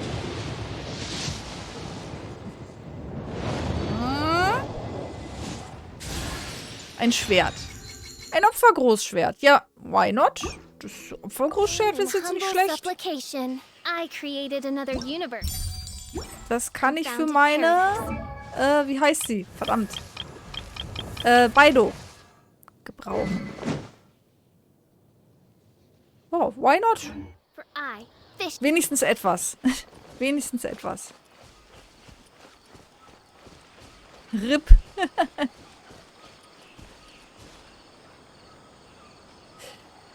Naja, nee, schade. Immerhin ein 4-Star. Ja, immerhin, das stimmt. Nö, dann würde ich auch sagen, es ist deutlich später geworden, als ich gedacht habe. Mann, Mann, Mann, das mit dieser Traumquest ging jetzt aber echt lange. Genau. Nee, ich mach Schluss für heute. Nächster Stream am Freitag. In meinem Discord und hier in meinem Zeitplan steht noch 20:30 Uhr, glaube ich. Aber es wird eine halbe Stunde früher losgehen, weil ich wieder ein bisschen früher Schluss machen will. Also um 8 Uhr, Freitag 8 Uhr, spielen wir Gravity Rush 2. Da gehen wir auf Trophäenjagd. Und nächster Genshin Impact Stream weiß ich noch nicht, weil nächste Woche ist ja das Update. Und wenn ich dienstags streame, wisst ihr ja immer, dann kämpfe ich immer gegen die Update-Zeit an. Auf der anderen Seite haben wir ja hier die Quest noch offen, ne? Den Archontenauftrag. Ob das so lang wird, ist mal fraglich, aber ich will es jetzt nicht nochmal losjagen. Also, ob ich nächste Woche Genshin spiele, weiß ich noch nicht. Vielleicht auch am Mittwoch wäre auch noch eine Überlegung wert, weiß ich noch nicht. Weiß ich wirklich noch nicht. Wie gesagt, Freitag, 20 Uhr, Gravity Rush 2. Ansonsten, Zeitplan seht ihr ja, wird hier ja gepflegt. Sonntag bzw. Montag gibt es dann immer die Streams für die jeweils nächste Woche. Und ihr könnt auch in meinen Discord-Channel schauen, ist hier auch verlinkt. Oder auf meinen YouTube-Kanal, da gibt es fast jeden Tag ein neues Let's Play-Video momentan. Für Xenoblade Chronicles 3 oder Horizon Forbidden West. Oder ihr schaut euch nochmal die ganz alten Genshin-Streams an, wie ihr möchtet. So, jetzt ist aber gut. Ich wünsche euch einen schönen Abend. Schlaft gut, wacht erholt auf, habt einen tollen Tag morgen. Und wir sehen uns, wenn ihr mögt, am Freitag wieder. Bis dann, meine Lieben. Ciao, ciao.